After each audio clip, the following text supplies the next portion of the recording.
isn't always fun, but when it's for a loser, it's especially painful. It especially sucks because my first 3 plays on Saturday all covered wire to wire, and then we lose the big one. So I tweeted this. I apologize to anyone who only had the big one, but still 3-1 on Saturday. I went 2-1 in the NFL yesterday. So a good weekend overall, 67% last 6 days. If you go 67% over a 6-day stretch, Rob, you've been doing this long enough. You understand. You'll take that every time. And here, Brian. I mean, it is difficult, and I think what a lot of people, and I always say, thank God for the person who opened up the door to in-game betting, because we can't recommend these to clients, but as bettors, in-game betting becomes the savior for everything, at least in my case. If you know what you're doing with in-game, you're going to make money no matter where you started the game at. So myself, college basketball, real quick, guys. I had a 2-1 Saturday, a 2-0 Saturday. And then I was looking for the 3-0 last night. I had the Florida team total over 90.5. They only got to 82 against Miami. Pretty good game. In Miami, I guess you could say they showed halfway decent, but Florida's front court really proved. Matt Hawk was tremendous second half in that game. And Condon was good all game long, but a ton of fouls. That was a real foul fest. Everybody was in the bonus forever in that game. They took it to 2-1 for the weekend. We'll see how we go here, college hoop this week. I think overall, guys, 14-10 for client releases so far this season. Awesome. Yeah, I think so. The first iteration of I think we're going to do this now. Might as well get the promo out of the way. I believe they are going to let us do a weekend package for college basketball for the 3 of us. I know we kind of got it up, late this past week, but I believe that will be like a normal option for the weekend. And awesome. I think it did pretty good. I think I was 6-2 Saturday and Sunday in college hoops. I did lose on Friday, but maybe like 1-2. So I'm pretty sure we won collectively this past weekend, which will always be the goal. Yeah. And getting all 3 of us for, basically one price. I think that's a pretty good deal, Brian. What do you think about that? I agree. And I was 1-1. I apologize, but the one winner. Both plays were decided by double digits, both the winner and the loser, and 2 couple totals. And moving forward as the season goes, and we have more data points again. I think I've said this point the first week of the show. I reiterated it last week. There'll be more and more plays from me as the season goes on in college hoops. All right, let's get right into it. I see we're going to get to Garth's question in a second, but Jacob is asking about the game that I chose as the feature game today. He wants to know, is VCU plus 12.5 a play? And what I want to know, I'll go to Rob first. Do you have any interest in fading Will Wade at this point? Because I certainly do not. And so I will not be on VCU tonight. How about yourself? Yeah, I wouldn't be against Will Wade at this point. Again, I've said it before. He's the kind of guy who every game is a statement game to him. And actually, I got a few quotes here for you guys. And Will Wade, it's kind of coach speak. But what he said about tonight's game was it's about to get real quick, and we're going to have to play better. What worked in these early games won't work against VCU. A ton of respect for their program. Nice coach, being nice, complimentary to the other side. For what it's worth, NC State hasn't played a rugged schedule through their first 3. If you would call UAB, the highest rated team they've played. We know, Adam, you've mentioned UAB and, what kind of, I won't call it upheaval, but that program might not be what it's been in past years. For the other side, VCU, I mean, if you were just going to take the schedule test, right, they've played the one best opponent out of the 6 that these teams have played. They played Utah State. They fell short, 80-77. It's a little bit deceiving. VCU was down 18, guys, with 11.5 left in that game, really being outplayed, and made a pretty good run at the end, which that style is capable of doing. But now you're taking your style, running it right into the grinder against the same style, against a team that might be better at it than you are on their home floor. A couple of things you have to point out here, guys. VCU, and this, I'm just going to lay this out there real quick so guys can follow us throughout the season where this is concerned. When we talk overall free throw percentage shooting for a team, I generally like to go in and see who are the guys shooting the free throws. If you're collectively 77%, but you've got 2 out of 3 guys that only shoot 69% that take most of your free throws, then it's really not 77. In this turnover issue for VCU, almost 21% of their offensive possessions are turning into turnovers. And when you look at the guys that are handling the ball, they all have humongous turnover rates. Why is that a big deal? Because NC State turns over like crazy. I think they're 50 in the country as I look right now at doing so. And NC State, for what it's worth, doesn't turn the ball over. So it kind of negates what VCU wants to do here, right? They're going to handle the ball. The other side's not going to handle the ball. And for the other example here of advantage for NC State, they shoot the 3 really, really well. They've got multiple guys that are just flinging it up there and they're going in. Now, again, it could be that it's bad opposition, right? We can always throw that in there this early in the season. However, sharpshooters are sharpshooters. And right now, NC State has a plethora of them, and VCU hasn't defended it at all against their bad schedule. And tell you the truth, in the Utah State game, Utah State didn't try them. Utah State shot 13 threes in that game and still won, scored 80 points without putting the threes up. So to me, NC State has a pair of huge advantages here. A, they don't turn it over. They can turn VCU over because they do. B, NC State shoots the 3 really well. VCU hasn't defended it yet. Coaching edge has to go to Wade, I would think, in this game. And remember that his McNeese State team, and God, Adam and Brian, help me just a little bit here. I believe that my recollection is that the McNeese State team played much better defense. I get it was the Southland, but they were more defensive predicated than Will Wade's LSU teams were. It seems like he's taken a new form of philosophical style here where he wants his teams to play defense. And NC State players will tell you, we grind every single play. I read a couple of these quotes. We grind every single play. The standard is the standard right till the end of the game. For those who are worried about NC State letting up at the end if they have a big lead, that quote right there tells you they won't. 12.5 might not be too big to cover here. I looked at over in this game, guys, thinking that NC State's going to find their way to 90 in this game. It's going to be fast-paced. Last thing I'll say is these two, the way they play, it sometimes turns into a foul shooting festival. NC State shoots it really well. VCU not so well, but free throw opportunities are still free throw opportunities, scoring opportunities with the clock stops. So I'd have 2 ways to look at it. I wouldn't look at VCU's direction.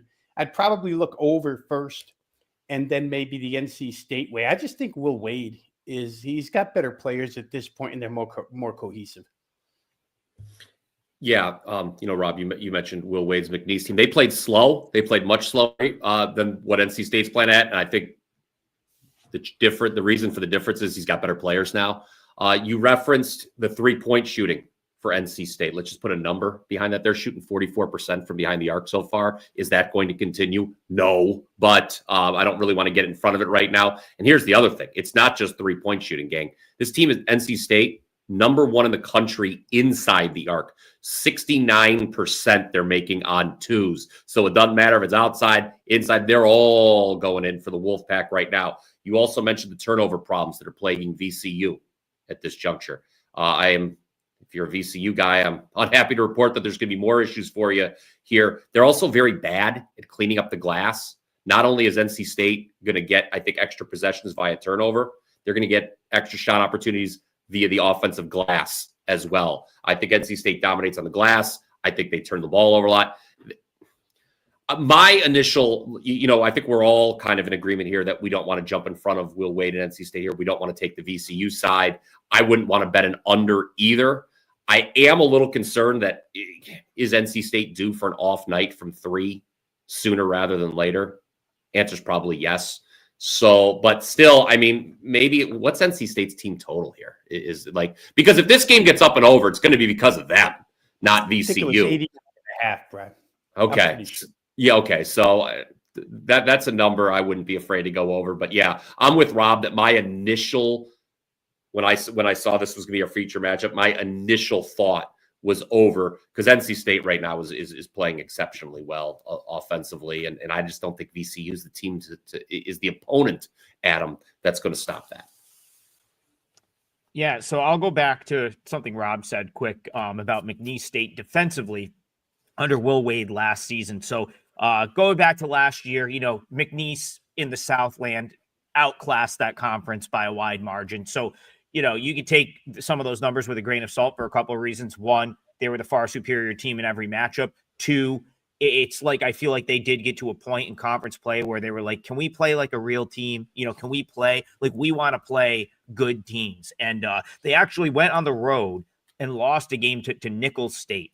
And I feel like that's when Will really laid into this team last year.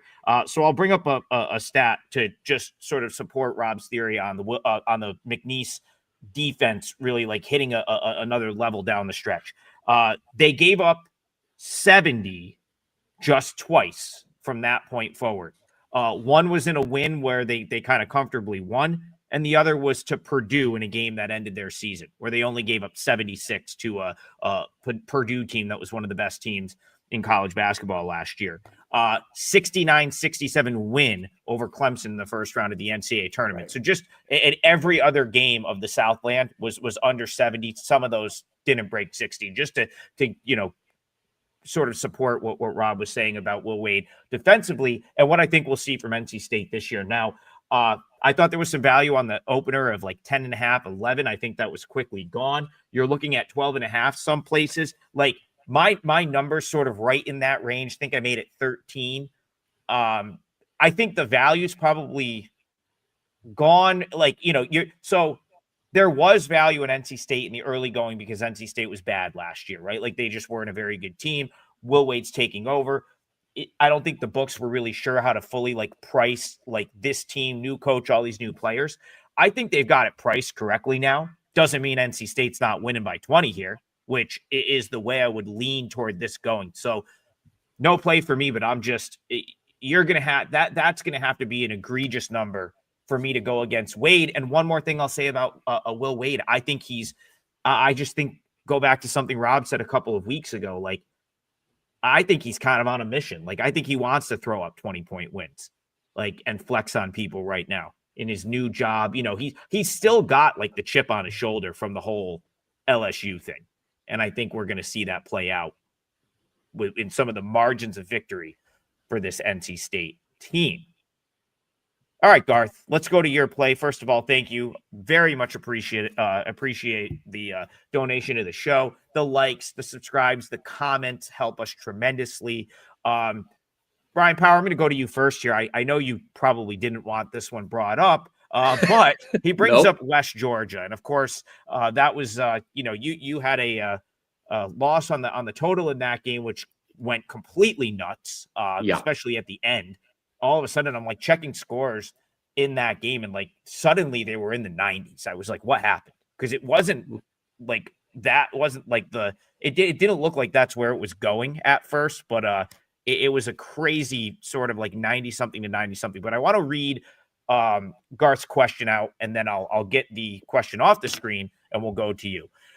So I guess a two-parter here. First one he said is a trend he stumbled upon this week. Hawaii home first half unders have hit 9 of the last 13. They don't play a road game till January 1st. Yeah, they don't play much.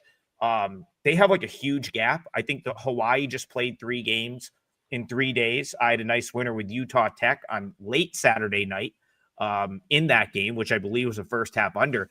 They've got like a 3-week break from like mid-December, like 2.5-week break until that game on January 1st. Just something I thought I would point out. But the game he wants to talk about is his favorite play, which is West Georgia plus 3.5. So I'm going to let Brian start it off. I have an opinion on the side here, but do you have any interest going back to the well with West Georgia or the total in this game?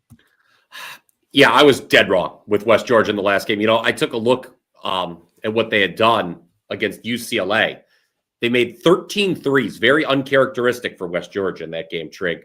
And they still only finished with 62 points. So I'm like, well, okay, if we're not going to make that many threes and you only finished with 62, you're not going to do well. What did they do against Nebraska? Held to 53 points on 29% shooting, including 4 of 24 from 3. I get the Citadel is bad relative to Nebraska and UCLA. Okay, I get that you have to factor in the strength of opponent there. But I just did not see that coming. I kind of want to go back to the well with the under here against West Georgia. For the record, West Georgia's playing Tennessee Tech game. And yeah, you mentioned how things just spiraled crazy out of late in that game against the Citadel for West Georgia. I just wanted to bring the box score up here real quick for that. But maybe I can get to that after I kick it to Rob. I can fill that in. But yeah, my gut reaction with West Georgia is, Trig, that I don't know. Maybe I have a bad read on this team, but I was so wrong. I ended up being so wrong. I actually want to stubbornly keep my position because I just don't think that this team's going to shoot as well as they have from distance the last 2 games.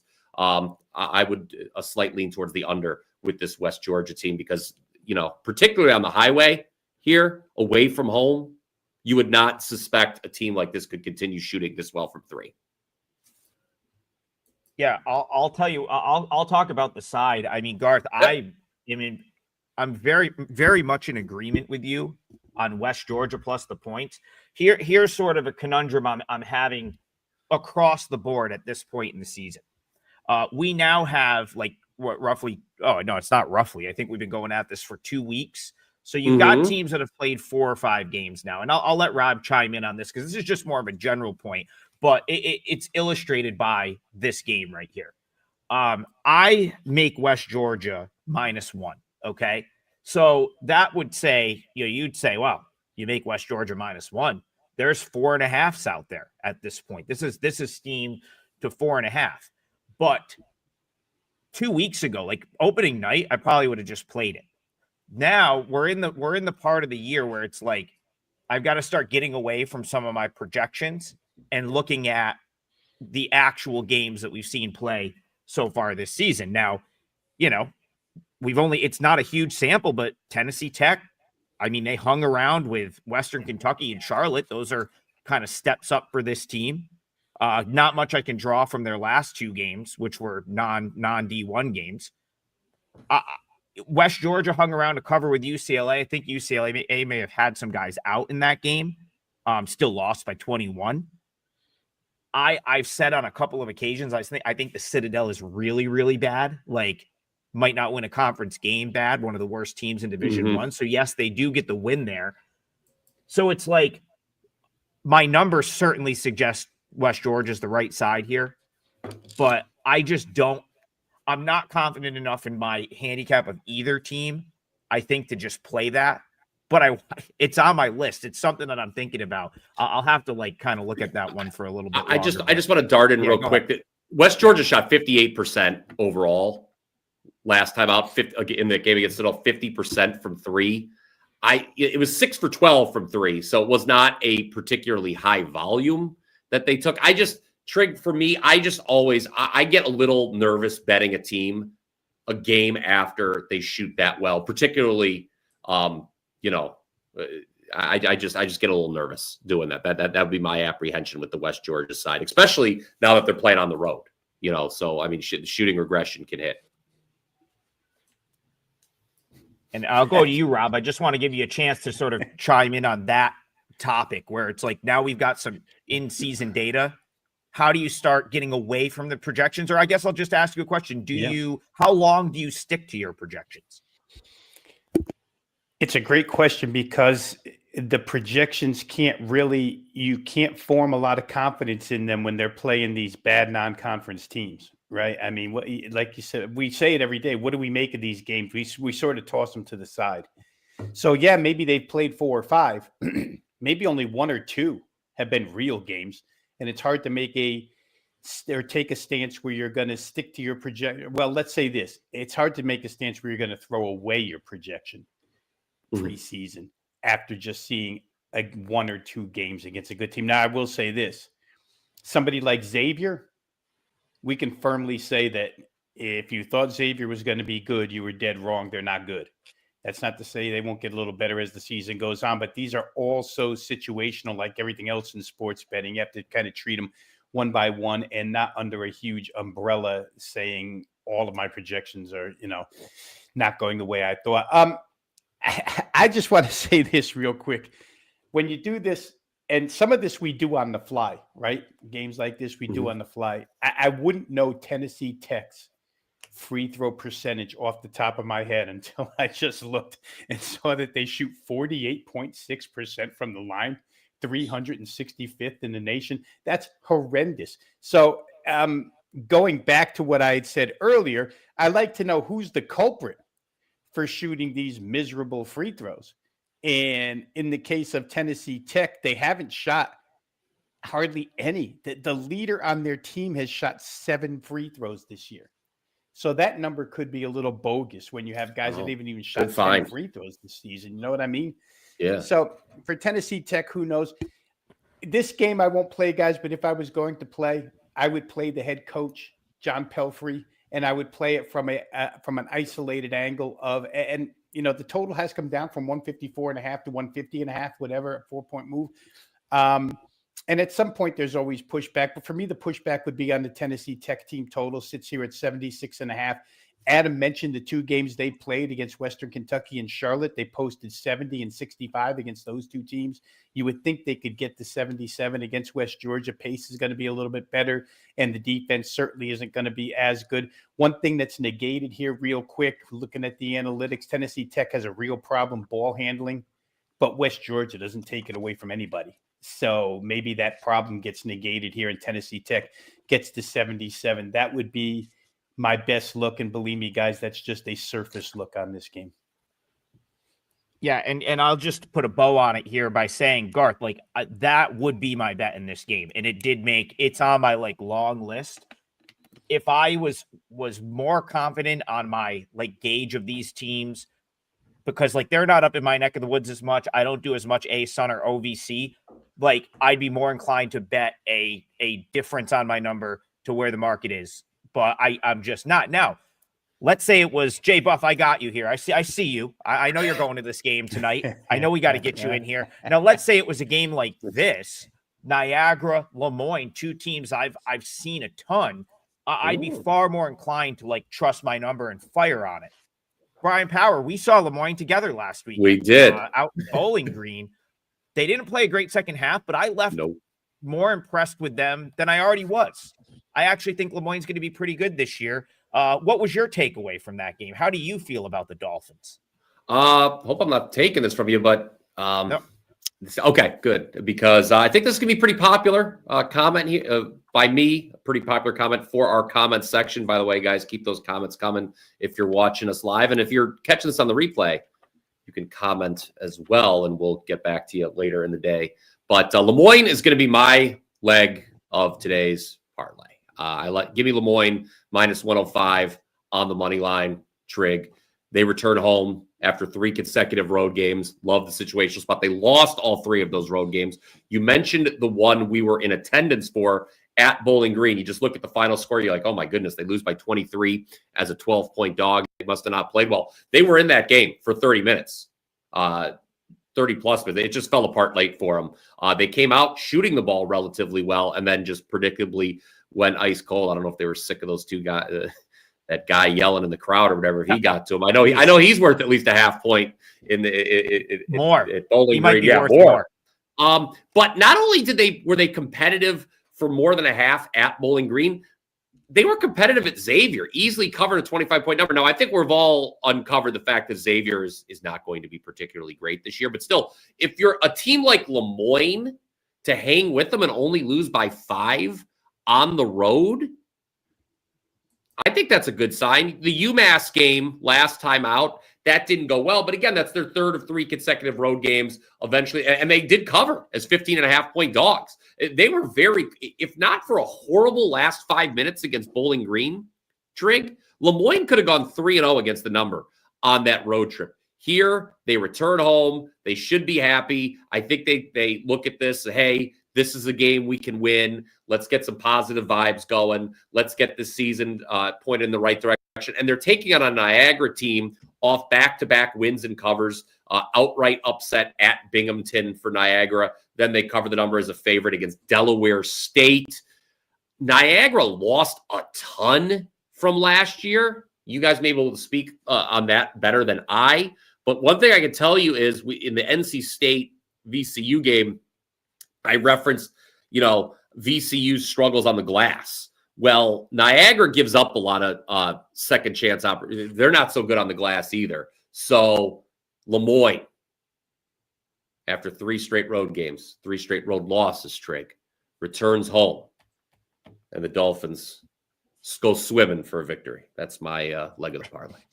The key to this game, Brian, what we need to know is if Jay Buff is leading the team out. That's what we need to know. If he's leading the team out, you know not to fade them. As you know, you learned that the hard way. You bet against him when he led Syracuse out onto the court, and I believe they ran NC State out of the building maybe that game. That's Jay Buff. We need to know if you're leading the team onto the floor. But yes, no, in all seriousness, yeah. I'll never forget that, Jay Buff. I broke the man's heart fading Syracuse. I didn't know, Jay Buff, that you were leading Syracuse on the court that game. I don't, I do follow you on Twitter, but I didn't. I mean, in that gym, you can pretty much just walk. You could probably just walk in and say, "Hey, can we lead you at your, the locker room is right there. It's a glorified high school."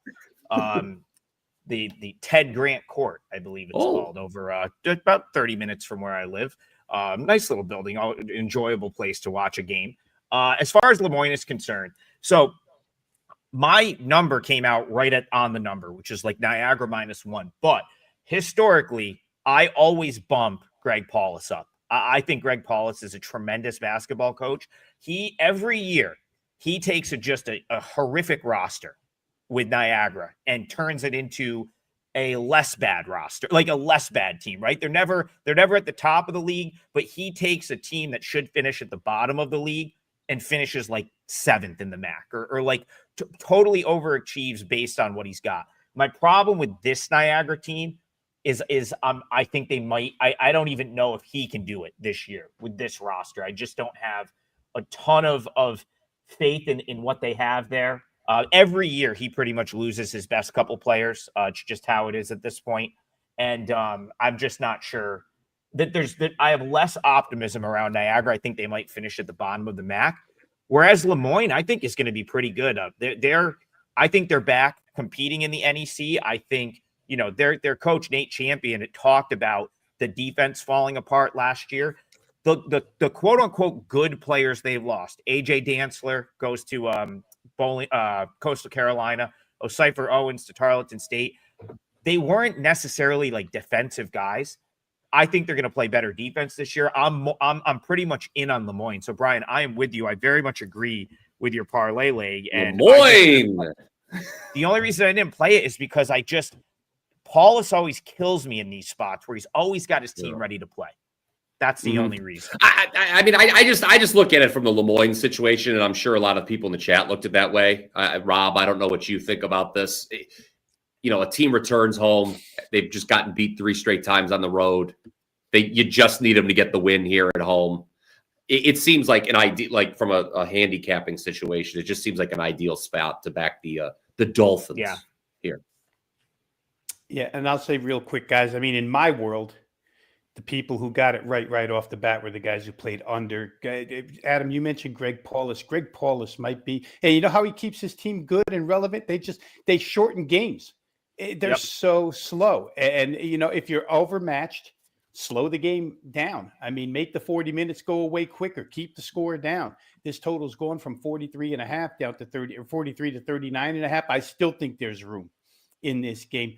Brian, you talked about Moyne rebounding, Niagara's rebounding, and they just don't get second chances. It's a lot of one and done through the analytics here. And if you're one and done, some teams will take that rebound and run with it.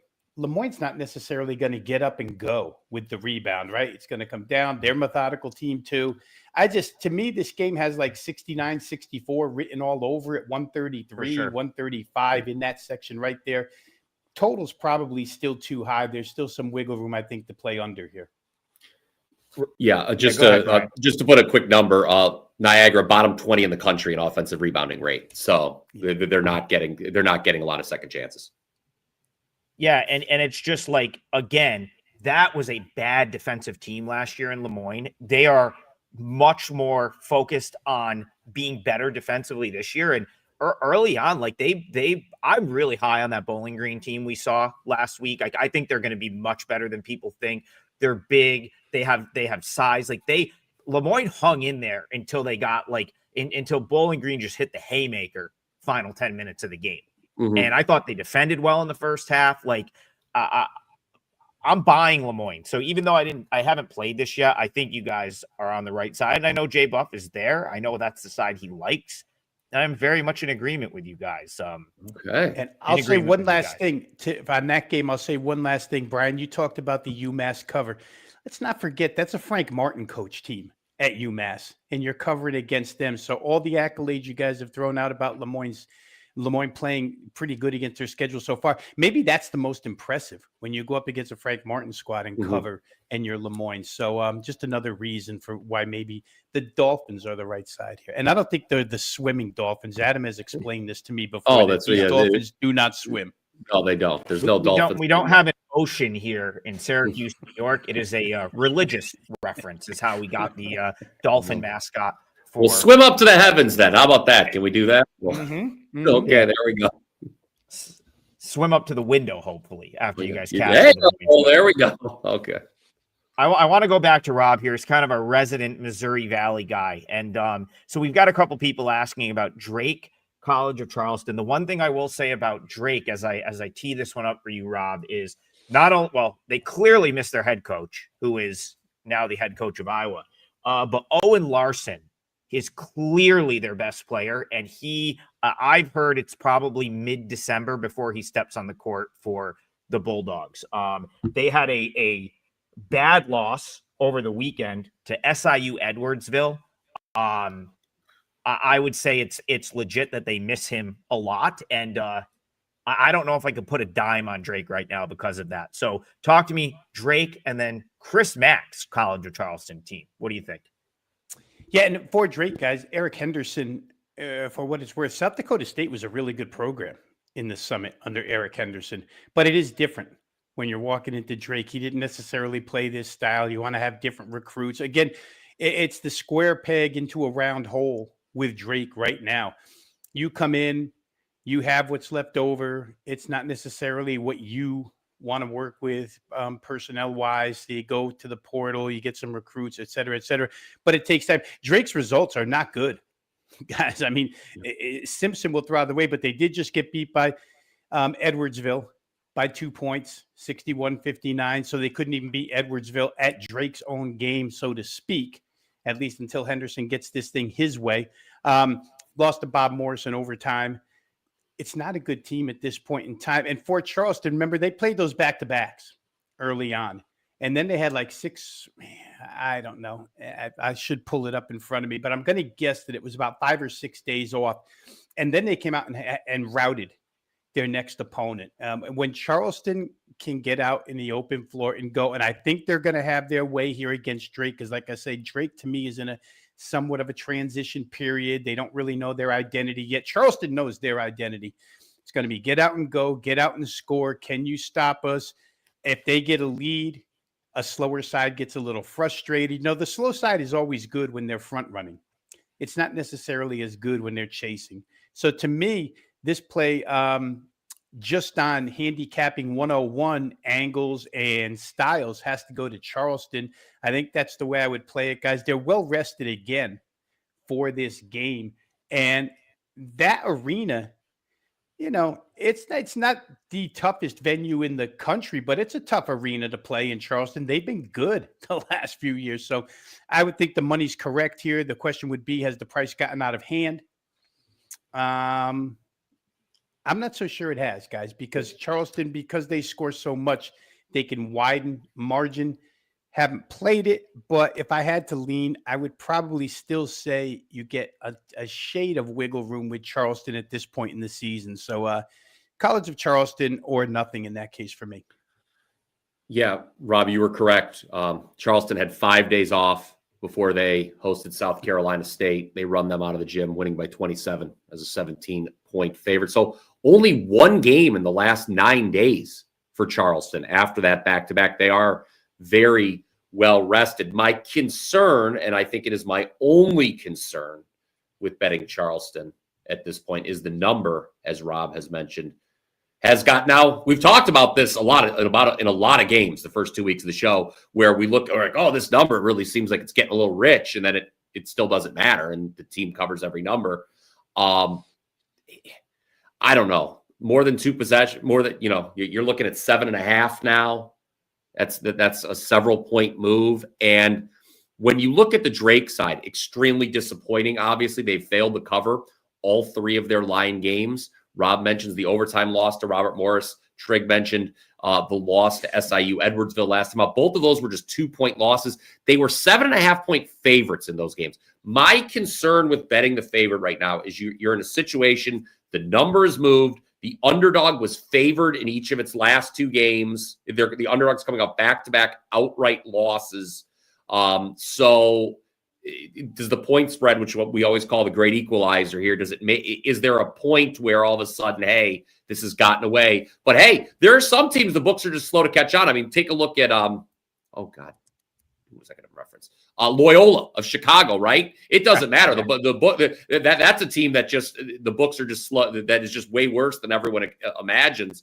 So maybe that's the case with Drake too. But I would be hesitant about laying this current number, Drake. Yeah, against a team of back-to-back outright losses as a favorite. I think eventually, unless if the market was just that off on Drake, but which could be the case. But I think I'll sit on the sidelines for this one.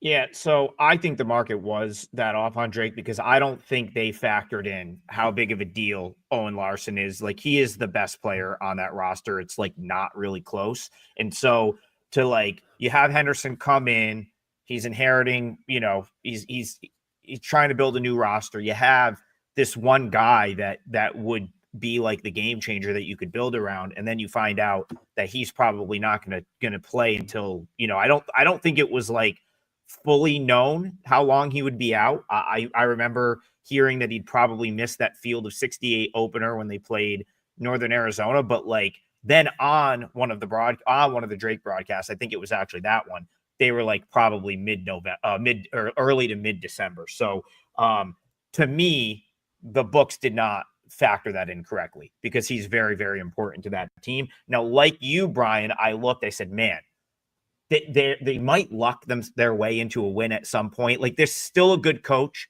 great coach. This is a great coach for this level. And this is still you got to think they're a little bit capable. So, you come off of losses to Robert Morris and Edwardsville. I knew that Cole.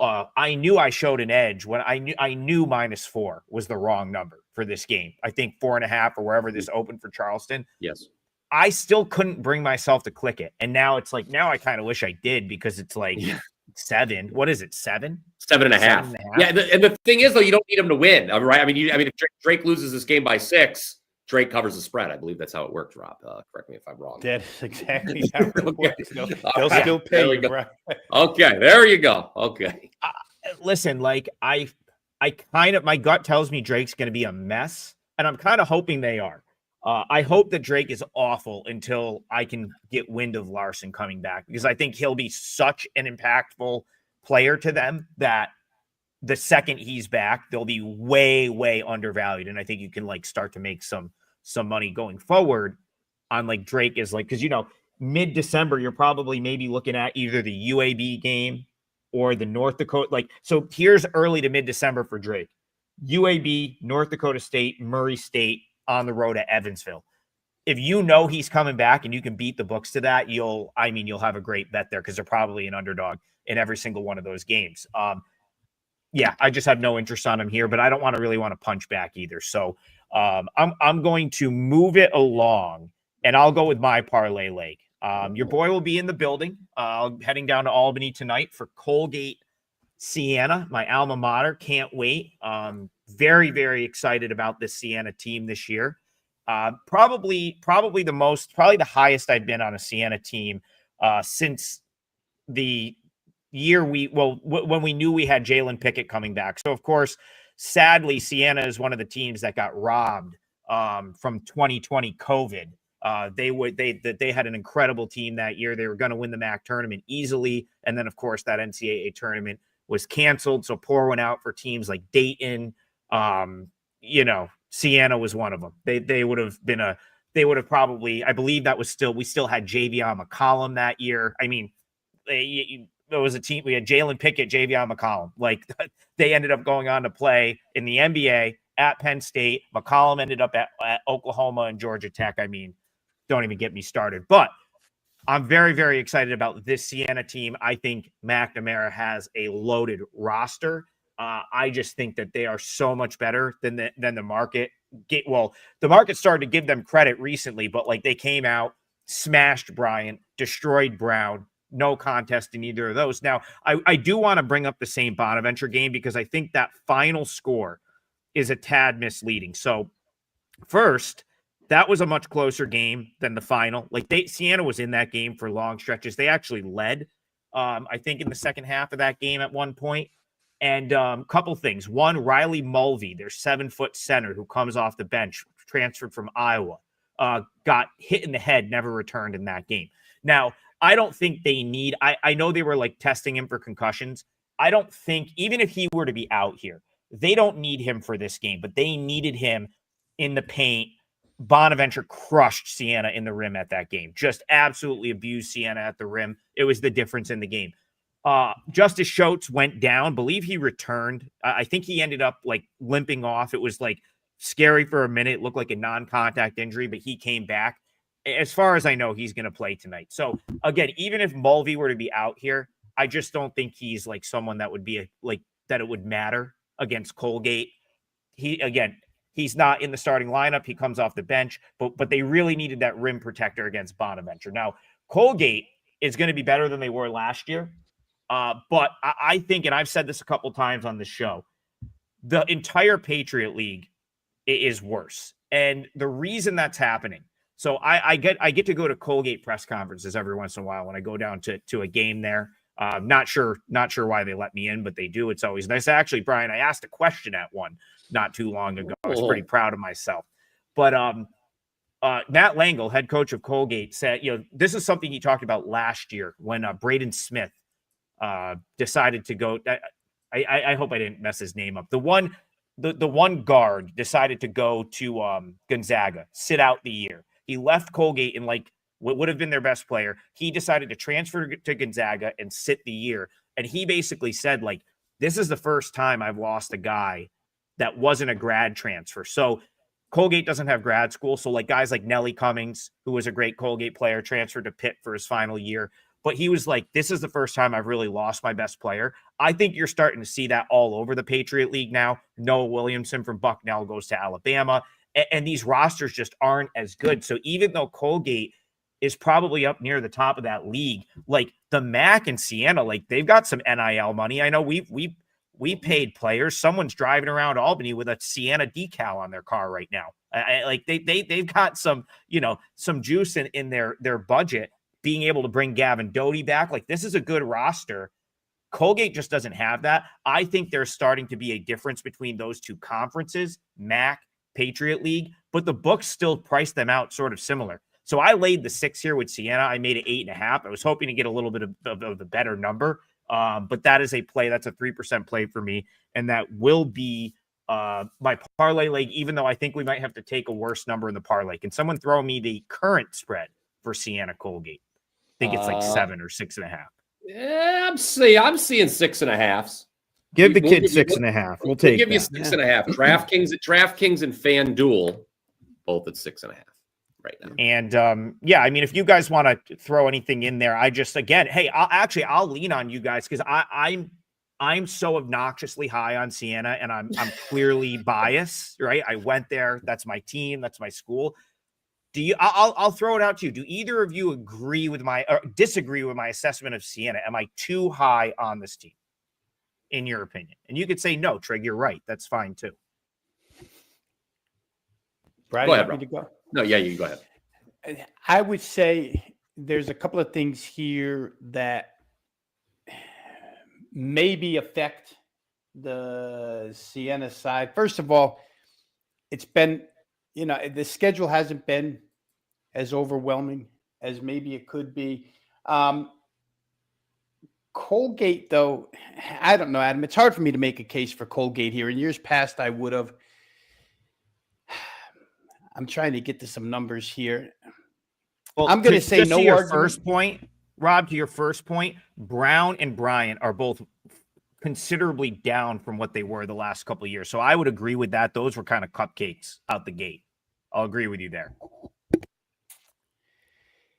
Yeah, I'm just, and my first look was from a totals perspective, Adam. So I'm trying to go over it for side for you here. I can't make an argument against it. My initial reaction here in this game was to go ahead and play this thing over the total.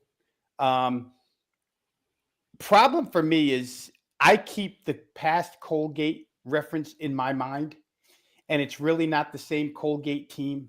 Hasn't been the same from distance shooting, the classic Colgate teams that we know. So I have a no play on it. I can't argue off of Siena. I think I might still lean a little bit over, but I won't play the game. Not much help to the audience there, but that's all I got. Go ahead, Brian. Yeah, so Siena, I'll say one thing for Siena. I mean, they've done what they've done so far despite not shooting well from three.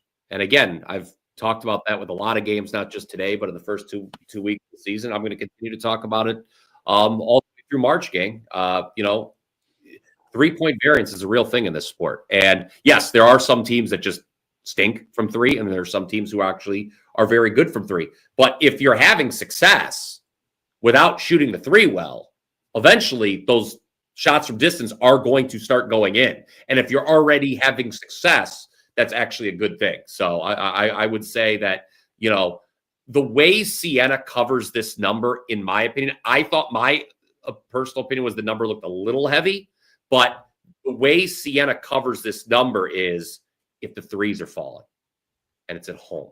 So it's more that's obviously at home is where you are more likely where your variance is more likely to go positive.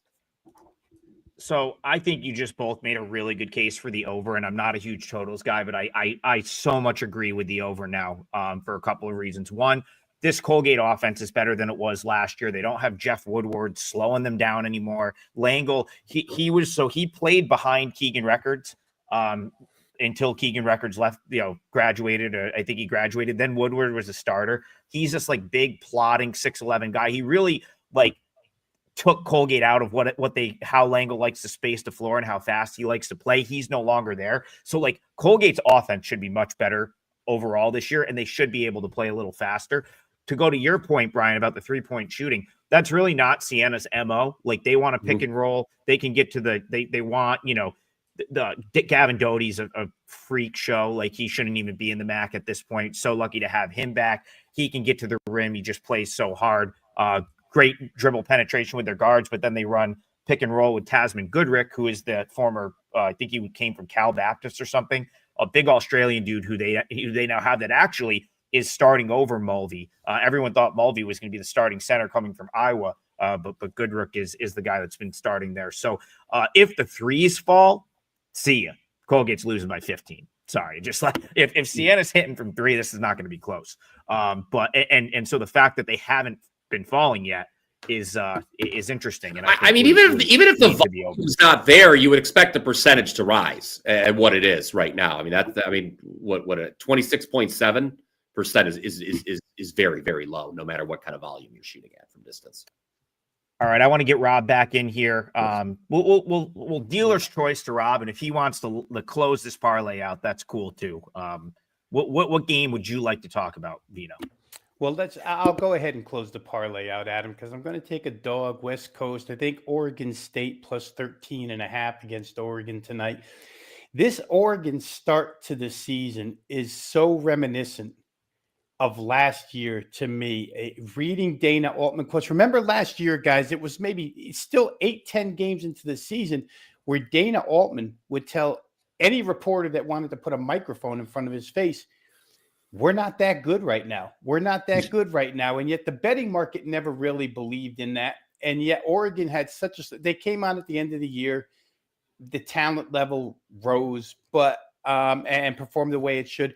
But the same start is going on this year with Oregon. They shot pretty well from three last game, but they haven't had dominant, when you have the guys that they have, Shellstad, Biddle, and company, you're supposed to be a lot better than the results have shown so far. And here we go again. Dana Altman saying, I wish we were more aggressive. I wish we'd go to the rim more. Problem. Nothing really, coach doesn't like the way they're playing so far. One team that played them really well early on last year was Oregon State, played into 3 points. And reading a couple of things earlier this morning, Wayne Tinkle obviously is a heck of a coach, right? Spent a lot of time, I forget, Montana, wherever it was at. It was one of those big sky schools that I can't remember right now. But what they did really well was they got to Biddle and defended him really, really well. And they sort of do it cluster-wise. They don't really do it one-man-wise. They do it cluster-wise. One of the best ways to frustrate bigs is to send a bunch of little gnats down there. When the ball is being held knee-high, waist-high, they just slap and bother a big guy. So I think they've got that in their minds that they know how to defend him. They've pulled out 3 really, really close games, Oregon State has. Foul shooting, I think they made 4 free throws at the end of the game. Josiah Lake is the guy who made the free throws. They're a pretty veteran backcourt, which is always crucial in a game like this. Couple of freshmen in that starting lineup, but it hasn't seemed to be a concern yet. They out-defended North Texas when they beat North Texas by a little. To me, 13.5 looked like a real lot, a pretty heavy price to pay with a favorite that, again, the coach is saying we haven't even reached near our potential yet. I don't know that they reach it here against a team that's always going to consider themselves a little brother. If you want to talk about a rivalry where the underdog always gets up, and maybe Oregon is the double-digit favorite, always thinks they're going to spank them. But I take that 3-point 3-point separation last year between these two teams as a real positive for Oregon State. And I like the way Oregon State has played close games, won close games. They can slow it down enough. Oregon shot real well from 3 the previous game, but they're probably going to have to do that again to create a ton of separation here. And I don't know that they can. So for me, guys, the third leg of the parlay here is going to be Oregon State plus 13.5.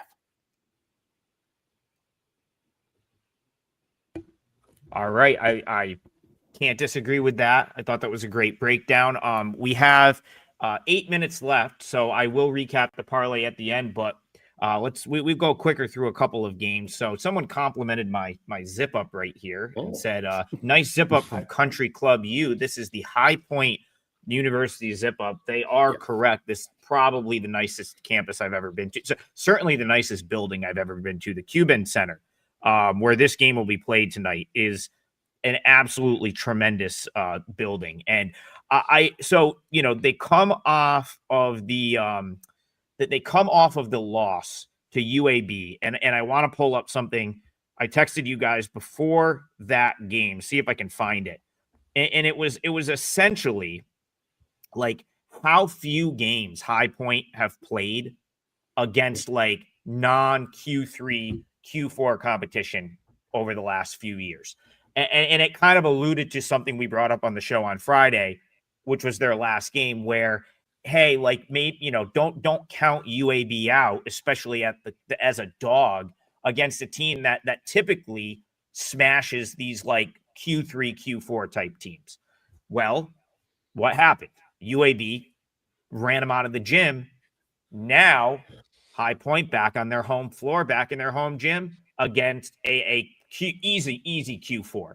Canisius is bad. They've been bad for a while. They'll be likely be one of the worst teams in the MAC conference again this year. So I do think at the Open, it was probably a decent play.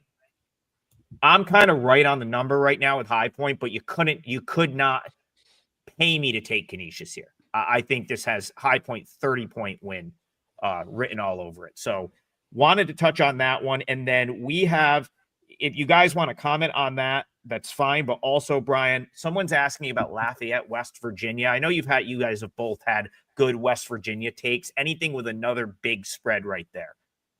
Yeah, we've been talking, Rob and I, about West Virginia playing slow, obviously, with the coaching change. But my gut, when I looked at this, and the market seems to concur here, is this could be West Virginia's first over. Lafayette, I think the comment Trig, was that Lafayette stinks.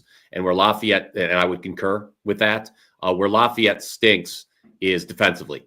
3 Division I opponents so far, they've given up 85, 97, and 97. Now, if West Virginia gets a big lead, do they slow it down? I think that's the concern with betting the over here, but the number's pretty short, or the total, pardon me, is pretty low. I would actually look to an over here. Yeah, that is and of course we talked about Lafayette. I gave out Cornell on the show last week, easy 20-something point winner. And one of the things I referenced was, they've had 7-footer Justin Vanderban there for a couple of years. They no longer have him. And Cornell I didn't even think they played great in that game. I thought they took a lot of bad shots and they were just getting second chances. It was Lafayette couldn't get a stop once that game got in the flow of the game. And I think they will likely to struggle to get stops here. I'm going to go to Rob to close it out before we recap the parlay. Rob is our West Coast degenerate special guy. So we've got to go to him and see if he's got one more that can keep us up late tonight. Are you looking at anything else on the West Coast tonight, Rob? Yeah, real quick, guys. Cal State Bakersfield against Portland State here. Remember, Bakersfield just played in Mississippi.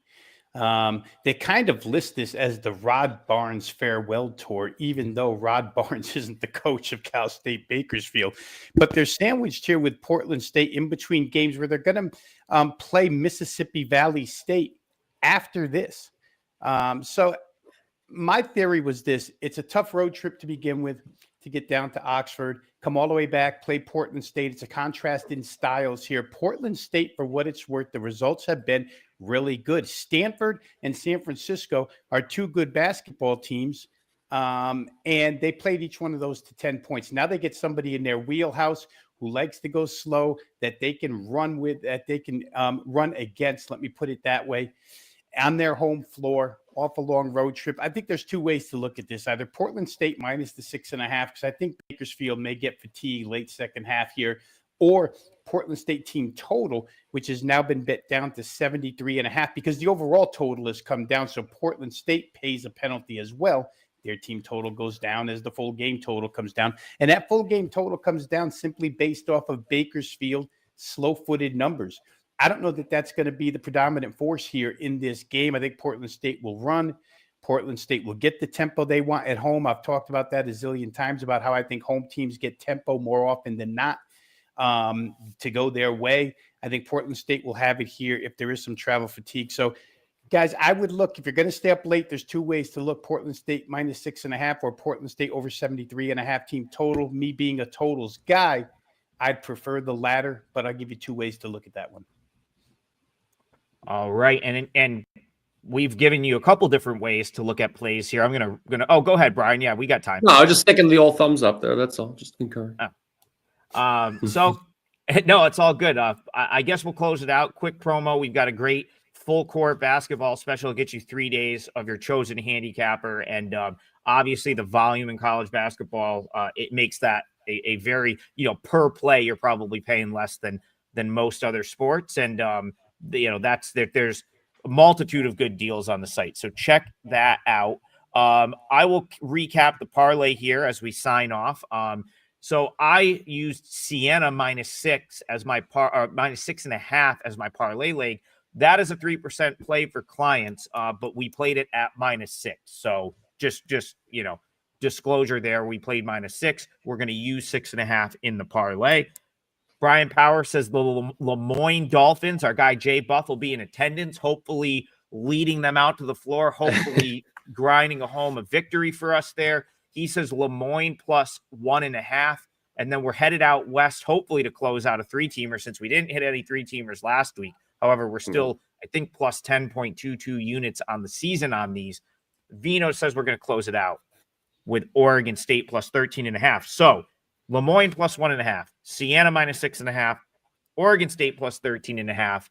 Check out what we've got on our pages today and every day, and also hit the like, subscribe to the channel, drop a comment. We love the comments. So hit us with a comment, and we will see you guys in the morning for more Full Court Press.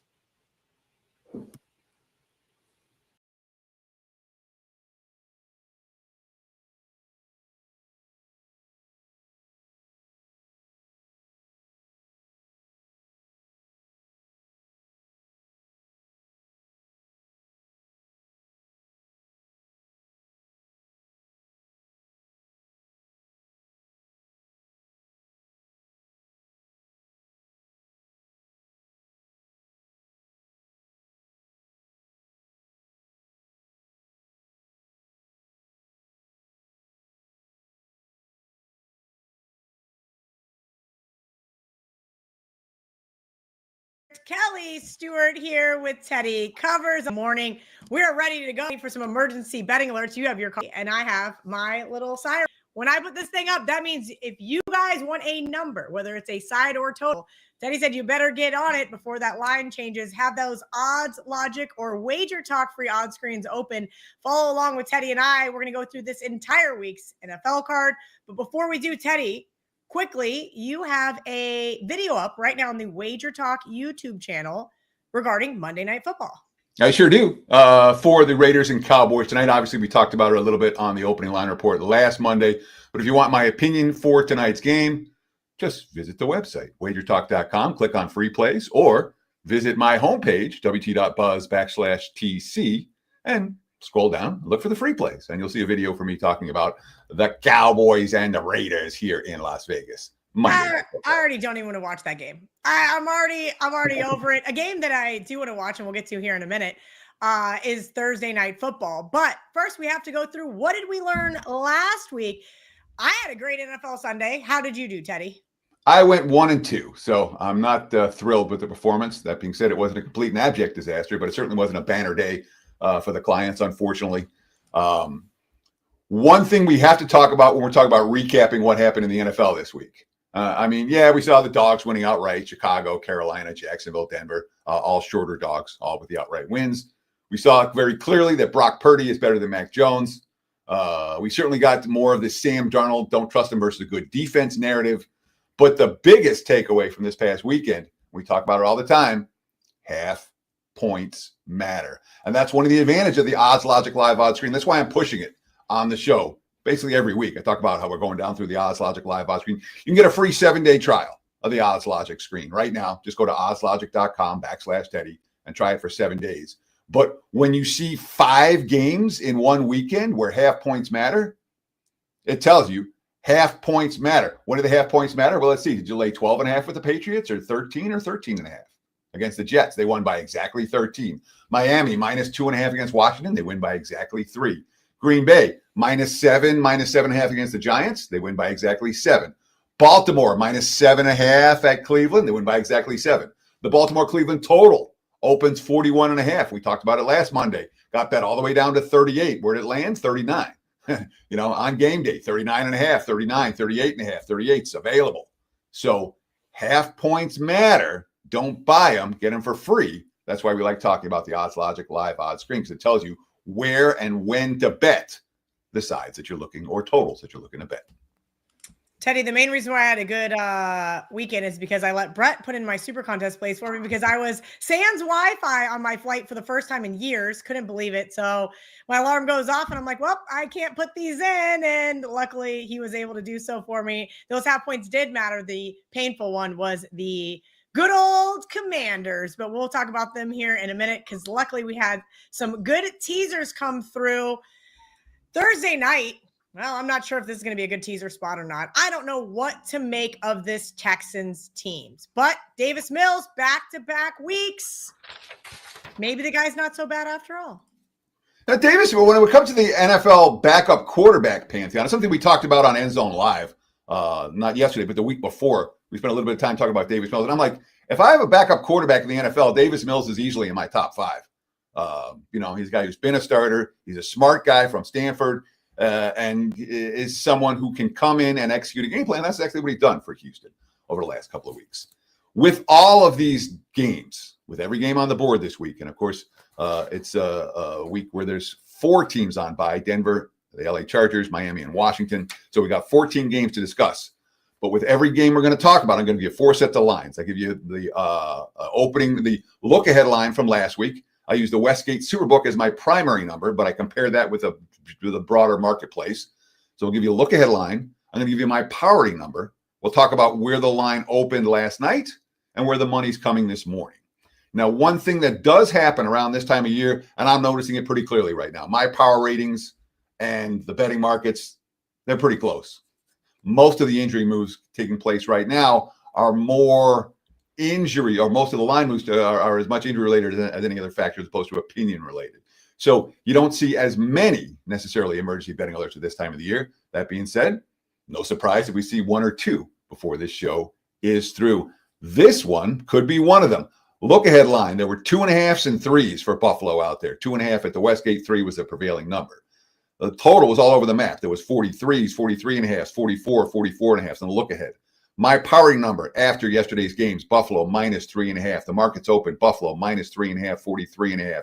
And what have we seen this morning? Lots of Bills money up to 4.5. There are 5.5s out there as we speak. Total sitting 43.5. I'm not convinced we're going to see more Buffalo money at 4.5. I'm not going to call this an emergency betting alert, but I would not be shocked if we do see more Bills money. I don't expect to see take back on the Texans anytime soon, even though Houston, they were 0-3 to start. They're 5-2 since. Davis Mills, back-to-back weeks, he's put together game-winning drives for a team that was trailing. D'Amico Ryans, quote, I'm proud of the way we're finishing. We weren't finishing games really good to start the season, but how we're finishing games now and finishing with a win, that's all that matters. I'm proud of our guys for that. As for Buffalo, statement win yesterday against Tampa. They played really well, certainly on the offensive side of the football. And they did it despite the fact they were missing all kinds of different players, including a wide receiving core with Gabe Davis and McCole Hardman, who weren't on the team the previous week. But then again, their special teams were brilliant. Half their drives started on the 40-yard line or better. You know, Josh Allen, you know, talking about yesterday, they went 10.6 yards per pass attempt, 7.8 yards per play. Big plays all game in the passing game, despite 3 turnovers. Quote, this is Josh Allen's quote, starting off 4-0, we're the best team in the world. And then we lose 2 in a row and are the worst team in the world. We don't want to ride that. We want to stay here, stay consistent. Worth noting, Buffalo's had some issues on the defense side of the football against the run. They did again yesterday. They're giving up an NFL high 17 rushing touchdowns on the season. They give 145 yards before contact to the Bucs in yesterday's ball game. So there's certainly concerns in that regard for the Bills as road favorites on a short week against a team with a pretty good defense in Houston. Teddy, the reason why I said teasers is because I had Houston on my list. I also had Pittsburgh on my list, and I don't know if they are going to be in that spot anymore either. As I look at the odds logic screen, they take on Caleb Williams and the Chicago Bears, the team that continues to plague me.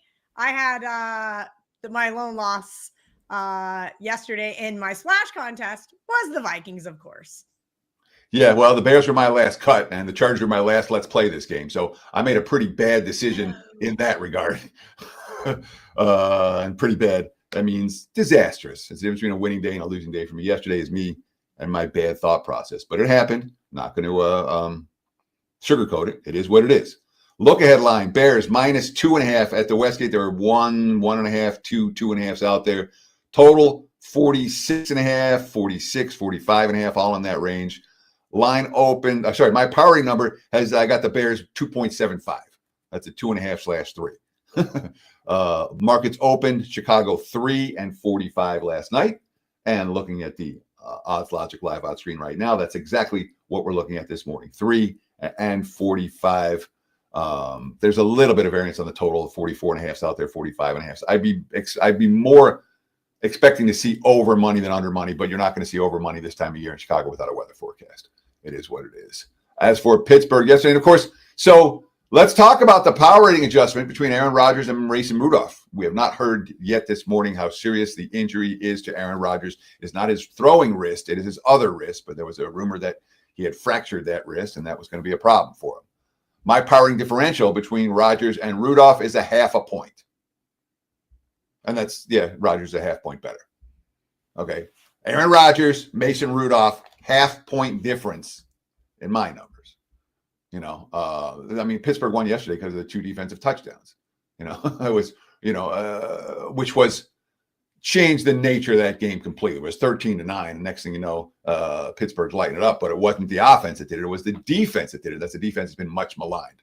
Note the quote, by the way, wide receiver Calvin Austin talking about the quarterback change for the Steelers.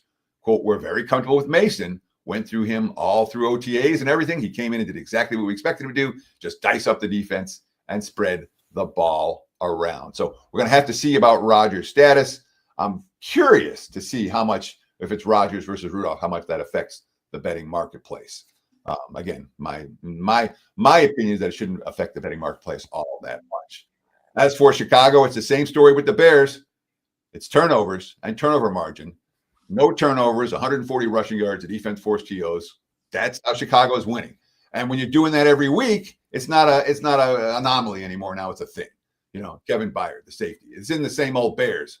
Caleb Williams. The belief that we've grown within the locker room is what changed. When you have belief, when you put the trust between each other and the guys and things like that, these moments don't seem too big. And their 7 wins, the Bears are plus 20 in turnovers. They're 3-0 in games decided by 2 points or fewer. They're 5-1 when the margin is 5 points or less. Downsides, they had 6 offensive drives get inside the Vikings 40-yard line, only came away with 19 points. But when you have 22 takeaways and 6 giveaways, and it's November, you're doing something right. And that may not last forever, but right now, Chicago's showing real bet on signs. This point spread telling us the market's starting to give the Bears a little bit of respect. Yeah, and speaking of respect, the biggest favorite on the board is taking on the New York Jets this week. So the Jets getting no respect. The Baltimore Ravens getting all the love, even though they did not cover yesterday against the Browns. Yeah, look at line here. Baltimore minus 14.5, 44.5. My powering number, Baltimore minus 14.5. The markets last night opened minus 14/19, minus 14.5 total, 40/4.5. And this morning we're seeing pretty much the 14.5s. There are a couple of them still out there. It's mostly 14s right now. There's not enough to me the emergency betting alert, the Jets plus 14.5 to get that hook. There's a couple out there. I don't know they'll be there much longer, but it's not something you're going to be able to find everywhere. So 14.5, 14.5, 14.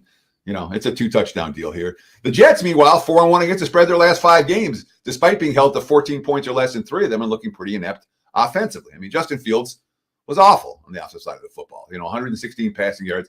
Justin Fields has 505 passing yards in his past 5 starts combined. Now, one of those games he did get pulled at halftime, but 505 passing yards in 5 starts is not very good. They had twice as many rushing first downs, 10, as passing first downs, 5 yesterday. And of course, their top receiver, Garrett Wilson, is on injured reserve right now. They brought in AD Mitchell, and Mitchell dropped 2 passes, which is exactly what he was doing in Indy. Justin Fields, quote, "You just have to roll with it and deal with it. You can't look at your circumstances. Just go out there and play. It's tough, but at the end of the day, you can't complain about it. It's the circumstances we're in right now." The Jets, not the most confident team and certainly not the most talented team on the offensive side of the football right now, which is bad news against Baltimore's defense. Lamar Jackson struggled all day yesterday. 2 interceptions, took 5 sacks. He only had 1 completion of 20-plus yards. He wasn't real good the week before either. The Ravens have allowed 30 sacks in 10 games. That's 6 more than they allowed all of last year. But against Cleveland's run D, that's a stout run defense. Derrick Henry, 103 yards, 5.7 yards per carry. Mark Andrews with a beautiful fake push touchdown. And the defense for Baltimore is still very much good enough. They knocked Dylan Gabriel out of the game. They allowed only 10 first downs, 3.5 yards per play. They won by a touchdown, even with a -2 turnover ratio and 1 touchdown in 4 red zone tries on offense. So, last year, Baltimore, the best in the league in the red zone, touchdowns 74% of the time. The last 2 weeks, 3 touchdowns on 9 drives inside the 20. That's certainly a problem. John Harbaugh, quote, "We're just above water. We're breathing. We're not even out of the water." Typical AFC North battle. I'm proud of the guys for the way they played and what they did to find a way to win a game in the second half the way that they did. So, they're a game behind Pittsburgh in the AFC North. The 1-5 start clearly in the rearview mirror, and the betting market still very much respecting Baltimore, even though, like I said, much like last week, this week, my numbers are right on there with the Ravens. But the market's been a little ahead of me on Baltimore. And again, the win yesterday by a touchdown. I'm not disappointed that I haven't ridden this Ravens streak. The markets have been all over it. It's not a situation where there's been all this untapped value on Baltimore. All right, almost 1,760 of you right now watching live, either on social media or the WagerTalk YouTube channel. If you guys give us a quick hit that thumbs up, that heart on X, whatever it may be. We always appreciate you guys hanging out with us here on the opening line report. Teddy, this is a team that I'm considering for Survivor, but I have some question marks about Dan Campbell. Last night, he was rather frustrating as somebody who had lines in the teasers. Thank you for kicking that field goal. That being said, they are playing the New York Giants this week. Look ahead line here. Detroit -11.5, 48.5. My powering number has the Lions -12.5. The markets last night opened 10.5/11.5. Total was 48.5, 49/49.5. What does it settle at this morning? 10.5. And we've seen a little bit of over money, 50, the prevailing total as we speak. I'm not sensing any urgency with the Lions here at 10.5, even though my number is 12.5 for Detroit. I mean, the Giants did a lot of things right yesterday. They had more total yards. They had more yards per pass. They had more rushing yards. They had more first downs than the Packers. That being said, they allowed 4 red zone touchdowns and were -2 in turnovers. And it's a run defense that ranks number 31 out of the NFL's 32 teams. That could very much be a problem against Detroit, who could not run the football last night. Jameis Winston as the starter. Quote, I really wanted to get a win for these guys. Unfortunately, we finished the way we did. Talk about the coaching change. But Mike Kafka brought great energy. We have that leader as a player perspective. Obviously, Kafka played in the NFL for a number of years, the backup QB. As for the Lions, I mean, the Lions were competitive last night in a really tough environment. You talked about the Dan Campbell decisions of not kicking field goals and then going 0 for 5 on 4th down.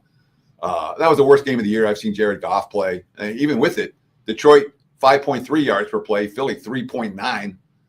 Campbell, who was a genius when he replaced offensive coordinator John Morton with the play calling 2 weeks ago. Last night he was an idiot. Detroit off a loss is worth talking about. Year to date, off a loss. They beat the Bears 52-21. They beat the Bucks 24-9. They beat the Commanders 44-22. That's 3 tries, 3 wins by 15 points or more. Last year, off a loss, they beat Arizona by a touchdown. They beat Chicago by 17. There are only 2 regular season losses. 2023, they beat Atlanta by 14, Vegas by 12, New Orleans by 5, Denver by 25, Minnesota by 10. Yeah, I went back last night and looked all these up. In 2022, they beat Green Bay by 6, Jacksonville by 26, and Chicago by 31 to close out the regular season after their 1-6 start. So, yes, if you're adding it all together, that would be 12-0 straight up for the Lions off a loss, and the majority of those wins coming by double-digit margins. And there you have it. That's why I'm going to be using the Detroit Lions this week in Survivor. I know a lot of people have to save them if they are in Circa for Thanksgiving. I am not one of those. Teddy, the hottest team, oh boy, at least according to my comments on X, is the New England Patriots. Drake May, baby, taking on the Cincinnati Bengals. So I've already won a couple of season win bets and lost a couple of season win bets before Thanksgiving. One of the ones I lost is New England under the total. They cashed. They won their 9th game yesterday, and they absolutely deserve to have 9 wins right now. One of the ones I've won, have I won Cincinnati? I think I still need one more loss for the Bengals. But I expect to win unless Cincy wins every game the rest of the year. I expect to cash with the Bengals under the total. So I had both these teams under. One preseason opinion was very right. One preseason opinion was very wrong. Look ahead line here. New England -5.5, -6, -6.5. We're out there. And by the way, when I give you these numbers, the first number is the Westgate number. When I add additional numbers, that means that the broader market was a little bit different. So 5.5, 6, 6.5 for New England. Total 50.5/51. My powering number after yesterday's games, Patriots -7. The market's opened 749.5 last night, and we're seeing 749.5/50 this morning. There is a prominent 7.5 out there, but it's juiced. It's just juiced to high heaven, so I don't know that it's going to last much longer. But 7, the prevailing number, 50, the prevailing total. As for New England, what are they doing? No turnovers, only 2 penalties, took only 1 sack. 6 of 12 on 3rd downs, 1 of 1 on 4th downs. It's hard to play mistake-free football on Thursday night. The Pats just did. 8-0 straight up, 6 and 2 ATSs at 1 and 2 start. Robert Spillane, the linebacker, quote, no one feels outmatched. We're never going to feel like an underdog. We're going to continue to play team defense, team offense, team football. Just let the chips fall where they may. We know the real season is still ahead of us. New England, yes, their schedule has been weak, but they went to Tampa and beat Tampa. They went to Buffalo and beat Buffalo. I'm not going to sell the Patriots short anymore just because their schedule has been relatively weak. As for Cincinnati, I mean, the Flacco pick 6 really changed the game completely. It was 13-9 at the time. Cleveland was already in field goal range. They ran the ball well all game against a pretty good defense. Chase Brown, 99 rushing yards.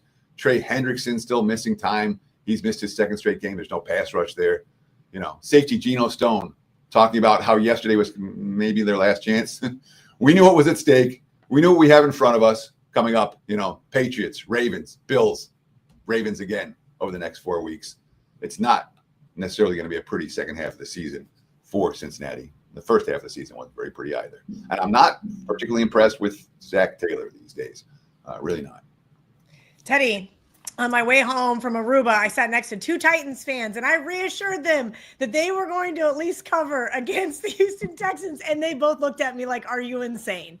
They did get the cover against their divisional opponent, so that was a win, if you will, because that's how teams start to progress. But now this weekend, they're a huge underdog at home to Seattle. Sam Darnold took a lot of grief yesterday on social media for his 3 quarters of performance, but they did have a shot to beat the Rams down late.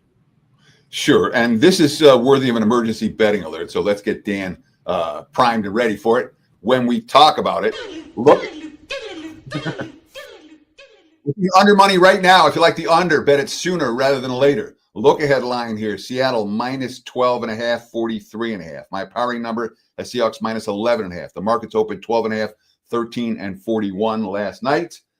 And we're seeing pretty much 12.5, mostly 13s out there right now. The 41s bet down to 40.5, could go lower if you like the under. There's still some 41s out there, 40.5 taking under money as we speak. So there's urgency for under bettors. And I'll tell you flat out, there's no downgrading Seattle off of that loss.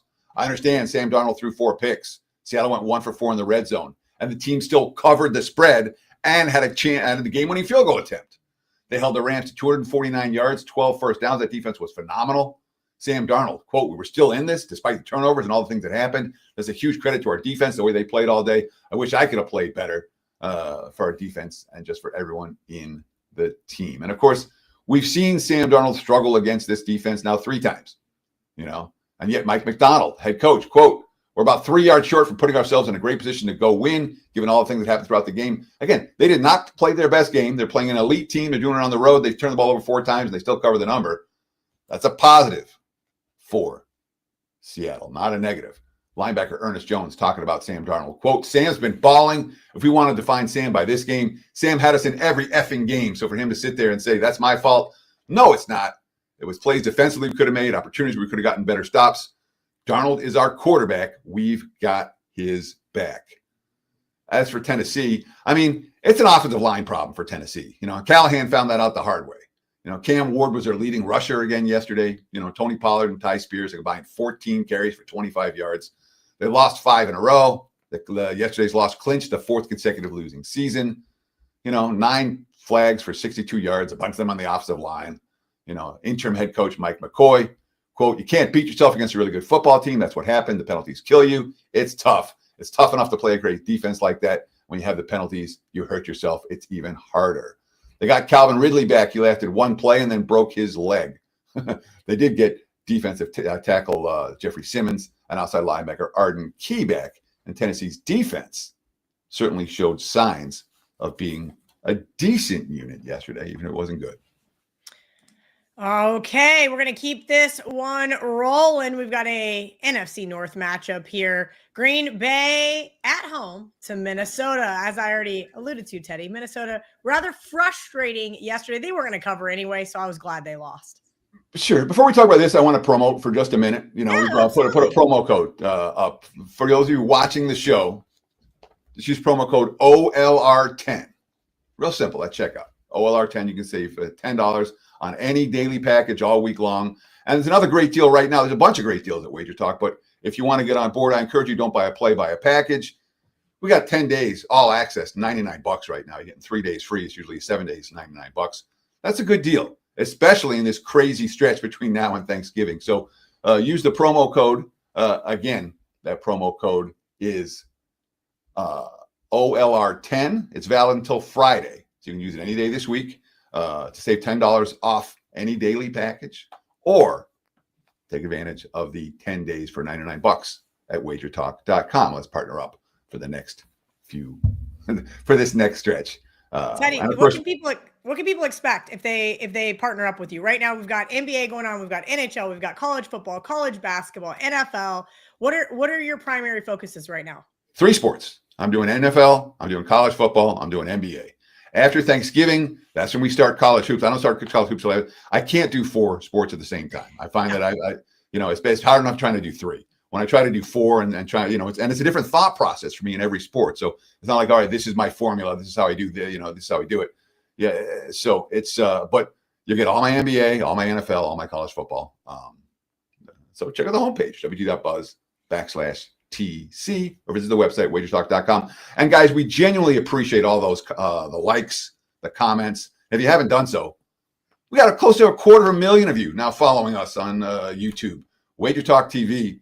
The reason you follow us, tons of free content every single day, good free content. All right. And you get instant alerts every time these videos go live. Join the masses. Follow us on YouTube.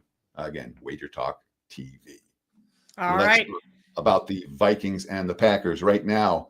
Look at line, Green Bay -5.5, total 43. My powering number, Green Bay -5. The market's open a little bit higher, 6/6.5 last night.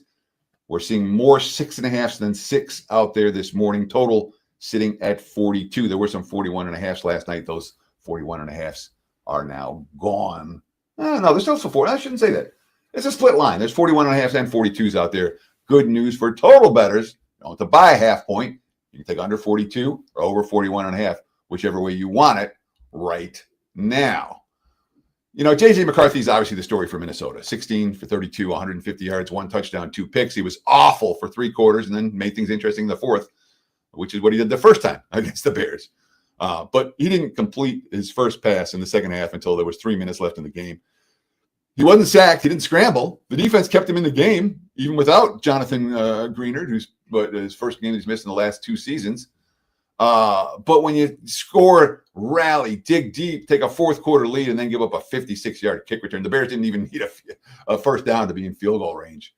The quote after the game from J.J. McCarthy, I just need to do a better job, make sure the rhythm stays throughout the entire 60 minutes. There's definitely things we did well today, but how can we amplify those things? How can we eliminate the mistakes? McCarthy's under a pretty significant spotlight right now for Minnesota, and not good all that well. As for the Packers, now 0-6 against the spread at -4 or higher after failing to cover against the Giants yesterday. That is certainly a trend to be aware of moving forward. And they're laying more than 4 points this week. That being said, they scored more points yesterday than the previous 2 weeks combined. Malik Willis came in and gave them positive things. And lots of drops yesterday. Romeo Dobbs was dropping, John Fitzpatrick, Luke Musgrave, then Tavion Wicks. They've missed Croft at tight end, and that offense is without him. It hasn't been as effective. Matt LaFleur, after the game, quote, "It was so gritty and tough. He was under duress. I felt quite a bit. I thought he did a nice job giving opportunities to make plays." Talking about Jordan Love. Josh Jacobs hurt yesterday. And, of course, this is a team that had 17 interceptions last year. They were top 4 in the NFL. Yesterday, multiple dropped INTs. I think it was 3 of them. And they have 4 picks in 10 games, something they've talked about, something they've worked on in practice, but something they have not been able to improve upon in any real way in games, at least not just yet. Of course, J.J. McCarthy has the potential to solve that problem for the Packers. And, of course, his first career trip to Lambeau, not always easy to play there in November, though he is a Michigan guy. He does have experience playing in difficult weather. All right, the sky is falling in Chiefs Kingdom. They're 3.5 games behind the Denver Broncos, yet they're still a decent favorite here over a team that I think hasn't come out of nowhere, but has been rather impressive this year, Teddy. Sure, and I mean, you talk about teams that cash their season win bets in November. The Colts are already over their total. They're 8-2. They're off a win versus the Jags in overtime against Berlin and a bye week. So that's the Indy story for this one. Look ahead line here. Kansas City -4.5, total 50.5. My powering number is the Chiefs -4. The market's open 3.5, 49.5 last night. And what are we seeing now? Yeah, let's do it.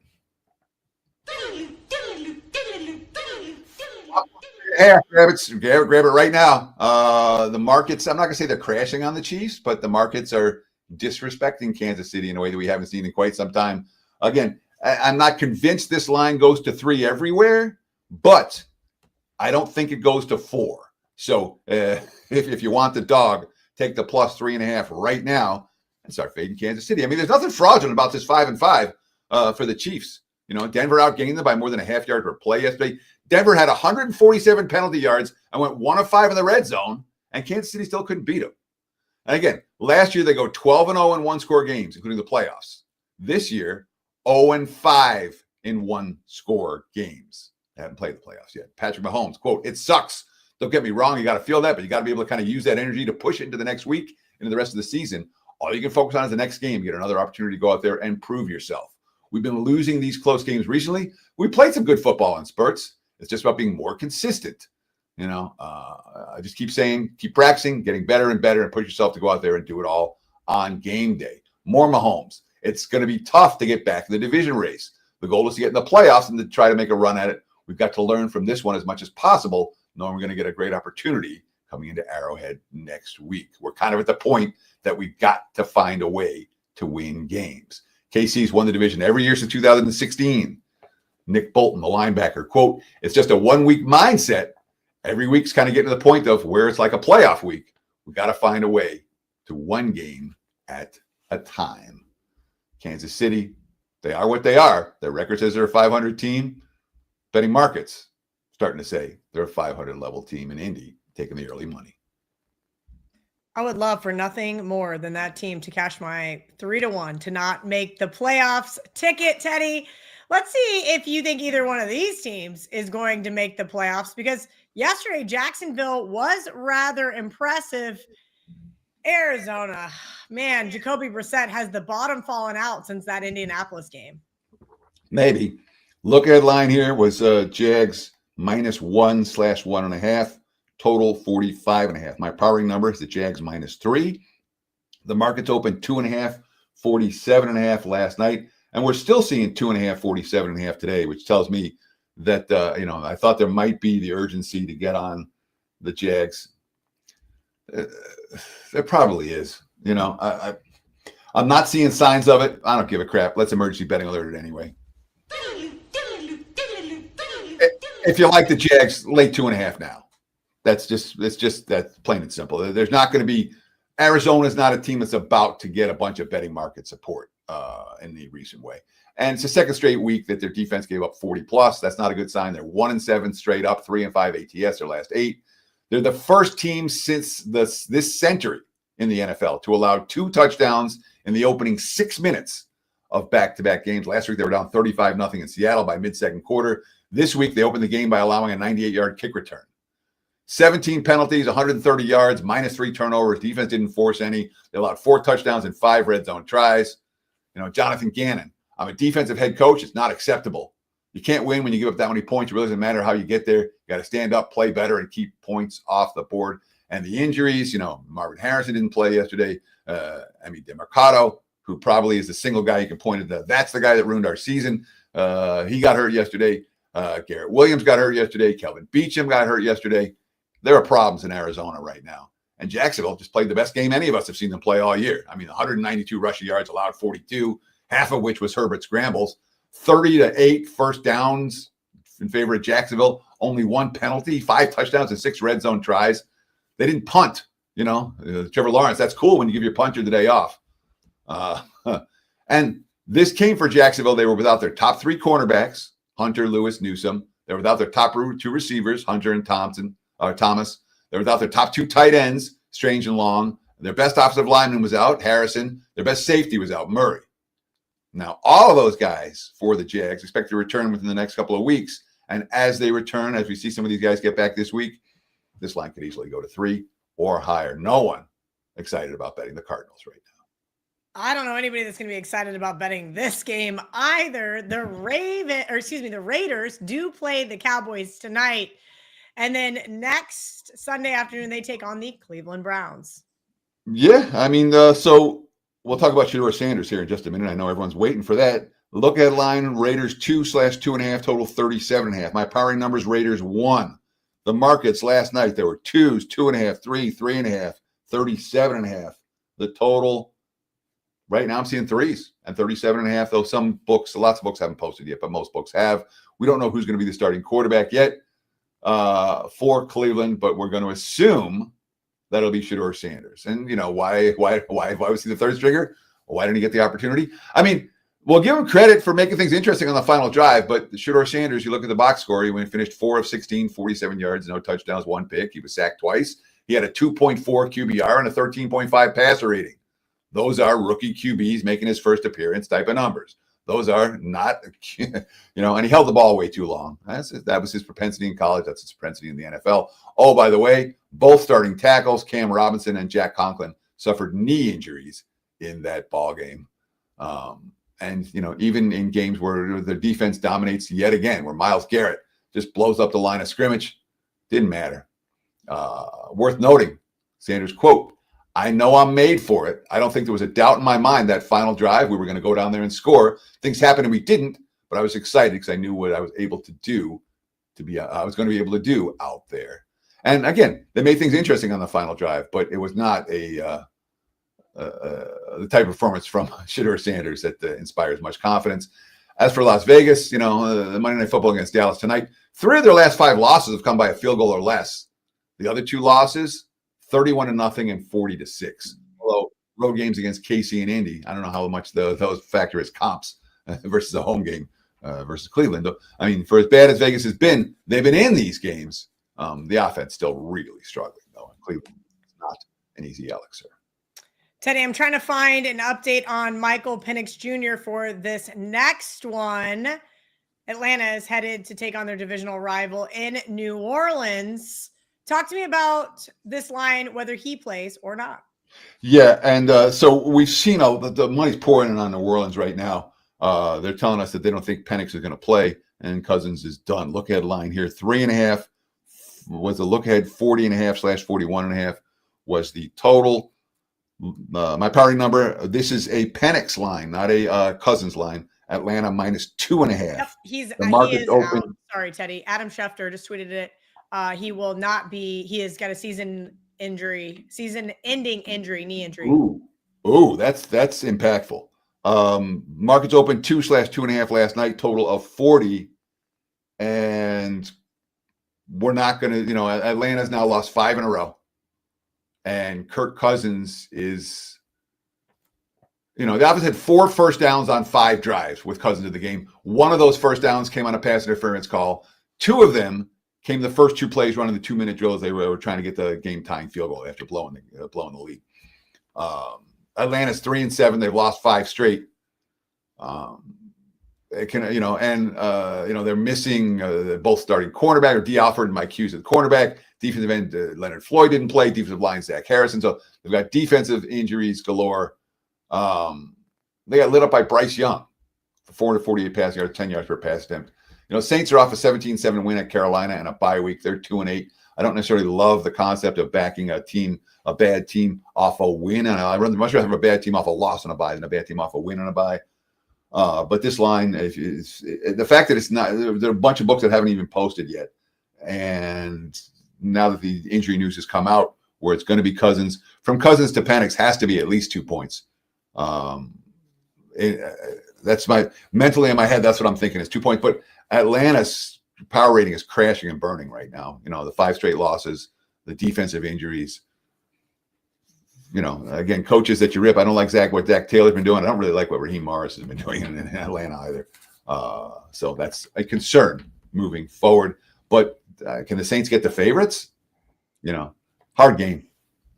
Yeah, I agree. The comment section agrees with you too. Hard to back either team here. Shout out to our WagerTalk insiders in the comment section.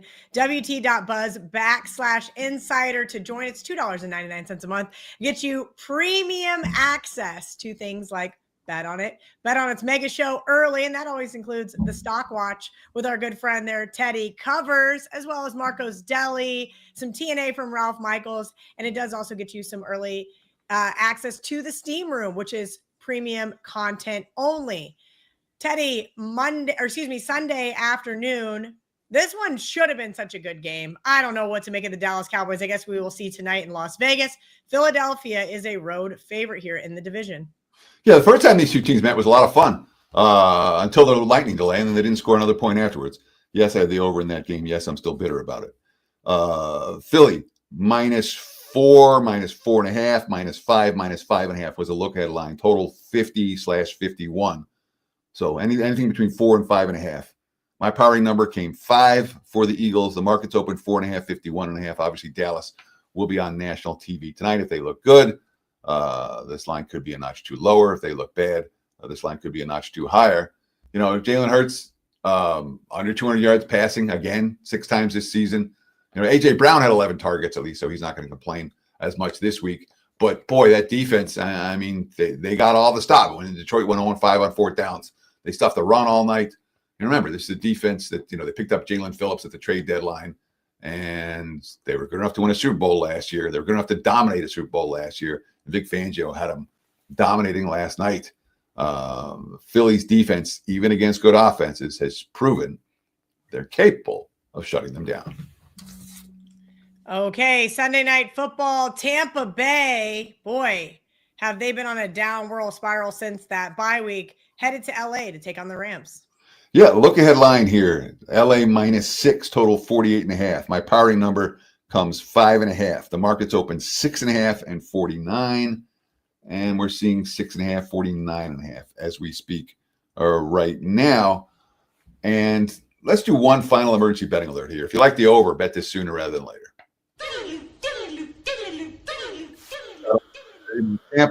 Tampa is an over team right now, and the markets have caught up to that. I said it last week. I'll repeat it. 2023, they had a 4-game losing streak and still won the division. 2024, they had a 4-game losing streak and still won the division. Right now, they've lost 2 in a row, and they're dogs here against LA. So it's a team with a propensity for losing streaks and a propensity for bouncing back from those losing streaks in the Baker Mayfield / Todd Bowles era. Defense has fallen apart for Tampa. I mean, they were awful in yesterday's game. They gave up 4 50-plus yard touchdowns against the Pats the previous week. And then yesterday in a game with 9 lead changes, every time that Baker Mayfield would do something and the offense would march down the field, the defense forced 3 turnovers and didn't cover. And again, there was 9 lead changes. The dog can't cover. It tells you how bad their defense played. Those had 10.8 yards per pass attempt, 7.8 yards per play. Todd Bowles after the game, quote, "We're in a good place mentally. Our fight is outstanding. Our execution needs to be cleaned up." Worth noting, for as bad as the defense was, the special teams were worse. The kickoff coverage got gashed again and again and again. There was a difference in the ball game, certainly the difference in the point spread. As for the Rams, they got 4 interceptions of Sam Darnold. Seattle went 1-4 in the end zone, and Seattle still covered and had a game-winning field goal attempt. Like the Colts lost to the Rams got outplayed but still won the game. Sam McVay, quote, "We're never going to apologize for being able to find ways to win." Stafford, season low 130 yards passing. We found a way to win without playing perfect football against a really good team. Our defense played outstanding. They deserve to be partying like crazy. Worth noting, Rams haven't trailed in a game since week 6. Whatever that's worth. When it comes to in-game, it might be worth noting.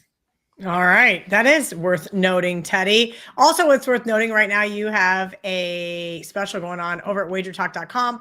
OLR10 gets you $10 off any of your daily packages. Do you have anything up for today at WagerTalk.com? I know you have a free play video up for Monday Night Football on your homepage.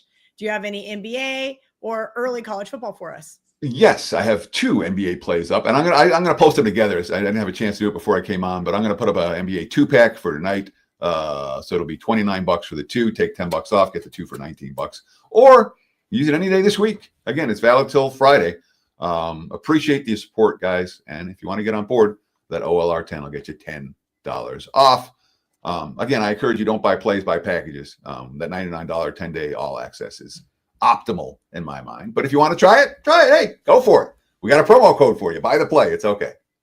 All right. Monday Night Football, the Carolina Panthers, fresh off that electric win over the Atlanta Falcons. Boy, oh boy, does Purdy look like an upgrade now that he's fully healthy. Purdy. So for like 3 years after maybe 4 years after Tom Brady won the Super Bowl, everyone's like, yeah, but he was a 6th-round draft choice. It's like Purdy's getting that still, or it's like, no, it doesn't matter what kind of a draft choice he was. Purdy's a Pro Bowler, a Super Bowl quarterback, and Mac Jones is not. Look ahead line here. There were 5.5 and 6 for San Francisco, total 45.5. My powering number, San Fran -7. Markets open 6.5/7 last night. We're seeing split line right now. There are 6.5s and 7s out there. So whichever side you like, if you like Carolina, you can take a +7 right now. If you like San Fran, you can take a -6.5 right now. Advantage better when we're talking about that, not bookmaker. And again, 48, 47.5 total wise. That hasn't really moved since last night. That's the best I've ever seen Bryce Young play yesterday, ever. At least maybe in the NFL level. He had some good games at Alabama, but 448 passing yards, 10 yards per pass attempt, no interceptions. He took 5 sacks. There was no running game. Dowdle in 19 carries for 45 yards. I did not think Carolina was capable of moving the ball like that without the running game spurring the offense. He got hurt early, missed a snap or two, and then retaped his ankle and came back in. Bryce Young, quote, it's just resilience. We talk about it, whatever it was, it's on to the next play. Carolina's not a team I'm particularly bullish on. I think there's a lot of weaknesses for the Panthers, but at the same time, the 49ers defense is not to be trusted laying points. Their offense is, they had 52 offensive plays yesterday. And those 52 offensive plays, they had 24 first downs and 41 points. Christian McCaffrey, quote, it was vintage Brock Purdy, and that's a huge compliment. He was poised, made some great plays, some huge third down throws, kept us in the game, was smart the whole way. That being said, let's not forget the quote from George Kittle last week.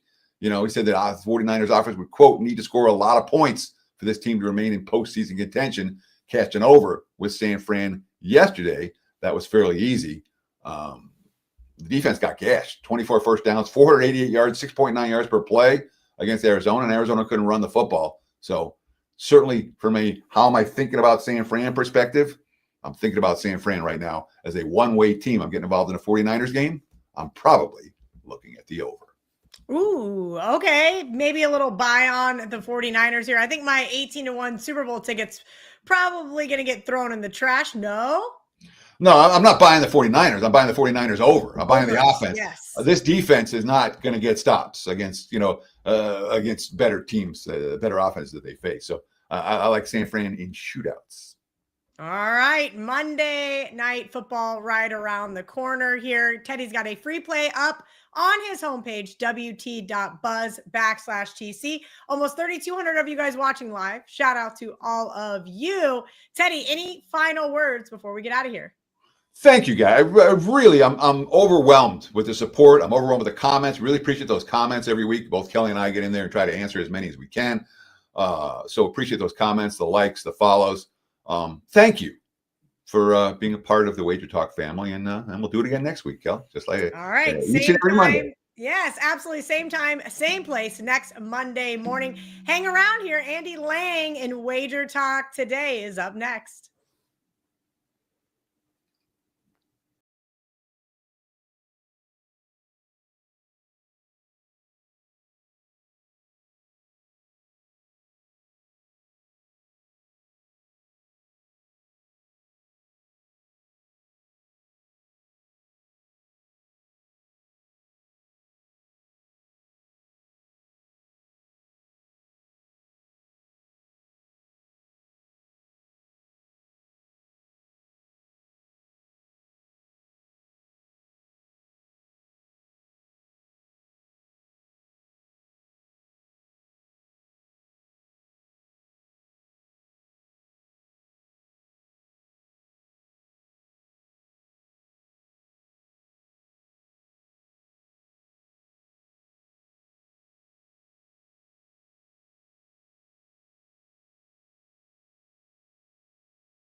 Monday Night Football on ABC and ESPN. Cowboys at the Raiders. I've got a free play with analysis coming up right here, right now.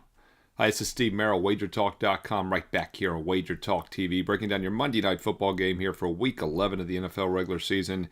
Monday night, November the 17th. Cowboys at the Raiders, and currently Dallas about a 3.5-point road favorite. We are seeing some threes, minus 20, 25, but mostly 3.5s.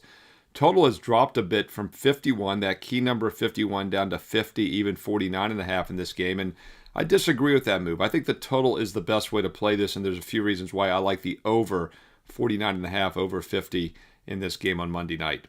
First of all, Dallas Cowboy games alone have averaged 60 points a game. They've been a great offensive team, a terrible defensive team. They've been the definition of a good overplay this season. And in fact, before that Monday night game against Arizona 2 weeks ago, they'd gone over 5 straight with totals of 59, 57, 66, 68, and then only 44 total points, staying under against the Cardinals. And it was one of their weakest offensive showings of the season. In fact, it was their second lowest point outburst since week 3, when they only had 14 against the Bears. And keep in mind, that game they had a 4-0 turnover deficit. Well, they had a 3-0 turnover deficit in that 10-point upset loss to the Cardinals. So a lot of it was just because of turnovers. Offensively, I don't think anything's broke. Everything's still fine. Dak Prescott having a monster season overall. But he is coming off 2 back-to-back below-average games against the Cardinals and Broncos. And with the bye week, I think, coming at the perfect time, I look for the Cowboy offense to bounce back with authority in this game on Monday night. And they should be able to do so against a Raiders defense, which has been nothing special this year. They've statistically been above average, but against the pass, they've been very mediocre. In fact, the Raiders' strength on defense this year has been the run defense. Pass defense is very average, giving up 6.5 yards a pass against teams that average 6.7. And the Cowboys, as I said, are an explosive offense, averaging 29 points a game, 6 yards per play. But they've been worse than that on defense, giving up almost 31 points a game, 6.3 yards per play, and 7.7 yards per pass. Raiders have been a bad rushing team, but they've been an average passing team, well, slightly below average. But when you look at the breakdown of opponents played, Geno Smith especially has stepped up against weaker opponents. Bad QB rating against the Broncos, bad against the Chiefs, decent against the Titans, great against the Jags, fantastic against the Commanders back in September.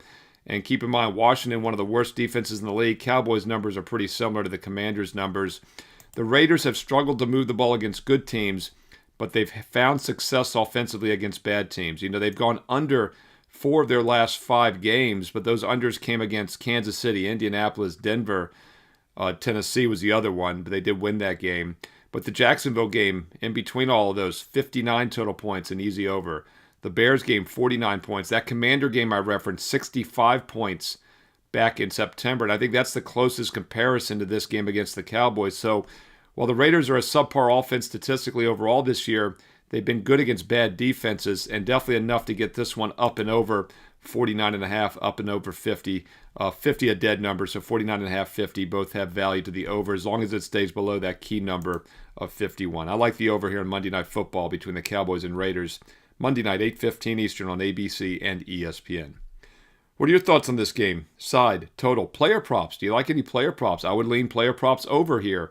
Passing yards for both teams, quarterbacks, receivers. Any particular ones you like? Well, drop them in the comments below. I read the comments, I'll reply back. Include some analysis if you have time. Let's learn and earn and win together here on WagerTalk TV. And if you're finding these free play videos useful, quick thumbs up, like, click it. That's all I ask. Takes 2 seconds. Thank you so much.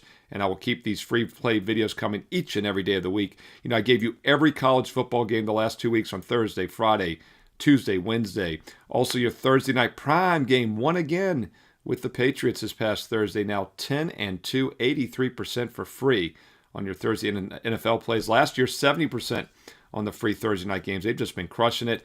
I try to give you all the Sunday and Monday night football games like this one for free as well. If you're finding it useful, thumbs up, like, comment below, and make sure you click subscribe. And you also click the bell as well here on WagerTalk TV so you get an instant alert and know when the free plays are posted each and every day here on the channel. Now, these TV games are great. I give you maybe 15 to 20 free TV games each and every week. Most of those are light leans only. Obviously, they're not going to all be best bets. I'm giving you a selection basically in every single weeknight TV game for college and pro football. And if you play them all, if you're using the opinions, I treat them maybe as 1% of bankroll. If you want my official best bets, though, those are my strong plays. And those are rated as 4% of bankroll. And the only way to get them is to be a direct client at my page, Steve Merrill, WagerTalk.com. And it's quite simple. If I'm using a game, my clients get it. It's been that way for the past 29 years since I became a full-time professional back in August of 1996. If I'm using a game, my clients get it as a best bet. And best bets have won consistently now for 4 decades. If you'd like to get on board, special offers are still available. Normally 7 days is $99, 10 days for $99. That expires after Monday night. This is your last chance to lock in 7 days and get 3 more bonus days for free. I'm giving you 10 days for the price of 7. No promo code needed. 10 days all sports for just $99. That's college and pro football and college and pro basketball. 4 major sports each and every day. That's less than $10 a day, less than $5 a play. 10 days for just $99. No promo code needed. Or if you want to get a full year of all sports, that is a true investment approach. That's how you make money consistently. College and pro football, college and pro basketball, and all of next year's baseball. Don't forget we went 11-2 in the baseball playoffs this past fall. Best World Series I've ever seen. Get 365 straight days of all sports, all access for about $1 a play. Why? Because I'm giving you an instant $500 discount and a bonus 25% coupon. Once again, no promo code needed. Couldn't be easier. 1 year for about $1 a play with the instant $500 discount. So whether you want the 10-day sampler for $99 or the 1 year all access for about $1 a play, no promo codes needed. They're on my main page right now, Steve Merrill, WagerTalk.com, and they're listed right above the daily free play. Last cut from my best bet card goes up as a bonus free play each day on my page. So go there right now. Make it a daily part of your handicapping routine to go to my page, get the free play with analysis, and while you're there, check out the strong best bets also and those great promos that are about to expire. Don't miss out. Steve Merrill, WagerTalk.com, and hey, get there quicker with shortcut wt.buzz/SM. On the way out, don't forget to follow me on social media on X and Instagram at Steve Merrill, 2 R's, 1 L, MERRIL, at Steve Merrill on X and Instagram. And stay tuned here to Wager Talk TV because there's more free play videos coming up next.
Welcome to Wager Talk today, the gold standard is where we talk the talk and walk the walk. It's Monday, new week, new opportunities. Of course, going to start with Gianni and the Steam report. Gianni and I both coming off a huge UFC card, so we'll talk about that. Crackman, of course, is going to drop an NBA prop. We'll get some Monday Night Football thoughts. And Steve Merrill, we put a lot on Steve Merrill's plate today. This man is going to break down Cowboys versus Raiders, Bucks versus Cavaliers, and then we're going to college basketball to talk Oregon State and Oregon. We got football. We got basketball. We're going to do some free plays. Let's kick off the week the right way. Thank you so much for joining us. Hit the like button. Let's bring in Gianni. Gianni, you and I, president, vice president of the Michael Morales fan club. Oh, yeah, my favorite. There's something... What is it about coming off of an awesome winning UFC Saturday? It just hits a little different. Differently, bro. You're so right. I had better. a good week. Like I said, I tell you when I win, tell you when I lose. I lost in college football last week, so I was excited about this week. And I ended up going 14-6, gave 20 bets with the weekday games, Saturday games, went nice, profitable week. Exactly what I expected. NFL, same thing. Went 5-1 on 4% plays, swept the Sunday night side in total. But I was more excited about what I did in MMA, because that is what cost me this entire year. I've had a losing MMA year, and after 4 or 5 straight winning years, it's cost me my profit almost for 2025. So I've been furious, like we were talking about before we went on air. But yeah, over the last couple of events, I got back to myself and feeling it, and woke up this morning excited. Just because of that, you're absolutely right. Nothing bigger than crushing the MMA card. It's MMA and it's golf for me. My guys know me. If I have a winning golf week, it's a great week. If I don't, I'm in a bad mood until we get to the next golf tournament. So, yep. All right, let's talk about Steam Report today. We've got NFL. We got some opening lines. I know we got college basketball. We got NBA. Let's talk about this NFL game real quick. Knock that out. Anything of note that we need to look at? Yeah, I mean, listen, after yesterday's games, the Sunday night game was, I thought it was going to be so one-sided. It didn't end up being that way, so I'm interested to see what kind of risk they have coming into this Monday Night Football game, because we're not seeing line movement. Here's what I mean. At Dallas, look ahead opened at about -3.5 with the over 50.5. You could look on the board right now. There's still 3.5s out there. 3.5 -05 or 3 -115. The total 50.5 or 50. So not all that much movement, even though the bookmakers were telling us, at least, leading into the weekend, that they thought they'd have a lot of exposure on the Dallas Cowboys. I just don't think that's the case so far. And here's why. Dallas, what's to be excited about Dallas? They have 1 win in their last 4 games. They're a team that's got 3 wins in 9 games this year. They're 1-4 on the road. They're playing on the road again tonight. They're road favorites. So again, it's not a road team, a favorite that you feel real confident about. Even though on paper you think Dallas is the better team, it's not a matchup where you know the one team's so much more superior than the other. They have 1 more win. That's it. And I think that's where you're starting to see some of the even recreational bettors today saying, wait, maybe there's some value in that live dog Vegas. Because look, over the last 2 games, sure, they didn't win, but they didn't get blown out either. They've lost their last 2 games by a combined 4 points, or they could have very easily won either of those games. Other than the blowout to Kansas City and Indianapolis, they've played tight, over the last 2 months. They're not getting blown out by margin. And I think you're starting to see some of that contrarian thinking. I'm going to fade the public and I'm going to be on the Raiders tonight. And I think the books are going to end up with a lot more balance than they expected in this Monday night game.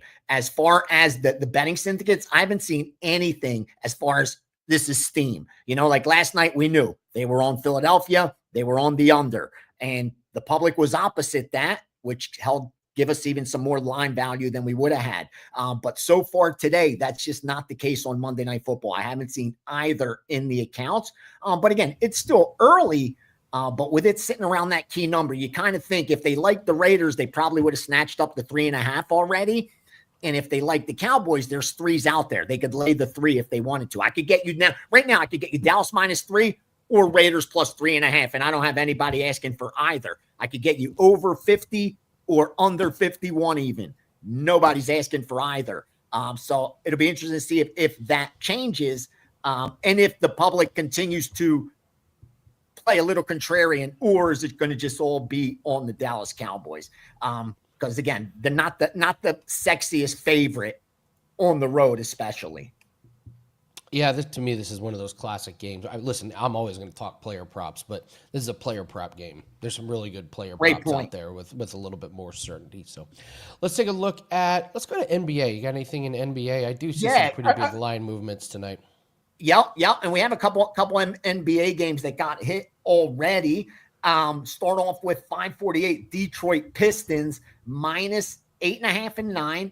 Then again, they hit minus 10. You want to see that follow through. I saw the same thing with Toronto, the Raptors game 554, and that's going opposite public. For whatever reason, the tickets that I'm seeing so far, again, it's early in the day, but seeing the public taking the Hornets, public versus Sharps on that one. And then finally 560, the Denver Nuggets.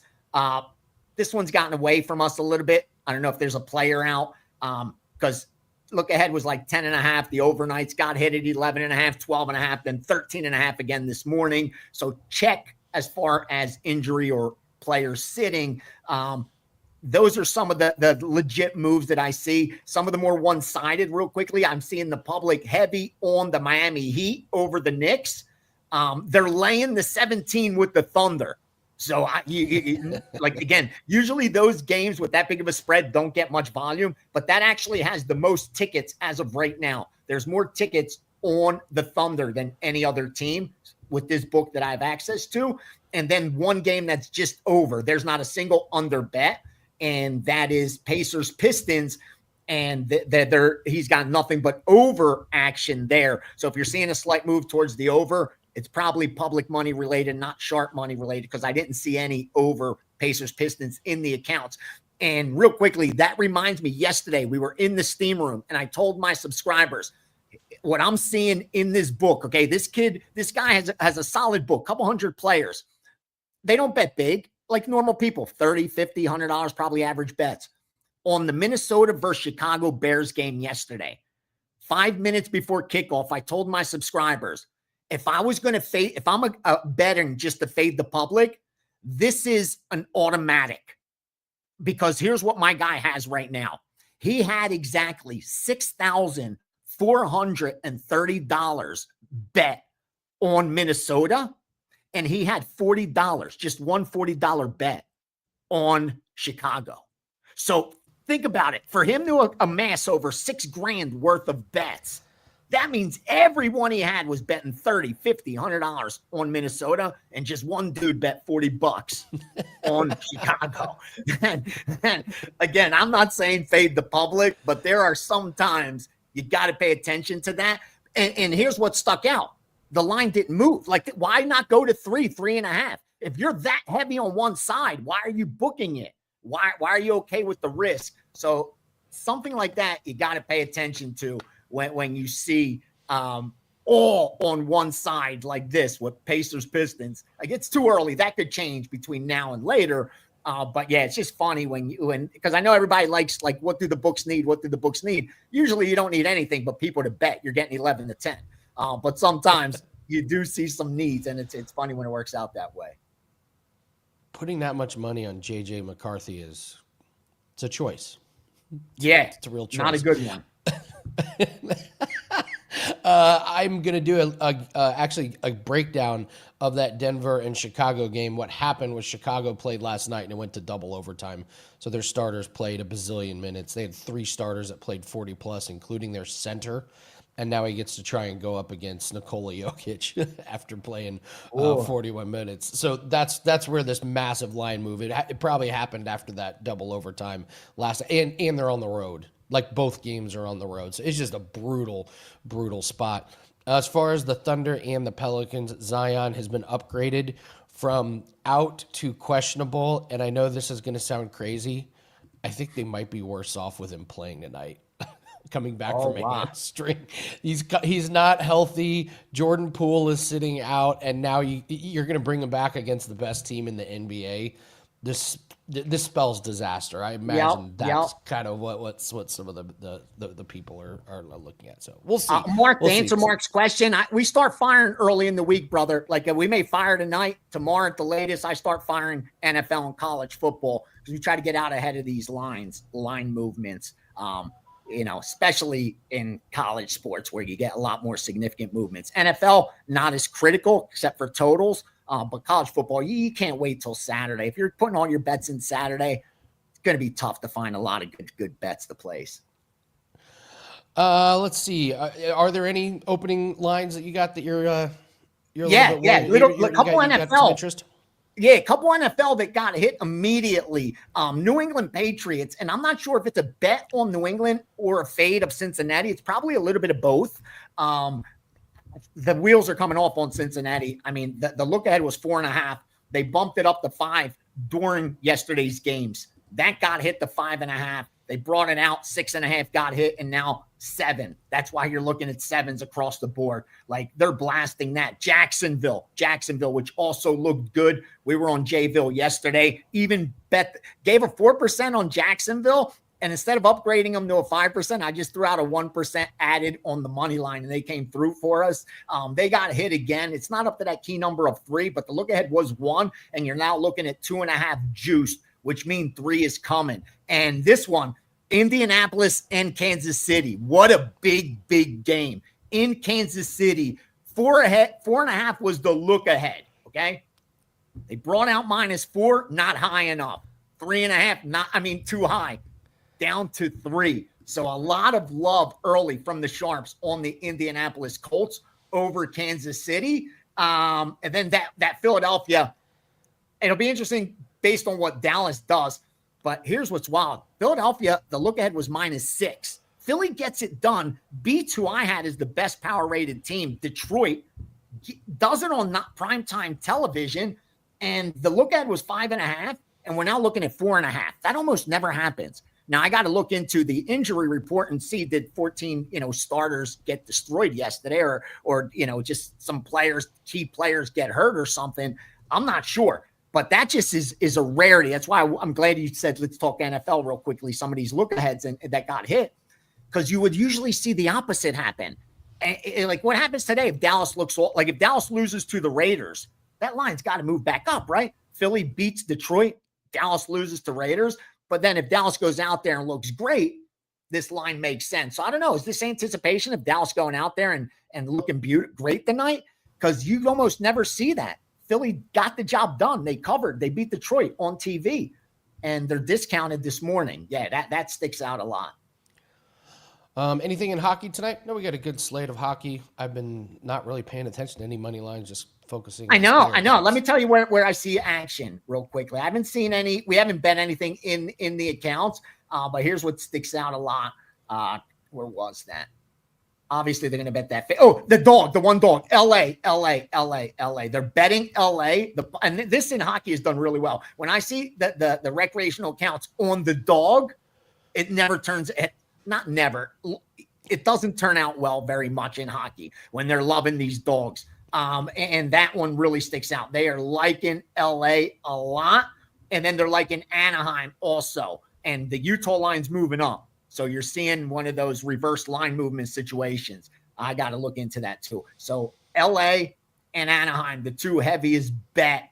And both of those look like dogs. Like I said, long term, that has not been a recipe for success in NHL.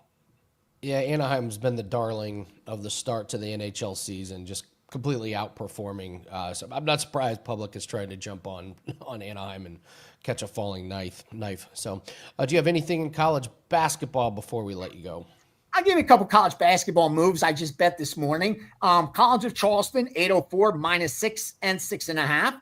811, Tulsa from +13 down to +11. 862 or 82, NC State -10.5 and 11. So that's NC State -10.5, 11. And then finally 822, UC Santa Barbara -2 and 2.5. So that's College of Charleston, Tulsa, NC State, and Santa Barbara. All legit moves already hit. All right. It's a great Monday. What do you have up for Yes, everyone? it is. Yes, it is. Monday night package is going up in the next 30 minutes. Confirmed it right before I got on. I think now 14-4 on Sunday night, Monday night football games dating back a couple months. I like this game. Got the confirmation. That play will be up in 30 minutes. Then we'll prepare for this week's college football and NFL. But also you'll have college basketball tonight, NBA, if I'm able to confirm. But college basketball for sure. And, yeah, big week ahead, man. Great way to end the month and end the year with all the bowl games coming up. Just a good time to get involved. So best of luck to everyone. All right, Gianni The Greek, thank you so much for joining us. Let's get the week started off right. Yeah, we just missed it. So what Gianni was saying is we don't have anything confirmed. So when he doesn't get confirmation, it's not going to be an official bet from the syndicates that he works on, and it's particularly dangerous to look at money and bets and especially on the totals, because you have no idea if somebody's manipulating the line or what. You see that happen in MMA all the time. You see a line move and you say, oh man, everyone must like this guy, and then all of a sudden it's flying the other way on the day of. So just be careful about looking at percentage of money and bets on the over. In certain games. So let's do it all around the world. Let's do some free plays. Let's get us started here with the game tonight. Pretty good prop here. CD Lamb over 26.5 on his longest catch. He's gone over in every game except the Chicago game where he got hurt. And the Raiders have given up at least one pass per play over this total in every game except the Titans. I feel like the Titans are one of those teams where that's just going to apply every week. It's going to be like, oh, this team did, except the Titans. We'll go to the NBA. Sam Merrill over 10.5 points. I'm not really sure about this 10.5 number. They've been putting him out at 11.5, and we get a lower line here. Garland is out, and Sam Merrill's gone over in 6 out of 8 games with Garland out of the lineup. He has played Milwaukee earlier this year with a similar lineup. He had 17, and Milwaukee gives up 26.4 points to shooting guards. And then we'll go to the 76ers and the Clippers. Andre Drummond over 11.5 points. Last 4 games without Embiid in the lineup, he's averaging over 13 points. Clippers, they allow 25.9 points to centers. It is absolutely insane how bad Zubac has been on defense. What Jokic did to him the other night was not fair. So those are your free plays here. I would also like to sit here and say that me not making all of us enough money off of the Michael Wilson receiving prop and Dawkins to win by finish is actually, I should actually be arrested. Me not making everyone enough money is actually worthy to be put on trial in front of a jury of my peers, because those were so automatic and such easy cashes, and I did not do my job, and I am kicking myself. You're never going to be mad at yourself for a win, but when you don't win enough, it just irks you. Let's bring in Bill, see if he has that same feeling. Bill, you're just one of those plays where you're like, I didn't make enough on that play. I was talking about Michael Wilson over. I sat here and I was like 46.5 yards over on Michael Wilson. This line is completely wrong. I think he had like 150 plus. So I'm sitting here with the winning ticket, and I'm upset. Ever happened to you? Yeah, sure. Of course, you could be a Monday morning quarterback on a lot of things and say I should have bet more, or should have bet this, should have bet that. But I kind of don't really feel that way, because I bet a lot. I try to bet max bets here in Vegas on props. Pretty tough, though, because you only have certain places. I'm not in jurisdictions where you have the DraftKings, FanDuel, maybe the other sports books of the world that people have. Very lucky to have those, but a lot of props. We have BetMGM here. Caesars, I'm not allowed to play. I got thrown out for winning. But doesn't matter. They can't keep me out of there, to be honest with you. It's so stupid. Throw people out, and I easily can get back in through someone else. But anyway, so yeah, we don't have the options that most of the country has as far as props. So Westgate, Circa, they take a dime each. They're very good to me. But so I'm usually getting down the most I can get. When it comes to props, I'm betting max amount of money. So I don't have that problem where I say I should have bet more. I only say I wish I could bet more. So, yeah, but no, props are a big part of my forte. Yeah, this is what I do. Again, another winning week, WagerTalk. my assistant here, I knew he won. I just didn't know why. He's just sent me over plus 13.4 units for the week. There's some of these guys out there on social media that want to rip everybody, and they don't even know how to. They don't even realize that we're betting 3 or 4 times more on something, a prop than a side, and they just want to say, they put everything together and go after you. Of course, they're under anonymity. They never want to come and talk to me in person or talk to anybody in person because that's their job. Their job is to be under anonymity because they wish they were winning bettors themselves. They're unhappy with their lives. There's so many misplaced rage. It happens. I get it. I get it. People are upset. Holiday time coming. People get down and depressed and upset and decide to go to Twitter and where else to take it out on people. But it happens though too. I'm not a holiday. I'll be honest with you. Since my mother died, my parents, it's just not the same. We never knew that it was the glue that held everyone together. We thought things were going to last forever, Andy. We thought things were going to be the same forever. We never knew that things were going to change. That's the way it was going to be until the end of the time. But things change, and I do feel for people also, but not for the people that want to post under anonymity. But I feel for people in general. Holiday time, it's not the best time for a lot of people. We bring so much stress on ourselves too. Preparing things, getting things ready, and being that glue that holds the family together. I realize how much stress. I had an old-fashioned Italian mom. She had to make sure everything was absolutely perfect, and she terrorized my father, terrorized everybody. And I say terrorized, that's not the right word. She just wanted to make sure things were right. So anyway, holiday time coming up. I stay in town here in Vegas. I am stepping out for a charity event for a couple days.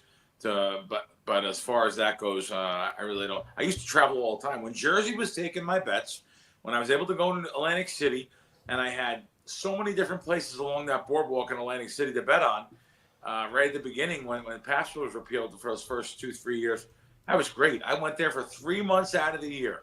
I haven't been back in a year. That's unbelievable. I went for 3 months, even 4 months out of the year. Spent my summers in Jersey. Different timing now. We're in different times. I was just interviewed by a Chicago newspaper. He asked me about the reversal of Pabst. So what did I feel? He was shocked at my answers. That I probably wish it wasn't done. I was going to be so happy, and we were going to make and I did make a lot of money in the beginning. Bonuses were ridiculous. Sign-up bonuses, lots of opportunities when the sports books actually took winners and used the information. But now, everyone throws you out. All those new sports books kind of limit you or throw you out. So it's upsetting to someone like myself because I thought it was going to be great. But now, thinking about it, I have that responsible gambling aspect to me. And let me tell you, it's hurting a lot of people. There's a lot of closet gambling going on, especially in the 7 states that allow online casino games. People are playing blackjack and slot machines, and the kids go to bed and the husband's firing on basketball or football in the other room. What's the wife doing? She's going in the bedroom under the covers playing slots. There's a lot of closet gambling. Really? Oh yeah. Yeah, no, it really bothers me that this is going on and not being dealt with, not being talked about with a lot of places. Because listen, I know the human makeup, what we're made up of. I know what happens. So when you throw that little gambling in this mix, imagine growing up where I did, New York, New Jersey. We had so many vices: drinking, drugs, women, lottery, casinos. Yeah. Now you want to give them online blackjack. Now you want to give them online slot machines. Let me just tell you, the interview I gave out, I'm going to retweet it. I was very, very blunt and very, very frank about things. It hurt us here in Nevada. That's right. It hurt us here in Nevada being an advantage sports bettor. These new companies coming to the country and the lines being so much wider and, the money lines. So now the typical money line I'm used to is minus 140, come back $1.20 here in Vegas. And these new companies were minus $1.40, come back even. It's crazy. Why? Because all these new areas, these new jurisdictions, the new genre, the kids that are 18, 19, 20, 21, I can do this, I watch ESPN. They're just used to, oh, that's the way it is. Okay, I didn't know any better. They never been to Vegas. They never knew about gambling, the odds, the real odds. I can go off on tangents that you see people. Sorry, it's it's fine. Let's it's a story for another day. I've heard ads. I'm not even going to mention the casino, and I'm just like, how is this legal? It's got like celebrities endorsing it, and celebrities are the investors in it. I actually can't really believe. I can't believe that that's allowed. But whatever. Let's talk NBA. Let's talk NBA. Give me a prop for tonight. We got a lot of good games to choose from. Okay. A lot of props. Last one. I said something, didn't finish it though. How it hurt us in Vegas here. Well, the sports books here in town said, well, hey, those companies are charging $1.35, $1.50 for teasers. Let us do that. We used to have $1.20 teasers here. And now the money lines are even wider. I don't have one 10-cent baseball shop. Why? Because of the new companies that are in the other jurisdictions. They're getting away with it. They're making a ton of money. Vegas has decided, oh, let's do the same thing. Give them no choice. They got to lay $1.30 and come back $1.30 and $1.10. That's just the way it is. Well, there is a way. Don't even do it anymore. Don't even bet it. I mean, find a local guy. All right, now NBA prop. I have an NBA prop tonight. Andre Drummond. Let me make sure. I hate to give out a bad line. Okay, under 12.5. Good. All right, under 12.5 rebounds. Minus $1.15. Minus $1.20 is fine. I have two different lines in front of me. So he's been averaging 10.5 points without Embiid. But tonight, he's in a tough matchup with the Clippers here. Second lowest pace in the league. The backup center, Barlow, is back for the Sixers tonight. Drummond has a chance to get in some foul trouble here. Clippers, he's up against Zubac tonight. So I think they're, hopefully he gets some, like I said, he can get in some foul trouble. It draws a lot of fouls in the paint. Under 12.5, minus 20 and minus 15, two different sites I'm looking at. So there's a prop for tonight. Having good weeks here, WagerTalk. Like I said, if people know how to grade it properly, and if you're betting more on the props like you're supposed to, and betting more on certain things like you're supposed to, plus 13.4 units last week. And again, props overall, 13-10. College football is really good last week. 7-1, but overall in general, that's why you have to be enamored in everything. You have to play everything. You have to have outs, which I'm sure you do. If you have DraftKings, FanDuel, Caesars, BetMGM, I can go on and on. They have player props on positions, and we give out obtainable lines. I can pad my record and have a much better record if I give out a line like some people do. They send out. I see these text messages. They send out. Drummond under 12.5 at Hard Rock. Well, how about if you don't have Hard Rock? How can you grade at Hard Rock? You have to grade an obtainable line. I don't do that. I'm giving you an obtainable line. It's the way it works. Any thoughts on Monday Night Football? I love props in this game tonight. I think this is the exact opposite of last night. Last night was unders galore. I think tonight could be overs galore. Yeah, no, I don't have anything yet, but I'm sure I will. I'll have a prop up. And it's just, it's Monday Night Football. It's a very efficient line. It's been up there all week. Unless you're living in Vegas, let me be blunt. Unless you're living in Vegas or a jurisdiction that has it, if you can find your weak sports books, I say weak, your slower moving sports books. Like last night, the Win here in town was begging you to take the Eagles. They had someone come in from the casino, come in and bet a lot of money on Detroit. Therefore, they have to have, it was a scalp. It was an absolute scalp. They had minus 2.5 even.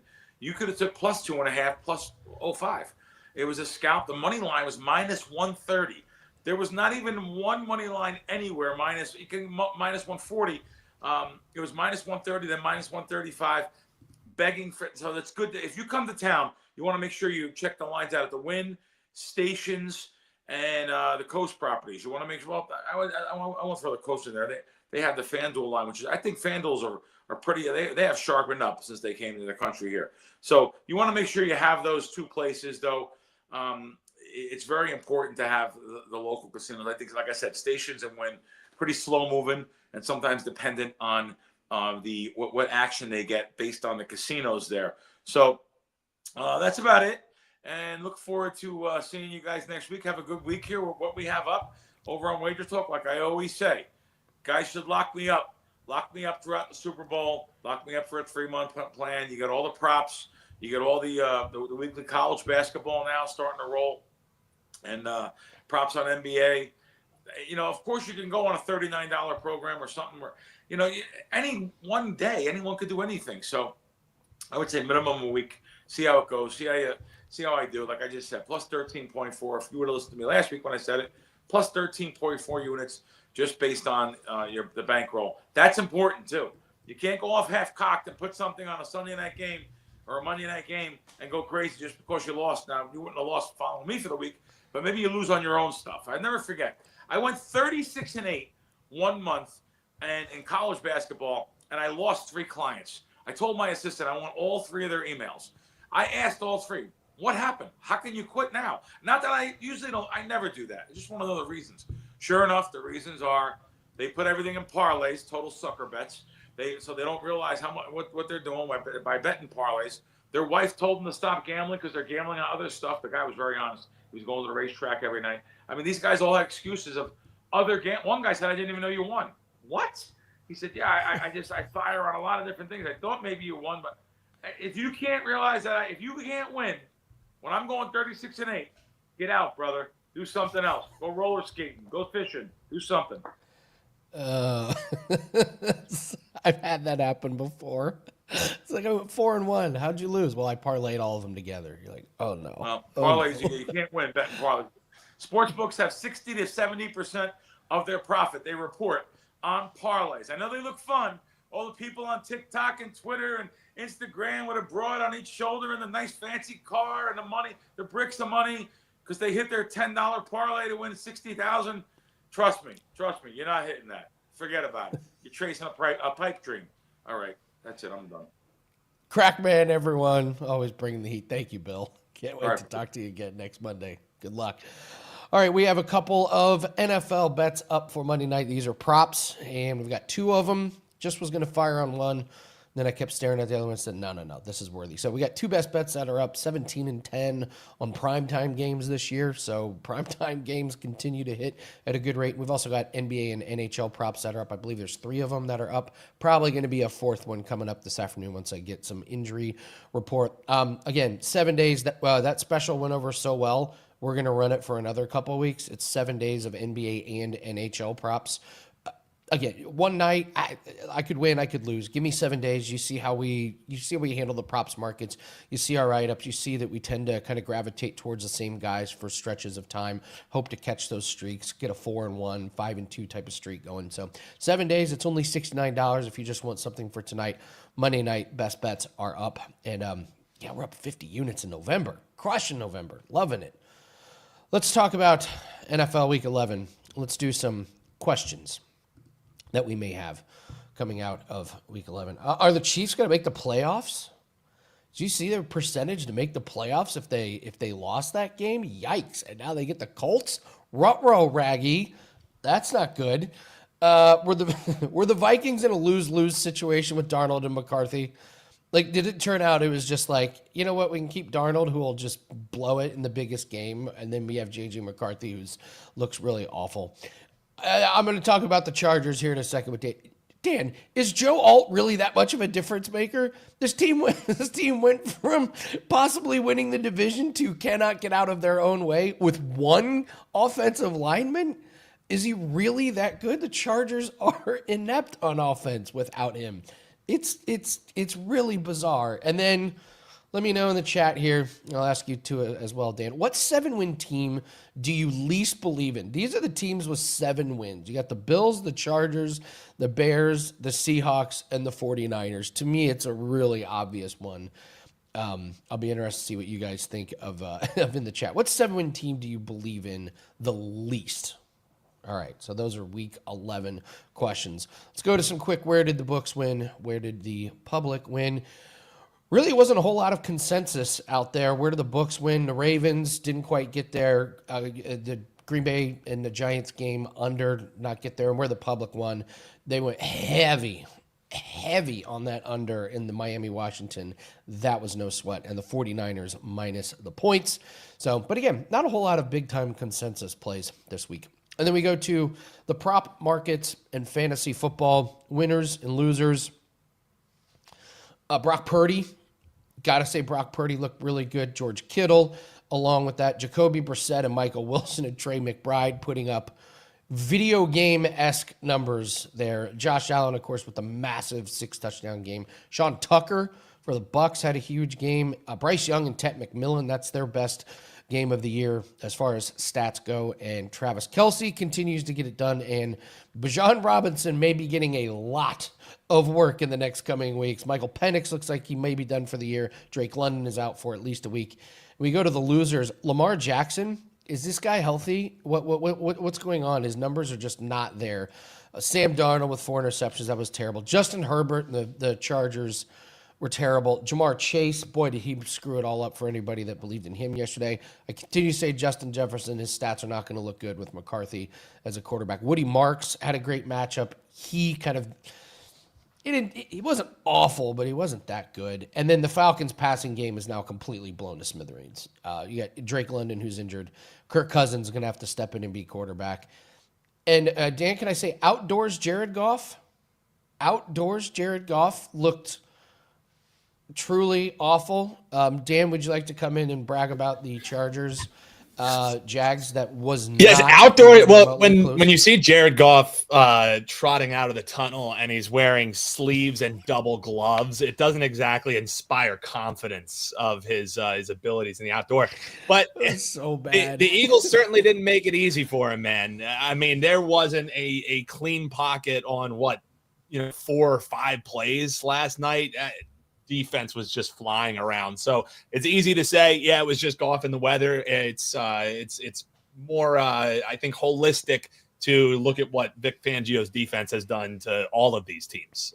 It's happened week after week after week. And whether it's weather, whether it's not, the one constant is Vic Fangio and that defense, since adding Jalen Phillips, has finally cracked that pass rush that they were lacking from last year's defense. And thank God they have a good defense, Andy, because the offense is equally as ugly as the defense is beautiful.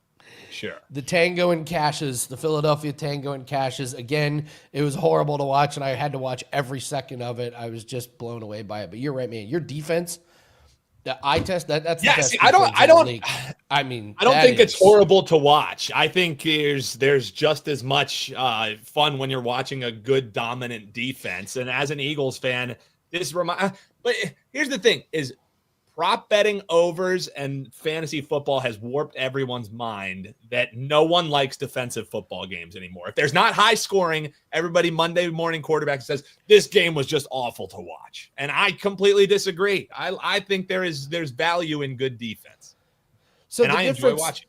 The difference last night between the two units was Jared Goff was throwing incomplete passes to wide receivers who were covered. Jalen Hurts was throwing incomplete passes to wide receivers who had a step or two on passes that should have been incomplete. There were a lot of drops. Typically on deep balls with 40-mile-per-hour wind gusts, you're going to see some fluctuation on passes. So that's going to happen. Well, you don't think wind matters when you're throwing deep balls? Then stop throwing the deep ball. If you don't like fluctuations in the wind, stop throwing the deep ball. That's very fair. I mean, it would also help if Devontae Smith didn't have an uncharacteristically bad game. Bunch of drops out of him. Dallas Goedert, bunch of drops out of him. Lane Johnson goes down, so the offensive line wasn't quite there. But let's focus on the bad passes from Jalen Hurts and not the one where he avoids the sack in the end zone, rolls out to his right, floats it over a defender into a perfect window and Jahan Dotson when there's a safety over the top. But Jalen Hurts can't throw. Jalen Hurts is awful. Great. It was a great play. It was a great play. So Dan and I are going to go over tomorrow our before season predictions for season win totals. Some were really good. We had to do every single team. So we made it very clear, Hayes, a lot of these are not bets. Some of them are hilarious. Some of them are just laugh out loud. So Dan, don't tell me what it is. Save it. Your biggest takeaway from our season wins tomorrow. I'll give you my biggest takeaway, and we'll see if we land like on, that. on the same thing. Because there are some hilarious ones where you look like a complete ass. You're like, how? I know, but that's what How? happens. You're picking 32 teams season win totals. If you go 32-0, you should have entered that contest at the Westgate, where you pick every one of them. You're not going to get every one of them right. And to answer your question, Andy, I think this was a terrific question, and we want to get Steve Merrill's thoughts on this one. He's coming up next. The last 7-win team that I have the least belief in. I get it. The Bears are winning, you know what I mean? But at the end of the day, that win yesterday had a lot more to do with how bad J.J. McCarthy was than how well prepared the Bears were. If that was even a somewhat competent quarterback under center, that actually probably not only does it not end up as a Bears win, you're seeing that as a potential double-digit loss if you watch that game.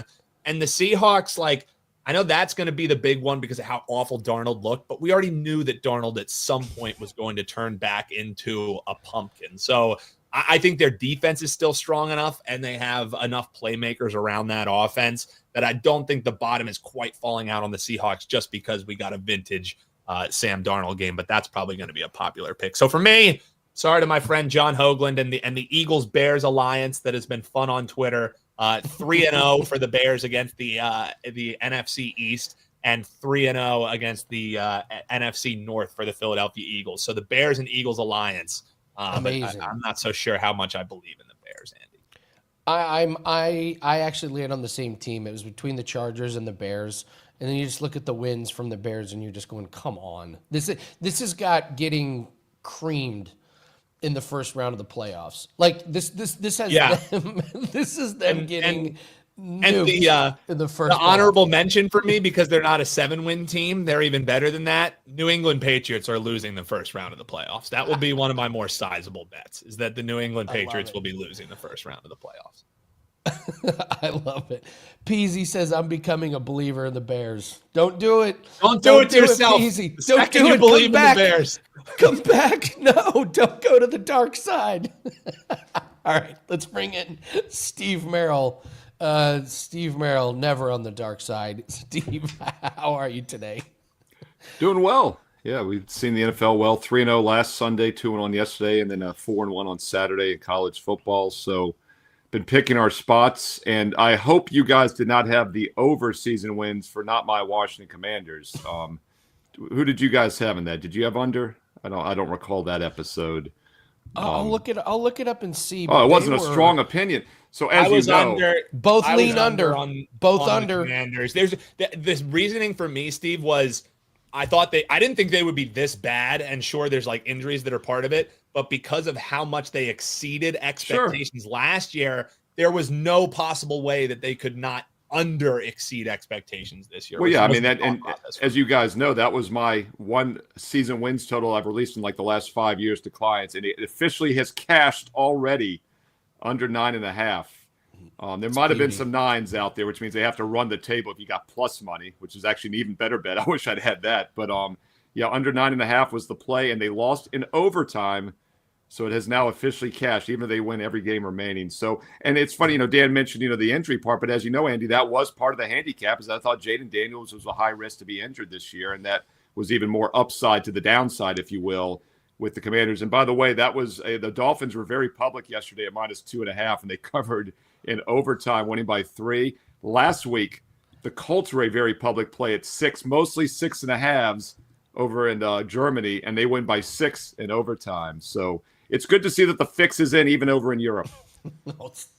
There we go. Oh boy, No. don't go there. That's Don't the do worst that. part about the betting scandal. Not that people lost money and everything, but now anytime anyone's That it's betting, international now? fixed.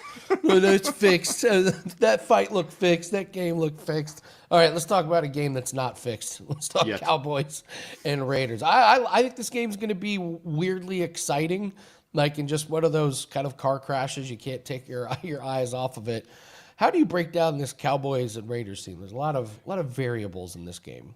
Yeah, I think it'll be exciting, actually, because I think there'll be some points. First of all, the Cowboys, there were 5 very public plays this week. And I just mentioned the public went 2-2 on Sunday. Would have been 1-3 had the Dolphins not covered in overtime. But by the way, the other public plays, the most public play of the week was the 49ers, easy win. Last week, it was the Lions, easy win. So just blindly fading the most public play is not a great strategy, and I rarely do because you're usually on a really ugly team like the Commanders last week. So I just don't like Cardinals this week. The other public plays, though, by the way, the Chargers were very public. I had a free play for everybody on my site at WagerTalk.com on the Jags, easy winner there. Also, I'm checking my list here. The Chargers, Detroit. We faded Detroit Sunday night. How could I forget that? That was the public dog of the week. We had the Eagles last night as a client best bet as well. The fifth public play this week, though, is the Cowboys tonight. But as I said in my Fade the Public video, we don't just blindly fade the public. And I'm not in a hurry to fade Dallas in this spot because I think it's actually a pretty good situation for the Cowboys off back-to-back losses and a bye week. So this is a spot where I usually look to play the better team. And the Cowboys are probably the better team. But I will say if you're going to play Dallas, you got to get -3 and lay the extra juice, -120, -125. If you like the Raiders, there's a lot of 3.5 flats available. There's about an 8 to 9% chance Dallas wins by exactly 3 points tonight. Cowboys -3 or Raiders +3.5 is how you play it. I would prefer to have Dallas -3. But I think the better play in this game is actually the total, and I like the over 50. Now, when I did my standalone video a few days ago for this game here on Wager Talk TV, it was around 49.5. 50 is what we call a dead number, so there's still value. 51 is the key number. About 3% of games are going to land exactly on 51 points. Less than 1% of the time is it going to hit 50 or 52 for that matter. Get briefly open at 51, came down a bit. I don't agree with that move. I mentioned how Dallas is coming off back-to-back losses, and they had the bye week. I think that's good for the offense because they had one of their worst offensive games of the season in that Monday night loss against the Cardinals 2 weeks ago. And if you recall, Dallas was actually a very public play in that. I came in here on the show, and I gave you Arizona as a live dog for the free play here 2 Mondays ago. But it was a little misleading because Dallas had 3 turnovers to none. The Denver loss, they had 2 turnovers to 1. So those past 2 losses, they've had 5 turnovers and only forced 1. I look for a cleaner offensive game here off the bye. And I think the Raiders will have a good offensive game off the bye week as well. Coming off a bad offensive game against Denver, who's turned out to be a pretty good team this year. And they also got shut out against Kansas City a few weeks before that. But when they face bad defensive teams this year, and by the way, Cowboys are a really bad defensive team. They scored 29 against Jacksonville in between those 2 games. They put up 24 on the Commanders, who are another bad defensive team, 24 on the Bears, 20 on Tennessee. And I mentioned how Dallas is not a good defensive team. Well, really, any metric you look at, they've been bad defensively this year. They're giving up almost 31 points a game, almost 6.5 yards a play, over 7.5 yards a pass, almost 5 yards per carry. So the Raiders will move the ball here. I like the situational setup here for both offenses coming in with some rest. And by the way, the Raiders are coming off a mini bye. They played the Thursday before, so they've had 10 days off. Cowboys have had 13 off. I like over 50 in this one between the Cowboys and Raiders. Monday Night Football, 8:15 Eastern on ABC and ESPN because it's so good. I love the over. Dan sitting here. Oh, no, I love these 13-6 games. No. Give me 38-31. I will be shocked if the Cowboys No hold defense. anybody to 13 or 6 points this season. It's true. It's true. The only Maybe thing in the that first helped the quarter. Cowboys is a lightning delay, and we're not going to have that tonight in Vegas in the Dome. So. Let's move to the NBA. Pretty good game tonight. Bucks, Cavaliers. Garland appears to be the only one that's going to be out, but two really good teams that are probably going to be competing for the Eastern Conference title. What do you see in this game? Yeah, I was going to say the same thing. It looks like a clean game as far as the injury situation. Garland's the only guy as of 12:30 Eastern I'm seeing kind of pop on the report. And we look at these 2 teams right now, 2 contenders, but the Bucks are just 8-6 straight up, 7-7 against the number. Cleveland 9-5, a little bit of a below average start for them, some overtime losses, but just 4-10 against the number. Cleveland's been a real money burner this year as they've definitely have underperformed considering they were probably like the conference favorite coming in here. As far as the point spread, very little movement from the opening number this morning. It's sitting at 7.5 across the board. I will say there are some books that have gone to 7. So if you like Milwaukee, maybe you grab the 7.5 earlier than later. If you like Cleveland, wait. There are some 7 starting to show. I'm going to look at the total, though, instead for this game. And you mentioned these are 2 of the best teams, perhaps 2 of the best teams in the Eastern Conference.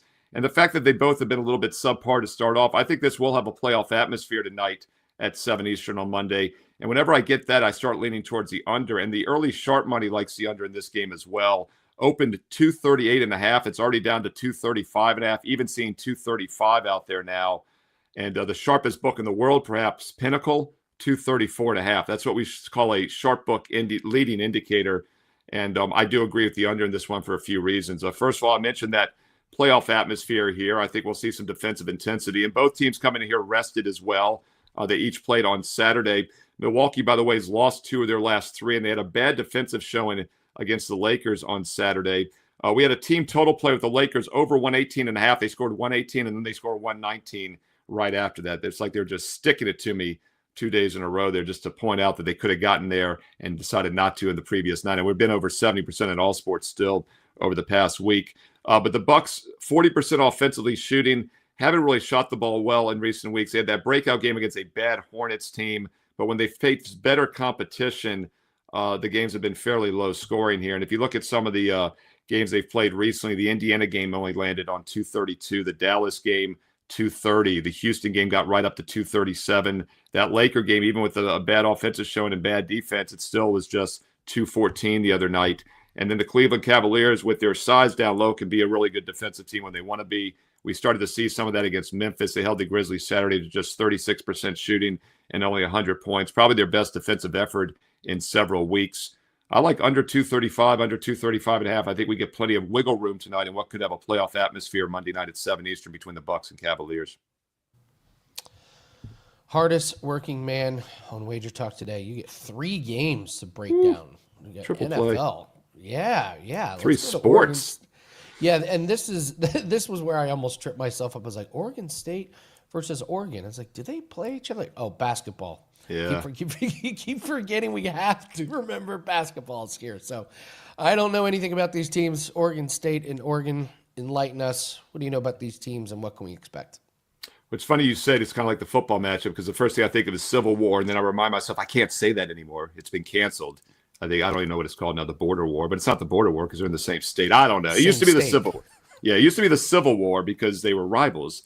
But that's football. I don't think the basketball was ever referred to that. What this used to be called is a Pac-12 matchup. Can't say that no more either. But they do still play each other, obviously, a little bit earlier in the season than before here on November 17th. And as I'm doing this breakdown about 12:50 Eastern time, the odds logic screen is lighting up. We're seeing some money come in on Oregon, the favorite. They opened as low as minus 12. It was 13.5 a few minutes ago, and now we're seeing mostly 14s out there. So I would call that a sharp move. Middle of the day on a Monday during the football season with Monday Night Football, NBA, when a college basketball game is lighting up, it's probably sharp money. We'll check the injury board. I did not see too much. One guy was listed for Oregon as questionable this morning. Was Devin Pryor, I believe, who's probably like the 5th or 6th guy in my power rankings on the team as far as importance. But he does play about 37% of their minutes.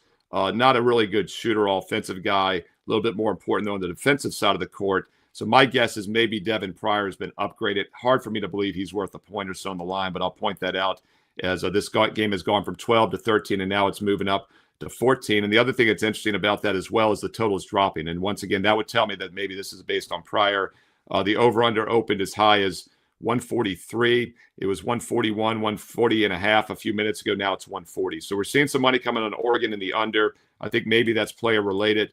One thing I do like about the under in this game is the pace of play here. And we always talk about tempo in college basketball. Now I'll move over to Oregon State, the underdog. The Beavers, they like to play slow. Out of a 360-some teams, they're one of the 20 slowest teams once again this year. Oregon's kind of middle of the pack as far as tempo. I think it's usually easier for the home team to dictate pace, but it's also easier for a slow-down team to dictate pace. And I think that's one of the reasons also we're seeing some money coming on the under in this one. So Oregon and the under moves don't really correlate because I think a lower scoring game in Oregon State makes more sense. One thing about these teams also, they live and die by the three. Oregon State takes a huge percentage of their shots from three-point range. They're currently on the season taking 52% of their shots from three-point range. And Oregon has one of the best three-point defenses in the country, and so does Oregon State. And Oregon also has a very good interior defense. So I really think the Beavers are going to have a tough time scoring in this game. You could look Oregon State team total under or just the full game itself under the 140. Might be a lower scoring game than expected tonight at 10 Eastern in Eugene, Oregon, between the Ducks and the Beavers. Just so weird. Like whenever you hear Oregon and pace, my mind just goes back to those really fast. Correct. And so then you're just like, oh, the basketball team must play like that. It's like, no, completely different coaches, completely different sports. So I got to get that out of my head from betting this. So, well, keep in mind, Andy, they have played fast at times. Dana Altman's the current coach there. Creighton, I believe back in the day, some really good mid-major programs. And I do think when they get the opportunity, they're what I call a neutral team real quick. Like their pace is around like 180 in the country out of like 360. So a team like that, I always feel like is going to be dictated one way or the other based on the opponent. And Oregon State's a real slow down team. But if you see Oregon against a fast team this year, you probably will be right. You will see that pace once again. It's a great Monday. Tomorrow, of course, is $5 Tuesday. So everybody buckle up for that. What do you have up for clients on this Monday, though, Steve? Not $5 Monday, but tomorrow will be $5 Tuesday. Abe will wake up from his nap on Monday, and he'll be here on Tuesday. So, yeah, Tuesday, $5 Tuesday is great. But you can also make it $5 every day. And actually tonight on Monday is the last chance to do it because I believe the 10 days for 99 is still up there and it expires tonight at midnight. So that's 10 days all sports for the price of 7. Also, I've got the 1-year all access available right now with the instant $500 discount. And that gets it down to about $1 a play, about $3 a day. So if you like $5 Tuesday for a single play, how about getting every best bet I release for the next 365 days and nights for about $1 a play with the instant $500 discount? And now's a great time to get on board. You're going to get the complete college and pro basketball seasons, which have just begun. The rest of college and pro football, we went 6-2 this weekend in college and pro football. It's a fantastic time to get on board. The holidays are around the corner. All of next year's basically for the first 3 months. And then all of next year's baseball season, I went 11-2 in the baseball playoffs that just ended. 365-day all access for about $1 a play with the instant $500 discount. Yes, we have single day, weekly, and monthlies, but the 1-year all access is how you get the price down to about $1 a play and you start taking a serious, consistent investment approach every day. But once again, it doesn't matter which package you get. Every client gets the same best bets I release each and every day, the same games I'm personally using. And it's always been that way since I started back in August of 1996, over 29 years ago. Check it out. And don't forget about the bonus free play. We had the Jags yesterday on Sunday. I was mad because we would have been 3-1 had I not cut it for my best bet card, but everybody got it for free. That's always nice, hitting over 70% on those free plays over the past month. Check it out, Steve Merrill, WagerTalk.com, and of course, get there quicker with shortcut wt.buzz/SM. And if you're liking the free play videos, I do them every day here on the channel. Subscribe, click the bell, and make sure you comment below because I read the comments, I reply back. But if you're in a real hurry, just click that like button. That's the most important thing. Thumbs up, like. And I'll keep these free videos coming each and every day right here on WagerTalk TV. Steve Merrill, great job. Thank you so much for breaking down these games. Always dropping knowledge. Make sure you go check out his plays over at WagerTalk. Can't wait to talk to you again next week, Steve. Let's get the week started off right with some winners. All right, let's move to breaking down an NBA game here. I have been tasked with breaking down Nuggets and the Bulls, so let's talk about the Nuggets and the Bulls. The Chicago Bulls opened up as 10.5-point favorites, and immediately before this show started recording, they moved to 14.5. So we recognize that graphic is not accurate when you're watching this probably, but the over-under is about 244. They are on the road against the Denver Nuggets. The reason for this aggressive line move is a double overtime game Chicago had last night against Utah. You've had 3 players play 40-plus minutes last night, Giddey, Okoro, and Vucevic, and they get to go on the road again to the buzzsaw that is the Denver Nuggets. I mean, Denver is number 1 in offense and number 3 in defense efficiency. Meanwhile, Chicago started off the year insanely good, won their first 5, but now they have regressed back. Chicago is now 14th in offensive efficiency. Defense is slipping. They're down to 20th in defense efficiency. Like I said, Bulls won 5 in a row to start the season, but they've lost 5 in a row, and they've lost 5 in a row on the road here. The Nuggets, 6 home games, 5 wins by 10-plus points here. Kobe White is out tonight, and you got a Chicago team that, listen, I know they're professional athletes. They have to be tired. That was an insane marathon game last night. So what I'm going to do is I'm going to take the first half on the Denver Nuggets. I don't want anything to do with this massive spread in the fourth quarter. I do think Denver gets out. I love what the Nuggets did in the offseason. When they signed Valanciunas, that has opened up everything for Jokic. He's playing less minutes. He's fresh. The time that he's on the court, he's got way more energy. Last year, they were having to play him way too much, and he's getting a lot of rest. So you're getting an aggressive Jokic tonight against Vucevic that played over 40 minutes last night. I just don't think this goes well for Chicago. And I would take the first half on the total. On the spread. Let's do -8.5 on the Denver Nuggets. This is the Denver Nuggets team that's 5-1 covering the spread in home games this season. I think they get off to a good start. And guys like Jamal Murray and Aaron Gordon, when they're fresh and they're going up against some tired legs, they just have all the advantages in the world. We can take a look at some props here. Jalen Smith over 8.5 points. If Vucevic is tired and gets some rest or gets in any foul trouble, Jalen Smith is going to come in and he's going to get minutes, especially if this is a blowout late. So I like Jalen Smith over 8.5 points and Aaron Gordon over 5.5 rebounds. I could see a lot of missed shots coming from the Chicago Bulls team. Jokic is dealing with a little bit of an injury. And if you look, Aaron Gordon has had 23 rebound chances the last 2 games. He gets anywhere near this 11 or 12 rebound chances. I love him to get over 5.5 rebounds. So we're going to take the Nuggets to cover the spread at 8.5 in the first half. We'll take a look at Jalen Smith over his points and Aaron Gordon over his rebounds. NBA and NHL best bets are up. Props continue to hit. We're up over 11 units just in the month of November on these. We like to combine the NHL and NBA props kind of into one pack, so you get to see how we play them off of each other. You get to see how we follow a lot of the same guys. We also have a Monday Night Football pack that is up 2 plays. We're 17-10 in primetime games in the NFL. Those are over at WagerTalk.com. If you could, please hit the like button. Leave a comment below. It really helps the algorithm out, and appreciate you guys watching. All right, that is going to do it for us for Monday's Wager Talk today. Went just a little long, but a lot of good information, a lot of good bets on the board. It's $5 Tuesday tomorrow. We're going to gear up for that. Don't forget the like button. Leave us a comment, and thank you so much. Chat, you crushed it today. Let's have a big Monday, get this week started off right. Good luck on your best night. We'll see you tomorrow. Take care.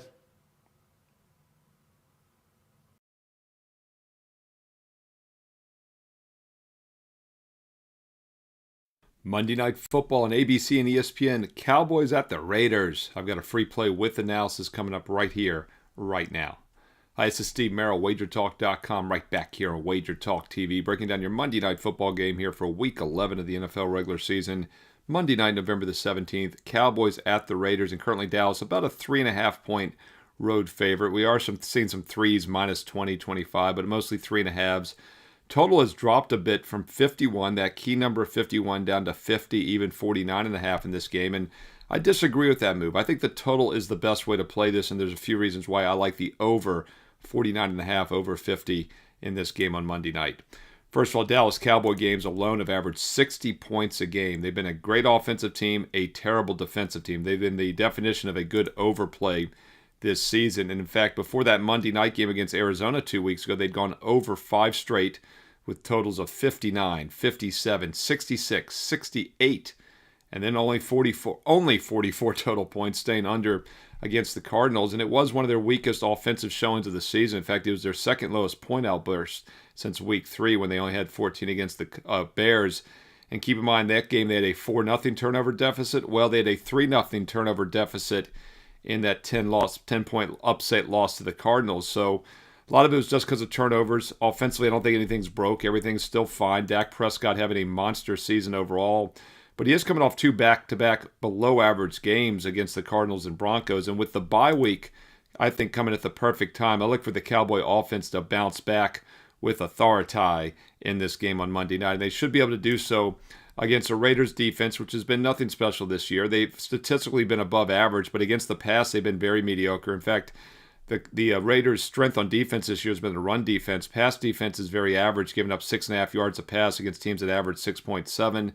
And the Cowboys, as I said, are an explosive offense, averaging 29 points a game, 6 yards per play. But they've been worse than that on defense, giving up almost 31 points a game, 6.3 yards per play, and 7.7 yards per pass.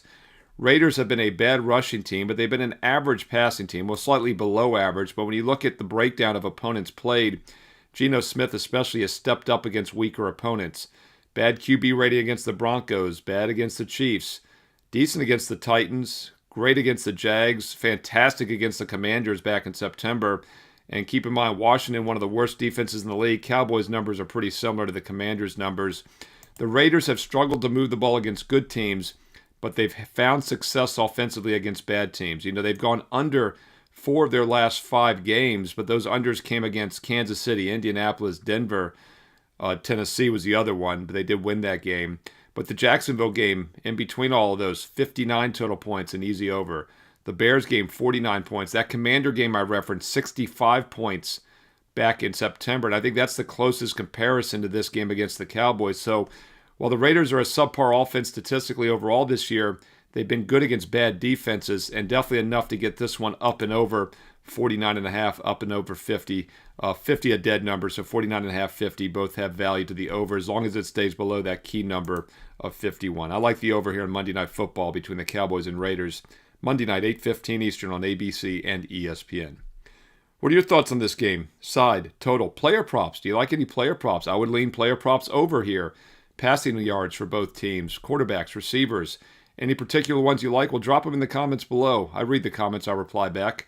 Include some analysis if you have time. Let's learn and earn and win together here on WagerTalk TV. And if you're finding these free play videos useful, quick thumbs up, like, click it. That's all I ask. Takes 2 seconds. Thank you so much. And I will keep these free play videos coming each and every day of the week. You know, I gave you every college football game the last 2 weeks on Thursday, Friday, Tuesday, Wednesday. Also your Thursday night prime game won again with the Patriots this past Thursday. Now 10-2, 83% for free on your Thursday NFL plays. Last year, 70% on the free Thursday night games. They've just been crushing it. I try to give you all the Sunday and Monday night football games like this one for free as well. If you're finding it useful, thumbs up, like, comment below, and make sure you click subscribe. And you also click the bell as well here on WagerTalk TV so you get an instant alert and know when the free plays are posted each and every day here on the channel. Now, these TV games are great. I give you maybe 15 to 20 free TV games each and every week. Most of those are light leans only. Obviously, they're not going to all be best bets. I'm giving you a selection basically in every single weeknight TV game for college and pro football. And if you play them all, if you're using the opinions, I treat them maybe as 1% of bankroll. If you want my official best bets, though, those are my strong plays. And those are rated as 4% of bankroll. And the only way to get them is to be a direct client at my page, Steve Merrill, WagerTalk.com. And it's quite simple. If I'm using a game, my clients get it. It's been that way for the past 29 years since I became a full-time professional back in August of 1996. If I'm using a game, my clients get it as a best bet. And best bets have won consistently now for 4 decades.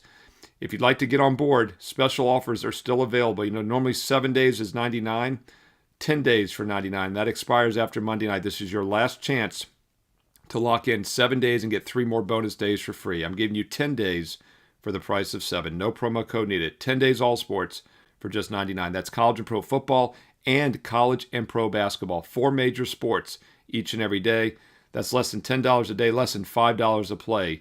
10 days for just $99, no promo code needed. Or if you want to get a full year of all sports, that is a true investment approach. That's how you make money consistently.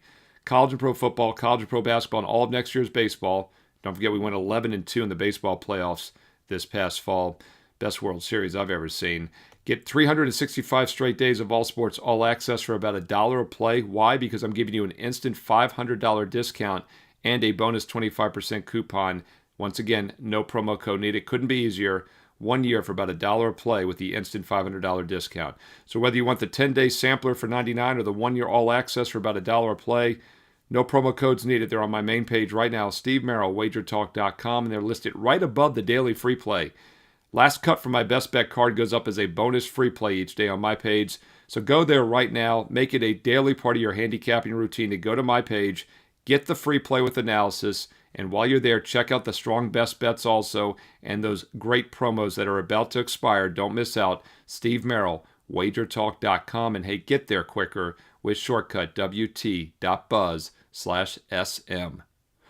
On the way out, don't forget to follow me on social media on X and Instagram at Steve Merrill, 2 R's, 1 L, MERRIL, at Steve Merrill on X and Instagram.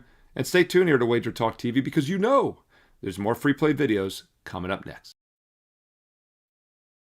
Welcome everyone to Props and Parlays. Andy and Andrew McGinnis going to be breaking down the Cowboys and the Raiders. And yes, Andrew, we do talk a lot about the Cowboys on this show. I feel like we don't know anything. If you just watch this show, you know nothing about like the Titans. You don't know anything about the Panthers, but boy, we know the Chiefs and we know the Cowboys on this show. So thank you everyone for joining us. How was your weekend? Andy, good weekend. Good weekend. Yesterday was a big day for me with the Grey Cup CFL action. So I saved my NFL action for today, for tonight. And yes, we're very familiar with the Dallas Cowboys apparently, but 5-0 in the Grey Cup. You got to love that. Mixing a prop bet, mixing some totals, mixing some sides, and went 2-0 in hockey yesterday. So a 7-0 Sunday. You got to love that. 8-0 all sports run. Going back to Saturday, so feeling pretty good with that, and got just one play circled for tonight. So looking forward to it. I always say to you when we're recording this show, may add more. You never know, may add more, but so far just one play going for tonight.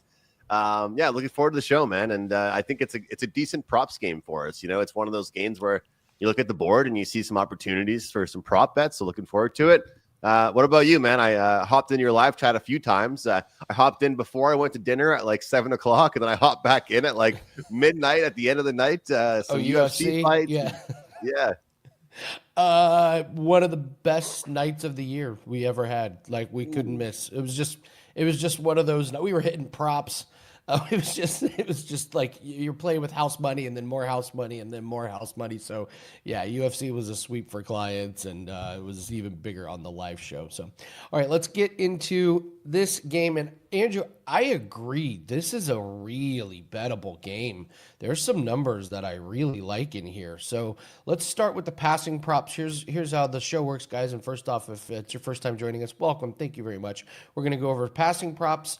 We'll go over receiving props, then rushing props, anytime touchdowns, and then we'll build a same-game parlay. Andrew and I each get 2 legs to build a 4-leg same-game parlay. And all of our best bets are up at WagerTalk. These are just, hey, help you out with your own research, some things that kind of jumped off the page. So let's talk passing props here. I got to go back to the oldie but goodie. Take the opposing quarterback of the Cowboys over 1.5 passing touchdowns. This is a Cowboys team that gives up 2.4 passing touchdowns per game. The only 2 starting quarterbacks that have not gone over this total is Dan's Philadelphia Eagles and Jalen Hurts in the first game of the season. He didn't have any. And then Jay Daniels, but Jay Daniels got hurt, and he left the game with 1. Every other quarterback has gone over that. I mean, you're talking guys like Russell Wilson, not the most elite of the elite. So Geno Smith, interesting thing about Geno here, he's only gone over this in 3 games this season, this 1.5, but those are Jacksonville, Chicago, and Washington. These are other pass defenses that rank in the bottom 7 for touchdowns given. So you give him a defense he can carve up. He really can. He had 4 against Jacksonville. He had 3 on the road against Washington. So I just, it's just a rinse and repeat. You're doing whatever you can to fade this Dallas pass defense. So I'll go Geno over his passing touchdowns. What passing props do you like in this game? Yeah, I think, if we're looking at Geno, for me, I think it would be like completions, because I think that for him, it's going to be very simplified. I think that he can do very well against this Dallas team, and that's not actually applying too much pressure in the past couple of games. So Geno should have some time in the pocket. But I'll tell you what, I do like this number for Dak Prescott. I think we look at this number here, and we look at some of these opportunities. We look at, I guess, first of all, the defensive matchup here against the Raiders. They haven't done very well at all over the last handful of games against quarterbacks. And this number to me is decent enough at 258 that I can get behind it. And when I look at the running game for this Cowboys team, I feel like it's been a little bit inexistent in games like this. Like, this is probably an opportunity where Dak's going to flex his muscles, utilize his receivers. And when I said to you at the start of the show, that's a good game for prop bets, I mean, it's a good game for some of those receivers for the Dallas Cowboys. So I've got 258.5 right now I see on my screen. But I'll tell you what, I could definitely be talked into the over on the longest completion for him. I think it's a pretty good one at 36.5. And you and I have joked around about sometimes which guy it's going to be. Like George Pickens' longest reception and Dak Prescott longest completion. Those two pretty much correlate. You take one, you catch the other. You take one, you catch the other. So I think it's going to be a good game as far as kind of those exciting deep balls for him. And as far as Geno Smith, like your touchdown bet, but I think I would look towards completions. I feel like he's going to be able to slice and dice and get through this Cowboys defense. Maybe not the most explosive and long plays by any means. So it is interesting, though. I mean, this Dallas team, Andy, I always love looking at road and home splits. And when you look at their defense, like ranking near the bottom, their passing defense, it's like, oh, how is it on the road compared to at home? Pretty much the same. Like pretty much the exact same. And the numbers have pretty much been the exact same that quarterbacks are getting against them. So I would look towards just the completions with Smith, just because I feel like the volume's going to be there, but I just don't feel like he's going to have those deep shots. Whereas with Dak, I feel like he'll let it loose a little bit more. So I'd be a little more comfortable looking towards the yards with him. Yeah, it's an interesting spot. Yeah, Monday Night Football, Dak. This is like Josh Allen, our good friend Corbin, who I do a bunch of bets with. He calls him greedy Josh Allen. It's like if there's a primetime spot or a big game, you're just taking Josh Allen to score a touchdown. He can't help himself, but, put himself in the limelight. So I could totally see Javonte Williams being an afterthought and Dak throwing for 350 and 3 in a Monday night. Play action becomes just doesn't even matter. Like nobody's falling for it. Yes, it's exactly right. Exactly right. Let's move to the receiving props. You mentioned longest. I'll just piggyback off of that. CeeDee Lamb over 26.5 longest catch. This is an easy one for me. Going over in every single game except the one he got hurt in. That's all. That's the only stat I need to know about this one. This is, I believe, the Raiders play mostly zone, and so I'm sure CeeDee will find some big holes in this Raiders zone defense. And with the speed that he has in this Raiders pass defense, it's not elite. I think he gets loose on one. And the nice thing about him is it can be a shorter one that's yards after the catch. It can be kind of a jump ball situation. This is a guy that can do it all. So CeeDee Lamb over his longest catch is going to have my attention. Also, Michael Mayer over 2.5 receptions. I know Brock Bowers gets all the attention and all the love, as he should be, but don't ignore Michael Mayer. Over in 3 out of the last 4, and he's averaging 5 targets in those games, and these are pretty high percentage throws that he's getting. I know it's coming from Geno Smith, so, there's high percentage throws that end up going to the wrong team, but Michael Mayer seems to be benefiting. And then, I might take a look at Pickens over his receiving. Raiders give up 158 yards receiving to wide receivers, and these plays are just kind of correlated. It just feels like a big-time passing game. So if we like Dak to go over his passing yards, you got to be looking at, Pickens and CeeDee Lamb and possibly Ferguson. I actually like Ferguson a little bit more for a touchdown prop, which we'll get to. But, yeah, Pickens possibly receiving, CeeDee Lamb over his longest catch, and Michael Mayer over his receptions. What receiving props are you on? Andy, I get it, looking at other guys for the Raiders, but I just can't get away from taking Brock Bowers. And for him, it's going to be receptions here. I've got plus money on the over 6.5 receptions for him. I just think you look at the volume that he's going to get, it's just so consistent. And you talked about the defense for maybe the Raiders playing zone, but this Dallas defense, very similar. And I think a lot of tight ends have been able to expose them. Look at kind of the heat maps about where this Dallas defense is being exposed. A lot of it is over the top. And this is exactly where Brock Bowers does his damage, and he gets a lot of his volume. So this is one of those games where I definitely want his receptions versus his yards. I feel like he's going to be that safety blanket, and he's going to always be there. And again, it kind of correlates with me liking Geno Smith on his completions.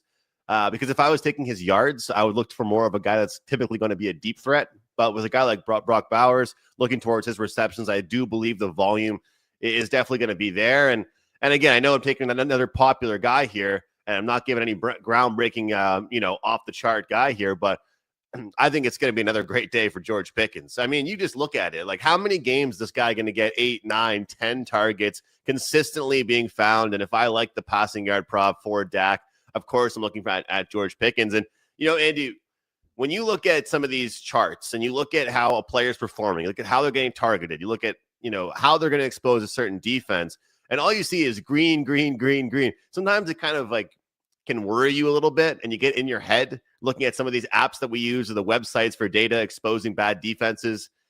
But for George Pickens, it's only getting better, not worse. Like the decline hasn't really been there. And like when you look at Dak Prescott in this matchup, I know that the Cowboys are supposed to be the team with the horrible passing defense, but I think that with George Pickens' ability to stretch the field, he can expose them. So I would look towards that.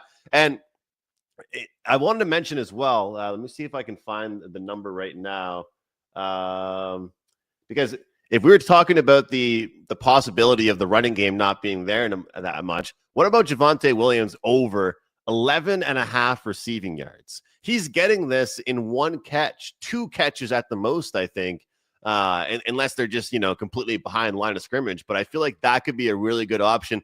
Like, it would be so typical for him to get the ball only when it's the absolute last option and nobody else is there. It's the last resort. Okay, whatever. I'll give it to you.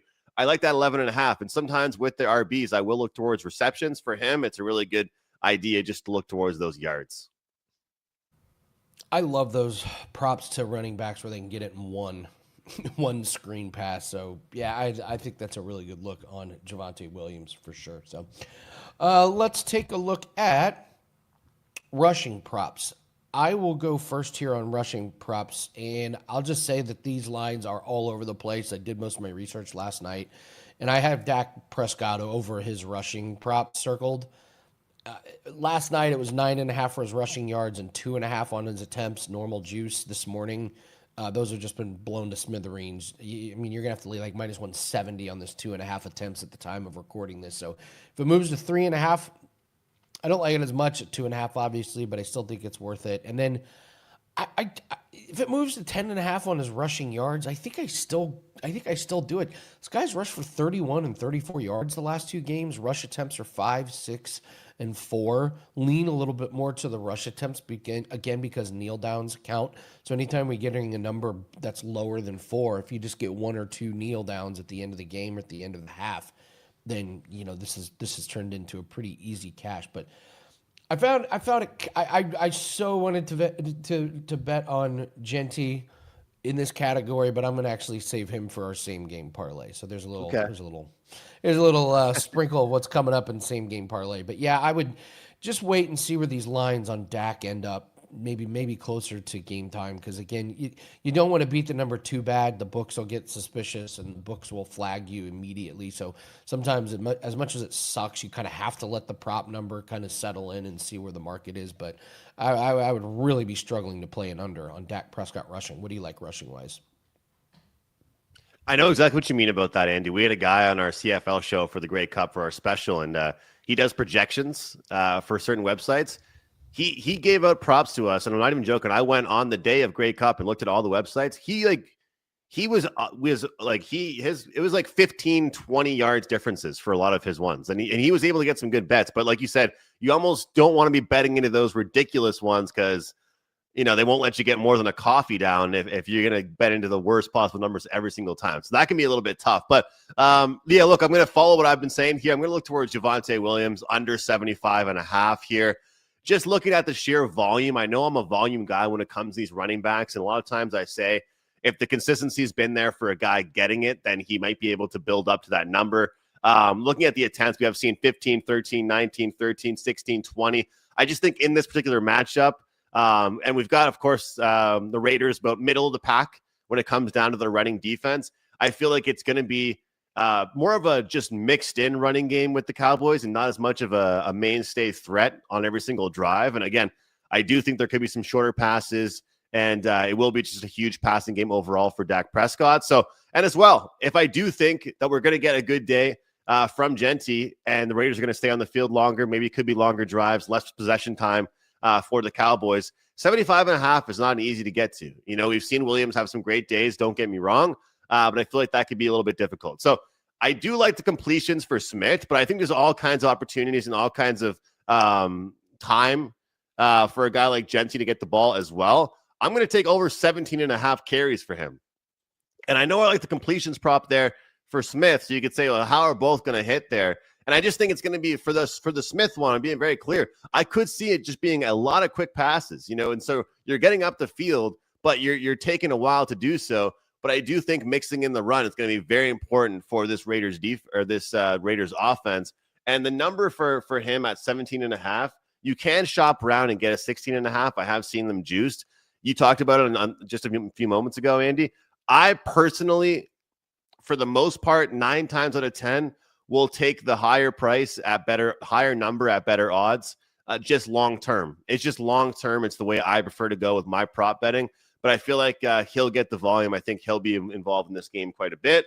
And the longest rush is kind of interesting for him as well. 13.5. that one, if you can shop around and get a minus 115, a decent price on that one, that's not too bad. And I'll tell you, I'm interested in looking at the Dak under on that. When we bet Dak rushing anything, we bet his attempts. We don't bet his yards. We don't bet. Sometimes we can. Don't get me wrong, but I prefer to look towards the attempts. And for him, his longest typically is can be like 11, 12, 13. But in this matchup, if he's going to stand in the pocket and throw the ball all game long, I don't see any reason. And what do you think right now about the Raiders pass rush? Like it was known at one point to be pretty good. Right now, based on everything that I've read, it's not been the greatest as far as ranking towards other teams. I mean, it's okay. I mean, they're dependent on a guy. So, but it's middle of the road. It's not that great. They'll have their moments. Their pass rush, but is it going to be like the Eagles where it's just nonstop, in your face, or no, not really. So he'll have time. They'll call it a couple sacks. They'll get to him. There'll be a breakdown, but is he going to be? Is he going to be uncomfortable? No, Dak Prescott is not going to be uncomfortable on there. So, you okay? Well, let's go head to head on Dak rushing yards. Give me 10.5. You went under? You went under on Dak? I'm taking his under on longest run and his under on attempts. So that's kind of where I'll take the over on the longest. Okay. All right, let's do that. I got 7.5 all across the way. Let's do over. I'll do over 7.5 longest. Andrew, you're on the under 7.5. Okay. Dak Prescott longest rush. Lock it in. Friendly bet with no money. We got to have a little head to head every now and then. It can't be all kumbaya here. It can't be all kumbaya. No. Pure hatred. No, so all right. So there you're rushing. I like CeeDee Lamb to have the more yards. No, I'm like George Pickens. Are you kidding me? Oh God, maybe we can do that. A little bit of fantasy. Oh no. Yeah. Right. Who are you taking? Let's do anytime touchdown. But if you guys could do us a favor, take a second, hit the like button, leave us a comment. And I love your idea last week, Andrew. Give us a first touchdown score in the comment section. Give us one who you like to score the first touchdown this week. You can go chalk. You can go crazy. Give us maybe defense if you like a defensive one, because Gino's going to throw some risky ones to the Cowboys secondary. He does it every week. So leave us a comment with the first anytime touchdown score. Let's go to the ones that we like here. And the Cowboys been decent against allowing tight ends not to get in the end zone. But I think if you sprinkle Bowers and Michael Mayer each, just a little bit on each, Bowers is closer to even money, but you can get Michael Mayer for plus 300, plus 315. And, whenever I like his props, if I think he's going to catch 3 passes, they get inside the red zone against this terrible Cowboys defense. I mean, Michael Mayer and Brock Bowers, a lot of times they're operating a little bit more like wide receivers. So I like them. And then I'll go to the tight end for the Cowboys. Ferguson, he had like 4 or 5 games with touchdowns in a row, a couple games with multiple touchdowns. He's gone 2 in a row without getting in there. He's a big body, big target. So I'm going to take a sprinkle on all 3 of the tight ends here. Brock Bowers, Michael Mayer, and Jake Ferguson. What touchdown props you like? I like that Ferguson one as well, Andy. I'm going to go kind of off the board here with this one. And this is a guy, look, the snap percentage has been there. He's been out there a little bit, but when I say off the board, 1 red zone target in his last 6 or 7 games. This is why this number is what it is. Plus 390, Tyler Lockett, anytime touchdown score. Wow. We got to go off the board here with this plus money with that one. I like the Jake Ferguson one as well for you. And look, I think the volume is going to be there for Ashton Genty. So they'll get him a touchdown tonight. It's obviously not the best price, but I think he gets in. And I'll be doing the happy dance if we see Lockett somehow. I'm so hoping for a Tyler Lockett touchdown. Listen, if Gino throws 3 of them tonight, you got a pretty damn good chance of that he might at least get one of those targets. So, all right, Tyler Lockett. Give me a target. Just one red zone target. Was not on my bingo card. All right, let's build a same game parlay. Before we do that, Andrew, tell everyone what you have up at WagerTalk. Andy, we're keeping it simple. We've got one NHL best bet, one NFL best bet. Last time I was here with you on a Monday, we said the same thing, and we went well. 2-0. So 8-0 all sports run coming off a huge day on Sunday. And let's rock and roll here. NFL's been good as far as these player props are concerned. 21-8 player prop run, and you guys guessed it. My best bet tonight in NFL is a player prop. Andy, I'm pretty much done for the most part when it comes to the sides and totals. I got lucky with a Houston Texans money line a couple weeks ago, and ever since then, I was like, okay, I probably didn't deserve that win, so I'm just sticking with props again. So just props for me, and that's about it. One NHL play, and it is the team totals. Looking forward to a great one. What about you? You were Mr. Prime Time at one point. You're not Coach Prime, but you're Andy Prime Time. What do you think? Listen, the strong run continues. 17-10 on primetime games this season. So we went 1-1 last Monday night. We were not in play on Sunday Night Football, but we were in play primetime on Thursday. We hit that one again. Primetime plays continue hit at a way above average rate. I don't know why. We just seem to have a good read on it. So we got 2 plays that are up for tonight. I love both of them. Those are locked in at wt.buzz/AL. If you're looking for something else, we also have our NBA and NHL props pack. That is up, wt.buzz/AL. Or you go to the specials page, and we ran this for a couple weeks, but it went over so well, we're going to leave it up. 7 days of NBA and NHL props. Listen, you get a pack and you get a few plays. Anything can happen from night to night. But give me 7 days. You can see what we can do, how we can help build your bankroll. You're going to see how we do these write-ups and how we attack these props. You're going to see a lot of the same names. You guys know I preach this a lot. Try and get these streaks. Try and get these guys that are going to hit a couple games in a row. Just rinse and repeat. So that's what we're doing, and it's so much easier when you get a 7-day pass to see that. That way, if we happen to have an off night, you're not sitting there going, well, that was a terrible experience. So lock us in for 7 days, only $69. That's on the specials page over at WagerTalk.com. All right, it's time. Same game parlay. We're running out of the week. It's time. We got to hit one. We got to hit one. I will go first. I will go with Ashton Genty, 60-plus rushing yards. This is a Cowboys defense that gives up 4.8 yards per carry, and I'm with you on the volume in between the 20s. I think this guy could get quite a few carries. If he just keeps up that volume, getting that, call it 12 to 15 looks, he's going to break one probably against this defense. So his over-under for the game is 62.5, but I'm just going to take the nice clean number at 60-plus for Ashton Genty rushing yards. What's your first leg? We're going to go 6+ receptions for Brock Bowers for mine. We talk about volume. It's going to be there over the top. This Raiders team, I think, is going to do some damage against the Cowboys. And sometimes you got to go to the old reliable. And if I like the kind of shorter type passes, more conservative play calling with Geno Smith, he's going to find his guy quite a bit. Not the best price, sort of an alt line. 6+ receptions for Brock Bowers tonight. I'm going to go to a little bit more of an obscure prop. Over 5.5 total touchdowns in the game.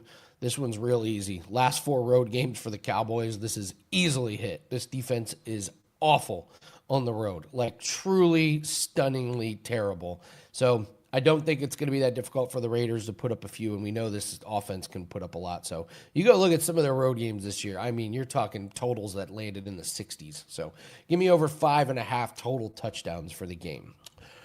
All right, what's your last one? I'm feeling the pressure with this one. I don't know why. I'm kind of feeling the pressure. Like, this one's going to be very, very important to our SGP here. Give me CeeDee Lamb anytime touchdown.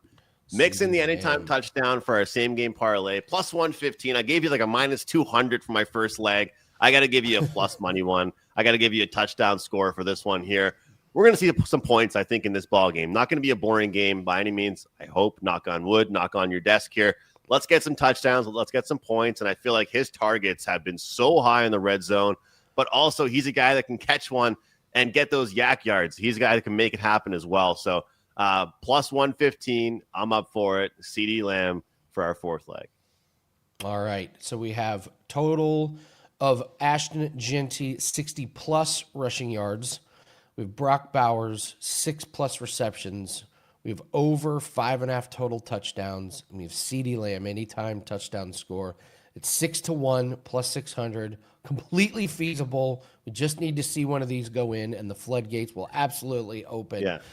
Let's get our first one of the year in here. So, I like all this. right, this is a good one, because if it hits, that means the game's going to be awesome. That's the other thing, is that means it's going to be a fun one. So, I mean, last night's game, it was like, I'll take the under 30 points. Like, what? So, yeah. I did all a right, same Andrew. game parlay for the hockey game on, what was it, Friday? There was a game at like 3:00 in the afternoon or something like that. And yeah, it was like 1-0 with like 5 minutes to go in the game. And I was all fired up on puck time, giving out a couple props here, a couple props there. And you can bet that most of the props weren't unders. So let's get some points in this game tonight. Let's get some points here. Let's get some points. Let's get some profits. Andrew's got his NFL best bet that's going. I've got my NFL 2-pack that is up, along with some NBA and NHL props. Andrew's got his NHL best bet going as well.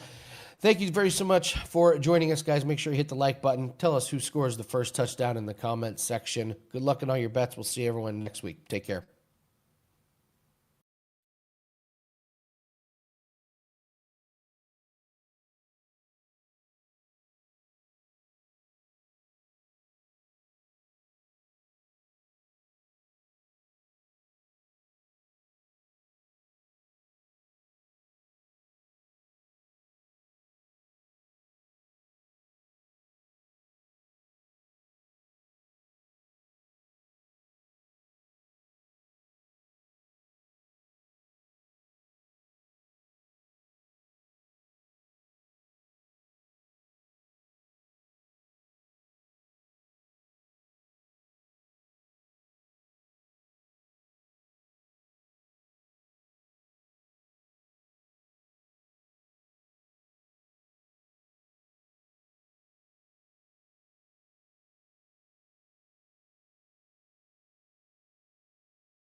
Welcome into another episode of Profit Pick. If you are new, we always start this show by being transparent, and there were no shows over the weekend. Didn't end up doing a Friday show, so I guess a lot has happened since the last time we've talked. NBA, I think I won 5 of my last 7. NFL over the weekend, it was a lot of back and forth, and I think the Chiefs game made me be slightly losing. So NBA's been good lately. NFL, back and forth, maybe a little down there with the Chiefs game. How's everything been for you, Vino? And good to be back with you. Good to be back with you, Ski. Yesterday, actually, the first losing day I've had in football. And it was the Chiefs. I had a 5% play on the Chiefs yesterday, and it did not get home. So we're number one at WagerTalk in the NFL. Not sure that holds after yesterday. Don't want to look. College basketball been good. 2-1 over the weekend. Houston first half didn't play at Ski, but it pushed yesterday against Auburn, -4, win by Depending 4 what number you got. half. Yeah, you could have got 4.5 and lost, right, in that one. I did. Yeah, 4 was. They don't put those out numbers there. out on the West Coast so early. You know, they're scared to put them out. They want to wait and see which way the line moves. Yeah, we can't have that. So yeah, we're looking to get back at it today with it. It's a pretty big NBA slate, I have to say, for a Monday. So we got a little bit to talk about. All right, let's get to it. Big, decent slate, going rotation order like we always do. Clippers and Sixers opened up 4.5-point favorites for the Clippers. Looks like 5.5. Total went from 219.5 as high as 221. When I look at the injury report, Bogdanovich is now questionable for the Clippers. No Kawhi, obviously. Derek Jones is out. Miller out. For the Sixers, no Oubre, Embiid, or Bona. And then Paul George is probable. Looks like he's going to be making his debut here tonight. For the Sixers, they are the more rested team. I think they've had 2 days off before this game. Clippers, it is a back-to-back for them. 3rd and 4, 4th and 6, all that good stuff. And Clippers haven't been looking good in general, Rob. You know, I joke around. I don't know if it's Ty Lue having gambling debt or it's just these old guys with the tennis balls with the walkers. I don't know what it is, but the Clippers have not looked good so far this year. For the Sixers, they've been really good, especially in the first 24 minutes. I feel like those third quarters, they're struggling. So my first thought here, even though they have rest advantage, would be Sixers early. And I'm curious how you see this game. Well, I'll go from the Sixers standpoint. They had a little team discussion after the loss to Detroit the other night. Detroit didn't have Cade. Detroit didn't have Jalen Duren. Detroit basically threw the B team at them, and Philly couldn't hang on. And Tyrese Maxey and BJ Edgecombe probably the two most vocal. Not that it got into any kind of a screaming match or anything, but the two guys who really are focused on 48 minutes. For the Sixers, it's been that way all season long, Ski. Either they fall behind early and come back late, or they get ahead early and fade late. In that game against Detroit, it was a fade late. They lost the fourth quarter by 11. So they're looking to put everything together here. I don't put it past them to do so against a Clippers team on back-to-backs, like you mentioned, short bodies to begin with. The Kelly Oubre loss, I think, is somewhat of a deal here. We'll see what Paul George can even bring to the table in his first game of the season. But to me, I think, just watching the Sixers all season long, I've said it before, their legs never really look tired. I think what happens to them, and according to Maxey and Edgecombe, is they just lose focus more than get fatigued. So if they maintain focus tonight, should be a Philadelphia game. I could be apt to play their team total over just because I don't think that the Clippers can keep up for 48 minutes. The Clippers did give up a bunch yesterday, especially from 3-point range to the Celtics. So I'm going to look at the Sixers in some capacity. Haven't played it yet, but they've been bet up to 5.5, like you say, and totals now sitting 220.5. I like Maxey rebounds in that one. Number's too low, in my opinion. 3.5. He's been clearing that every game, damn near, especially since Embiid has been out. So I do like that in that game.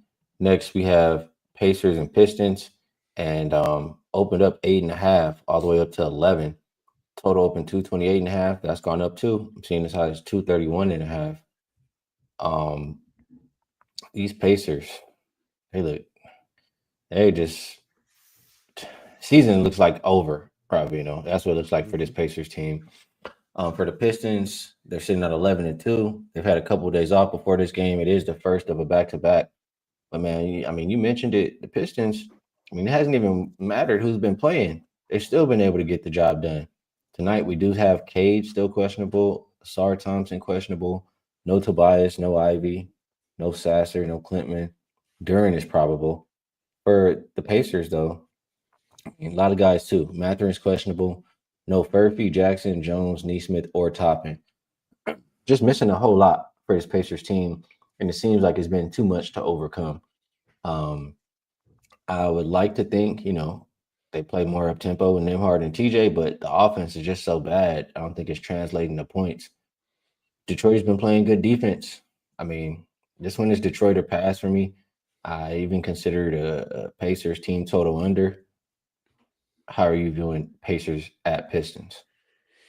Well, I think you have to like Detroit in this game, Ski. For the Pacers, it's 2 steps forward, 2 steps back, right? You get your point guards back, Nembhard and McConnell just recently, and now no Obi Toppin, no Aaron Neesmith. And I think the Aaron Neesmith thing is extended. I saw maybe a month or over a month on that injury to him. So those are 2 guys that are offensive igniters, mostly off the bench, that help this team score. Without them, you're depth shy for sure where scoring is concerned. No Johnny Furphy, a little extra. He hasn't played in 6 games.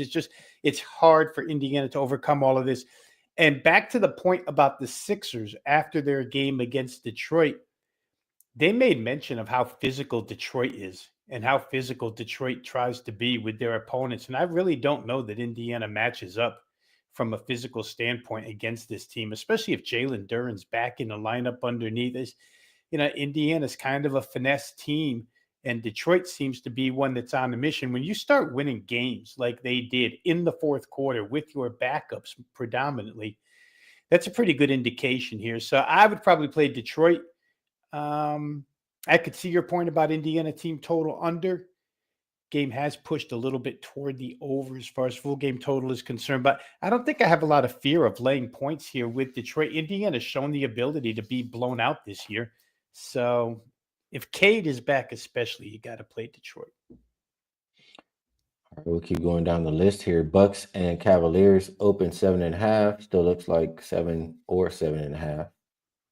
Total went down from 238.5 as low as 234.5. Garland, Strus, and Tyson are out. Giannis is probable. No Porter or Prince. For the Bucks, like they have been playing a lot of games lately. Actually, both teams playing a lot of games lately. 3rd and 4th for the Bucks, 4th and 6th for both teams. The Bucks did lose to these Cavaliers already this season, so it could be a chance for some revenge. Also coming off a loss, a spanking, I think it was, versus the Lakers. So this is one where I faded the Cavaliers over the weekend with the Grizzlies. And the main thing was the Cavaliers haven't been playing good enough defense to be laying so many points. So I do think the Bucks will be able to score. It's just I don't really trust the Bucks defense at the same time. So I don't, and at the same time as that, no Garland, no Strus. That is some offense missing. It's tough. I want to say maybe an over, but don't feel too strong about this one. Anything appealing for you? Yeah, real quick. I think the last time we talked, it was Cleveland, Toronto that night, right? And Toronto been playing pretty good defense, and Donovan Mitchell was on his own at point guard because Lonzo didn't play that game. But Lonzo did come back and play in the Memphis game, and they still didn't cover. It just seems like they definitely get too offensively focused, the Cavaliers. Both teams do, which really makes it surprising that this number would come down from 238.5 to 234.5. Money must have thought that it was just too high to begin with, but it's hard to feel that way with these two teams. To your point about the earlier meeting, Cavs win 118-113, little Bucks revenge and Bucks off a loss. I'd kind of leaned that way towards Milwaukee here. Not to steal your phrase, but again, we're talking about bad defense. If you can't get stops, can you win by 8? Not sure that can happen here. Barely won by 8 against Memphis the other day. So for me, it'd probably be Milwaukee as the dog here, plus 7.5 or nothing. But I am a little bit surprised that the total has come down as far as it has. All right. Getting some injury news here on one of these later games, so I'll keep that in mind. And we can keep going down the list here, Robin. Knicks and Heat opened up -1 for Miami, seeing 1.5 for 2. The total goes up from 241.5 to 244.5, regardless of Brunson being out and OG being out for this Knicks team. On the other side, no Bam, no Hero, and of course, no Terry Rozier. When I think about the Knicks minus Brunson, I like to think the offense struggles some. Now, without OG, you are losing a defender for those Knicks over there as well. So, I don't know. Bam, I like to think you're losing some defense and rebounding. This is a tough game. I think I would trust the Heat being a little bit more healthy. I mean, the Knicks -2 starters. I know they have some other guys, they picked up this year. They're a little bit more of a deeper team, but that's just going to affect the bench. And when you're playing a Heat team that just wants to run, you don't really want to be short guys. So I look towards the Heat in this one. I can also understand why, because of the pace, why the total continues to go up. How are you viewing this one, Vino? Well, can I break out for the first time this year? I'm going to break out potential points for you, Ski. How about that game that these two teams played Friday night up in New York? 272 points, no Brunson, no OG, no Bam. None of the guys that are out tonight played in that one.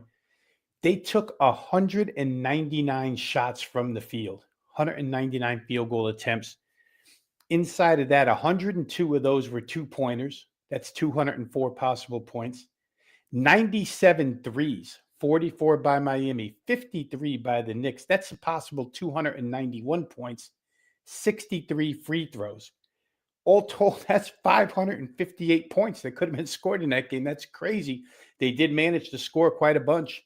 Just under 49% of those went through the hoop. So we got what we got there, a 272-point game. I can understand why people bet this thing up from 241.5 to 244.5, because other than the venue, what's really going to change?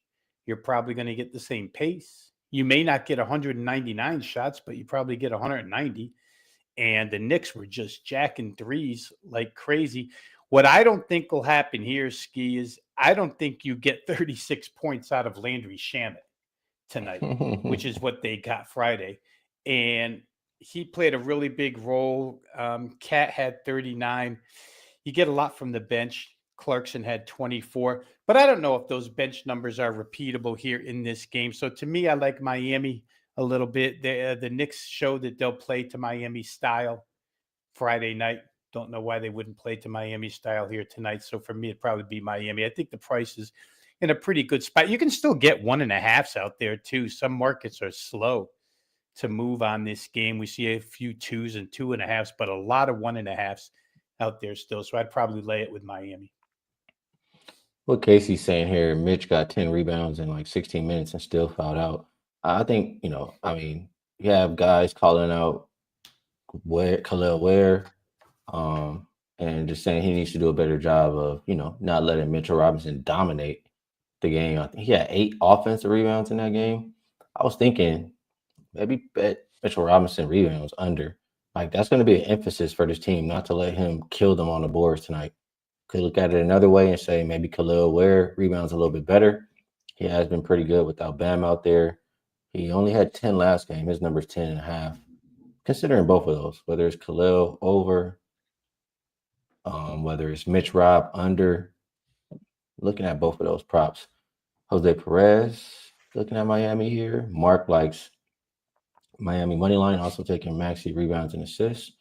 Good stuff on that. All right, next game up. Hornets and Raptors. Opened up Raps -7.5. Looks like 8.5. Total went up from 238.5 as high as 240.5. Injury report. For Charlotte, Josh Green, McNeely, Miller, and Williams are out. For Toronto, Abaji is doubtful. Battle is questionable. I have to go back to what I was saying, I mean, Raptors played some defense in that game. Remember, I was saying maybe it's who they had played, or I mean, they played defense against the Cavs in that game, looked damn good. Now you get a Hornets team that has been struggling to score, but a lot of those games has been without LaMelo. LaMelo obviously is going to increase the pace and help the offense for them.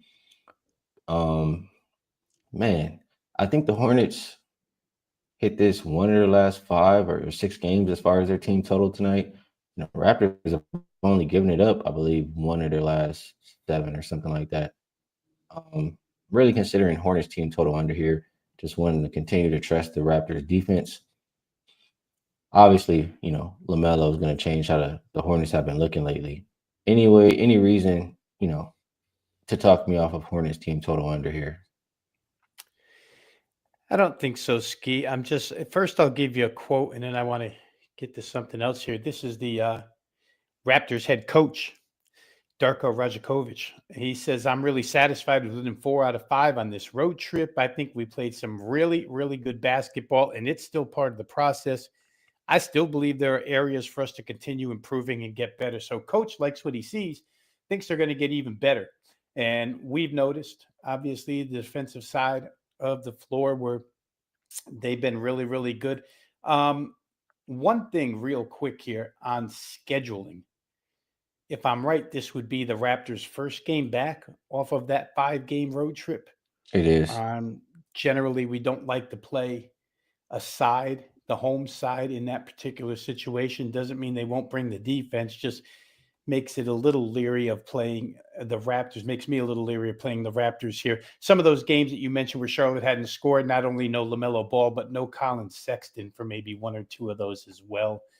He had been hurt a little bit. So I don't know. With Charlotte, they're always going to push pace when LaMelo's in the game. That's what scares me off of anything involving under. But the defensive prowess of Toronto so far has been really good. So can't talk you off it. I don't think I'll be on it. Probably let this one go. I would if it wasn't the first game back after a 5-game road trip, I probably would have found some way to play Toronto. I like that Hornets team total under. That's calling my name right there.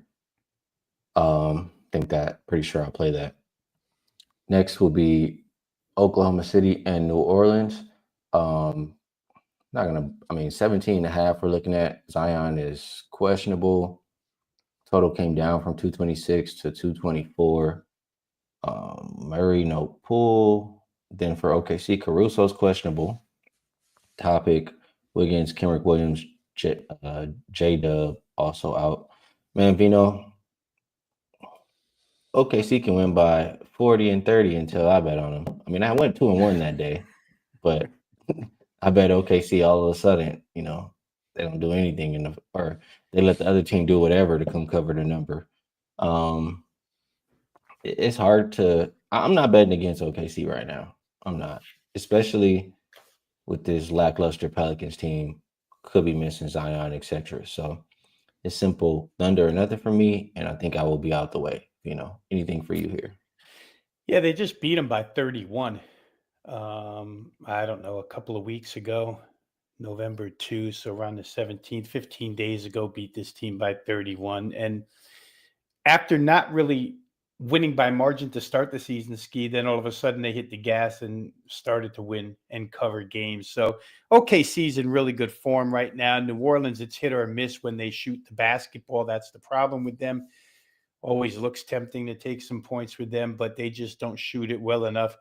In fact, James Borrego, head coach of New Orleans, actually said he hopes his team's shooting level matches its defensive intensity when the Pelicans play Oklahoma City tonight. So I don't like New Orleans much at all on either side of the floor, especially if you're not going to get Zion from an offensive standpoint. So it'd probably be the Oklahoma City Thunder or nothing for me. Again, I won't get involved with laying this big of a price, and I'm going to contradict myself a couple of games further down the board here, but I generally don't like to lay this type of number. Yeah, I would not be laying this number. All right, we'll keep going down the list. And this one, we did have some more guys getting rolled out. So for Minnesota, they'll be without Terrence Shannon Jr. Then for the Mavericks, no Nembhard, Lively, Irving, Gafford, Exum, Anthony Davis. All out for this Mavs team. Man, Vino, this one still went from 227.5 as high as 231.5. I mean, I guess that's a lot of rim protection you're missing from this Dallas side, but this Dallas team just struggles to score. And we know how capable the Timberwolves are on defense. It is second of a back-to-back for these Mavericks. It's the third and 4 for the Wolves. And if I'm not mistaken, the Mavericks did also play an overtime game. So I could very easily see them, running low on energy, running out of gas, however you want to call it. And it's very hard to look any other way than team total under for this Mavericks team. Top 5 defense for the Timberwolves last 5 games, bottom 5 offense for the Mavs. We know what they've looked like all season. This is actually interesting now that I'm looking at it here. Mavericks first half team total is 5-0 to the under, but the full game team total is 4-1 to the over for the Mavericks. So I guess they're just starting to slow out the gate and figuring it out. And maybe these numbers have begun to get a little bit too low. I think the Mavericks struggle to score here. Only way I can think about this game. How are you seeing it, Vino? Well, the way I see everything, Ski, through that over lens, and to me, Minnesota's team total will go over. So we're probably saying the same thing. 122.5 is the T-Wolves team total. Dallas off overtime. Dallas without all 3 centers. How are they going to stop anybody? And Anthony Edwards could probably go to the rim all day, all night. Randall should be big at the rim here as far as scoring is concerned. The T-Wolves, for what it's worth, have been putting up some pretty solid numbers as far as points scored are concerned. And Dallas has been giving it up all season long. Dallas likes to play quick, just increases the amount of possessions here. Minnesota's not going to shy away against this team. So for me, it's going to be, and it already has been, Minnesota team total over 122.5, one of the couple things I played today, but I don't see any way Dallas holds them under 125. Yeah, I can see that. Timberwolves offense has been solid lately. Let me just do another glance here at their numbers. Yeah, I mean, they've been putting up like 120 every game. What's their team total for tonight? 122.5. 122.5. Yeah, I mean, I could see them getting there. Mavs have been giving it up too. They've given that up in their last 3 games, it looks like, right there. So I think that could be a solid way to play it there, Vino. All right. Bobby E says, easiest pick of the year by far was Hakeem's Jazz Bulls over.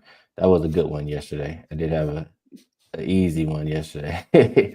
Nice to get those easy ones every now and then. Let's talk about those Bulls playing again today. Opened up with the Nuggets minus 10.5.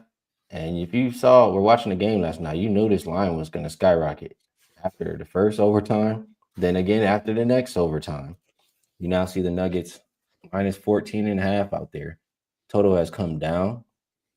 244 was the opener, as low as 239.5. Let's take a look at injury report as of right now. Kobe White will be out. No Zach Collins is doubtful. And then you have Trey Jones, questionable. For this Nuggets team, Jokic is probable. Cam Johnson and Julian Strawther are questionable. Braun looks like he's out. This is a Nuggets team, that has been a lot of times I say I don't like them defensively. They have been playing some pretty good defense. Um, don't want to forget to mention first game home off a road trip for them. Although they do have the rest advantage tonight, obviously with Bulls on a back-to-back double overtime game. But yeah, Nuggets. I'm sorry, on the season. Wow, number 3 offensive rated and number 3 defensive rated. Last 5 games, still top 5 in both categories. I mean, it's very, very hard for me, Ravino, to think that the Bulls don't run out of gas here in this game. And the Bulls defense, I mean, it's also falling off a cliff. Maybe the Nuggets just named their number in this one. The only way I think the Bulls get over their team total tonight is if the Nuggets are scoring 140 and just don't care anymore. Other than that, I don't see the Bulls having enough gas in the tank. Who knows how many people will be available tonight? And in elevation, I like Bulls team total under. That's what I bet at 113. But at the same time, I see the Nuggets putting up as much as they want. So I'm thinking like that. The Nuggets should cover. Nuggets team total over. How are you feeling about this one, Vino? Yeah, I just said about 5 minutes ago that I was going to contradict myself where big numbers are concerned, and this is where I do contradict. Don't like to lay it, but I laid it here, Ski. Not only is it back-to-back, but it's back-to-back still in altitude. You play double overtime in Utah and then go to Denver, and you got 3 starters that played over 40 minutes. Obviously, Kobe White's already out. He played 30 minutes last night, so he's out of this game. But Okoro, Vucevic, and Giddey all over 40 minutes.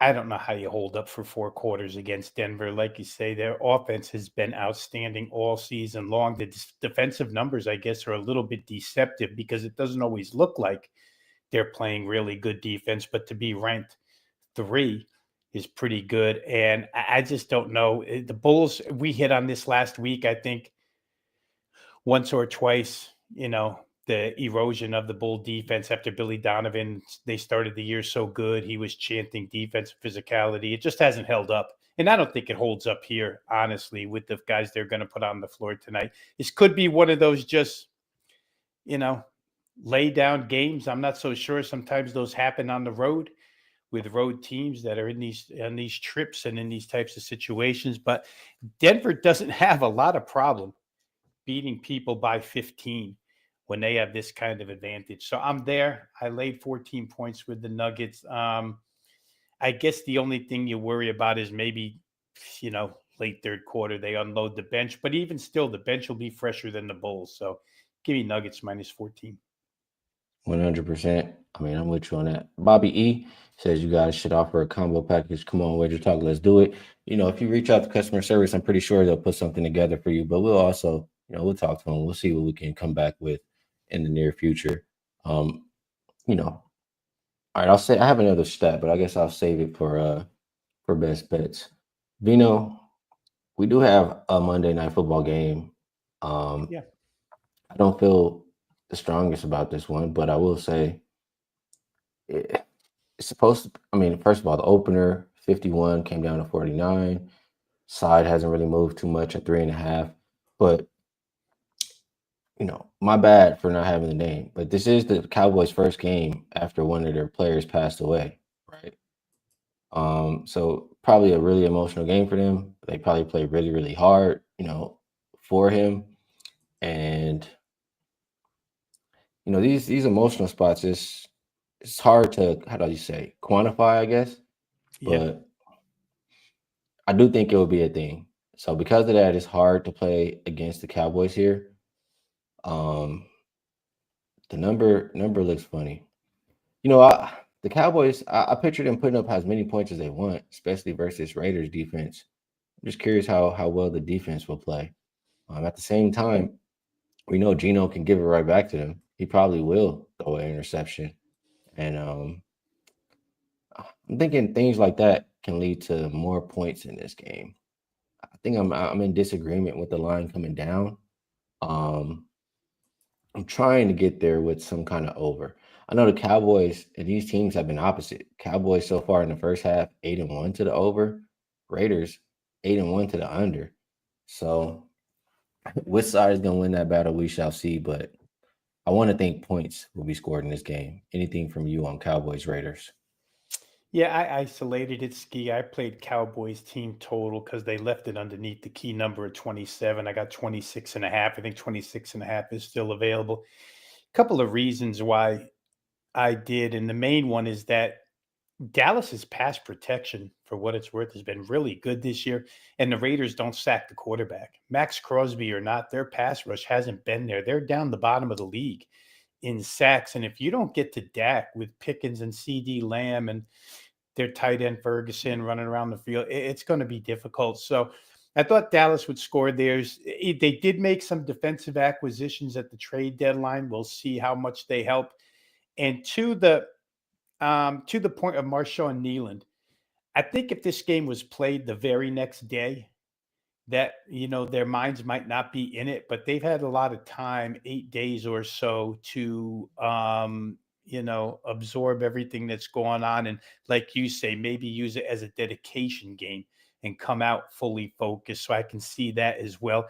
Their last offensive game wasn't really a great one out of them, but they've scored 27 or more in most of their games, last 5 or 6. So I'm there. I played over 26.5 Cowboys team total. I just, at this point in time, I don't trust the defense enough. We'll see how the new pieces fit in. Maybe they get better. Okay, team total could absolutely be a good way to go there. Vegas Hike Life says Raiders only allowed 6 yards per. Why is everyone hating on their defense? First half unders on their games have been money. They have. We shall see. Because of how the Raiders have played the first half, I'm hesitant on the first half over because it's been almost automatic for the Cowboys. We know what they're going to do. They're going to score, and the defense is not going to do a whole lot of stopping anybody. So we'll see which side wins the battle in this one. All right, Vino, I think we did a good enough job. Talked about NBA, talked about Monday Night Football, and I am actually unsure what we have going. So I think this one is still going. We'll talk about these. We'll talk about this one actually. Full Court Pass. I'm pretty sure that should still be going. You can get a 3-day all-access college basketball and NBA, only $49. Both Rob Vino and myself, that'll be available for us. And then I think they have the 10 days of picks for less than $10 per day. So if you'd like to be involved, it's a good way to check us out. If you, like somebody mentioned in the chat earlier, if you are interested in, something for both Rob Vino and myself, I'm pretty sure customer service will take care of you, but we'll ask and we'll see what we can come back with. All right, Vino, best bets. I'm going to ask you if there's anything else you would like to promote. And then if you have a best bet for the show, we'd love to hear it. If you don't, it's all good. I got one cooking today. All right. I think the only other special that's still live, Ski, is the longer term one, the $500 off and then 125 or some. I forget. I don't want to say it because I forget. But there is a longer term special that's still active that we've been posting. Ski's been posting here on the show. So 3 choices to choose from if you want to get involved. Let's get to tonight's basketball. Top play, I think, in my mind, is going to. I got a decision here between 2. I want to make sure I kind of leave the right one for the chat.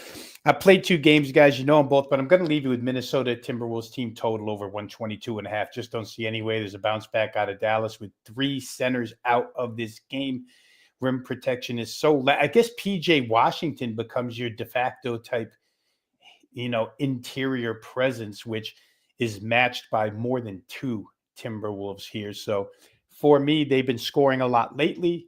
I don't see any problem getting to 125 here. So it's going to be Minnesota team total over 122.5 is the best bet. Good stuff from Vino. And for myself, I'll go back to that Bulls game. I'm going to go with Bulls team total under 113. And we'll shout this out really quick. I mean, we all know what situation they're in. But double digit unrested road dogs off a double overtime game.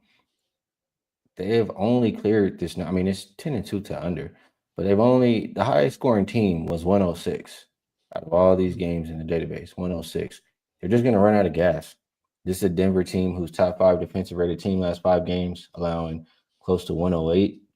I mean, Chicago, after that double overtime traveling, going into elevation, it's not a good spot. They're going to run out of gas in this game, or at least that's what my money says. So Bulls team total under 113 will be my best bet for the show.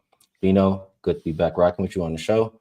I'm about 85, 90% now, so I'm feeling a hell of a lot better, in a better mood. Hopefully it can translate to, winning some of these tickets. So appreciate you taking the time to break the games down with us. Everybody in the chat, we appreciate you as well. Good people, good cappers. And like I always say, we're all just trying to help each other win. So we'll be back again tomorrow. Until then, best of luck, everybody, on all your action.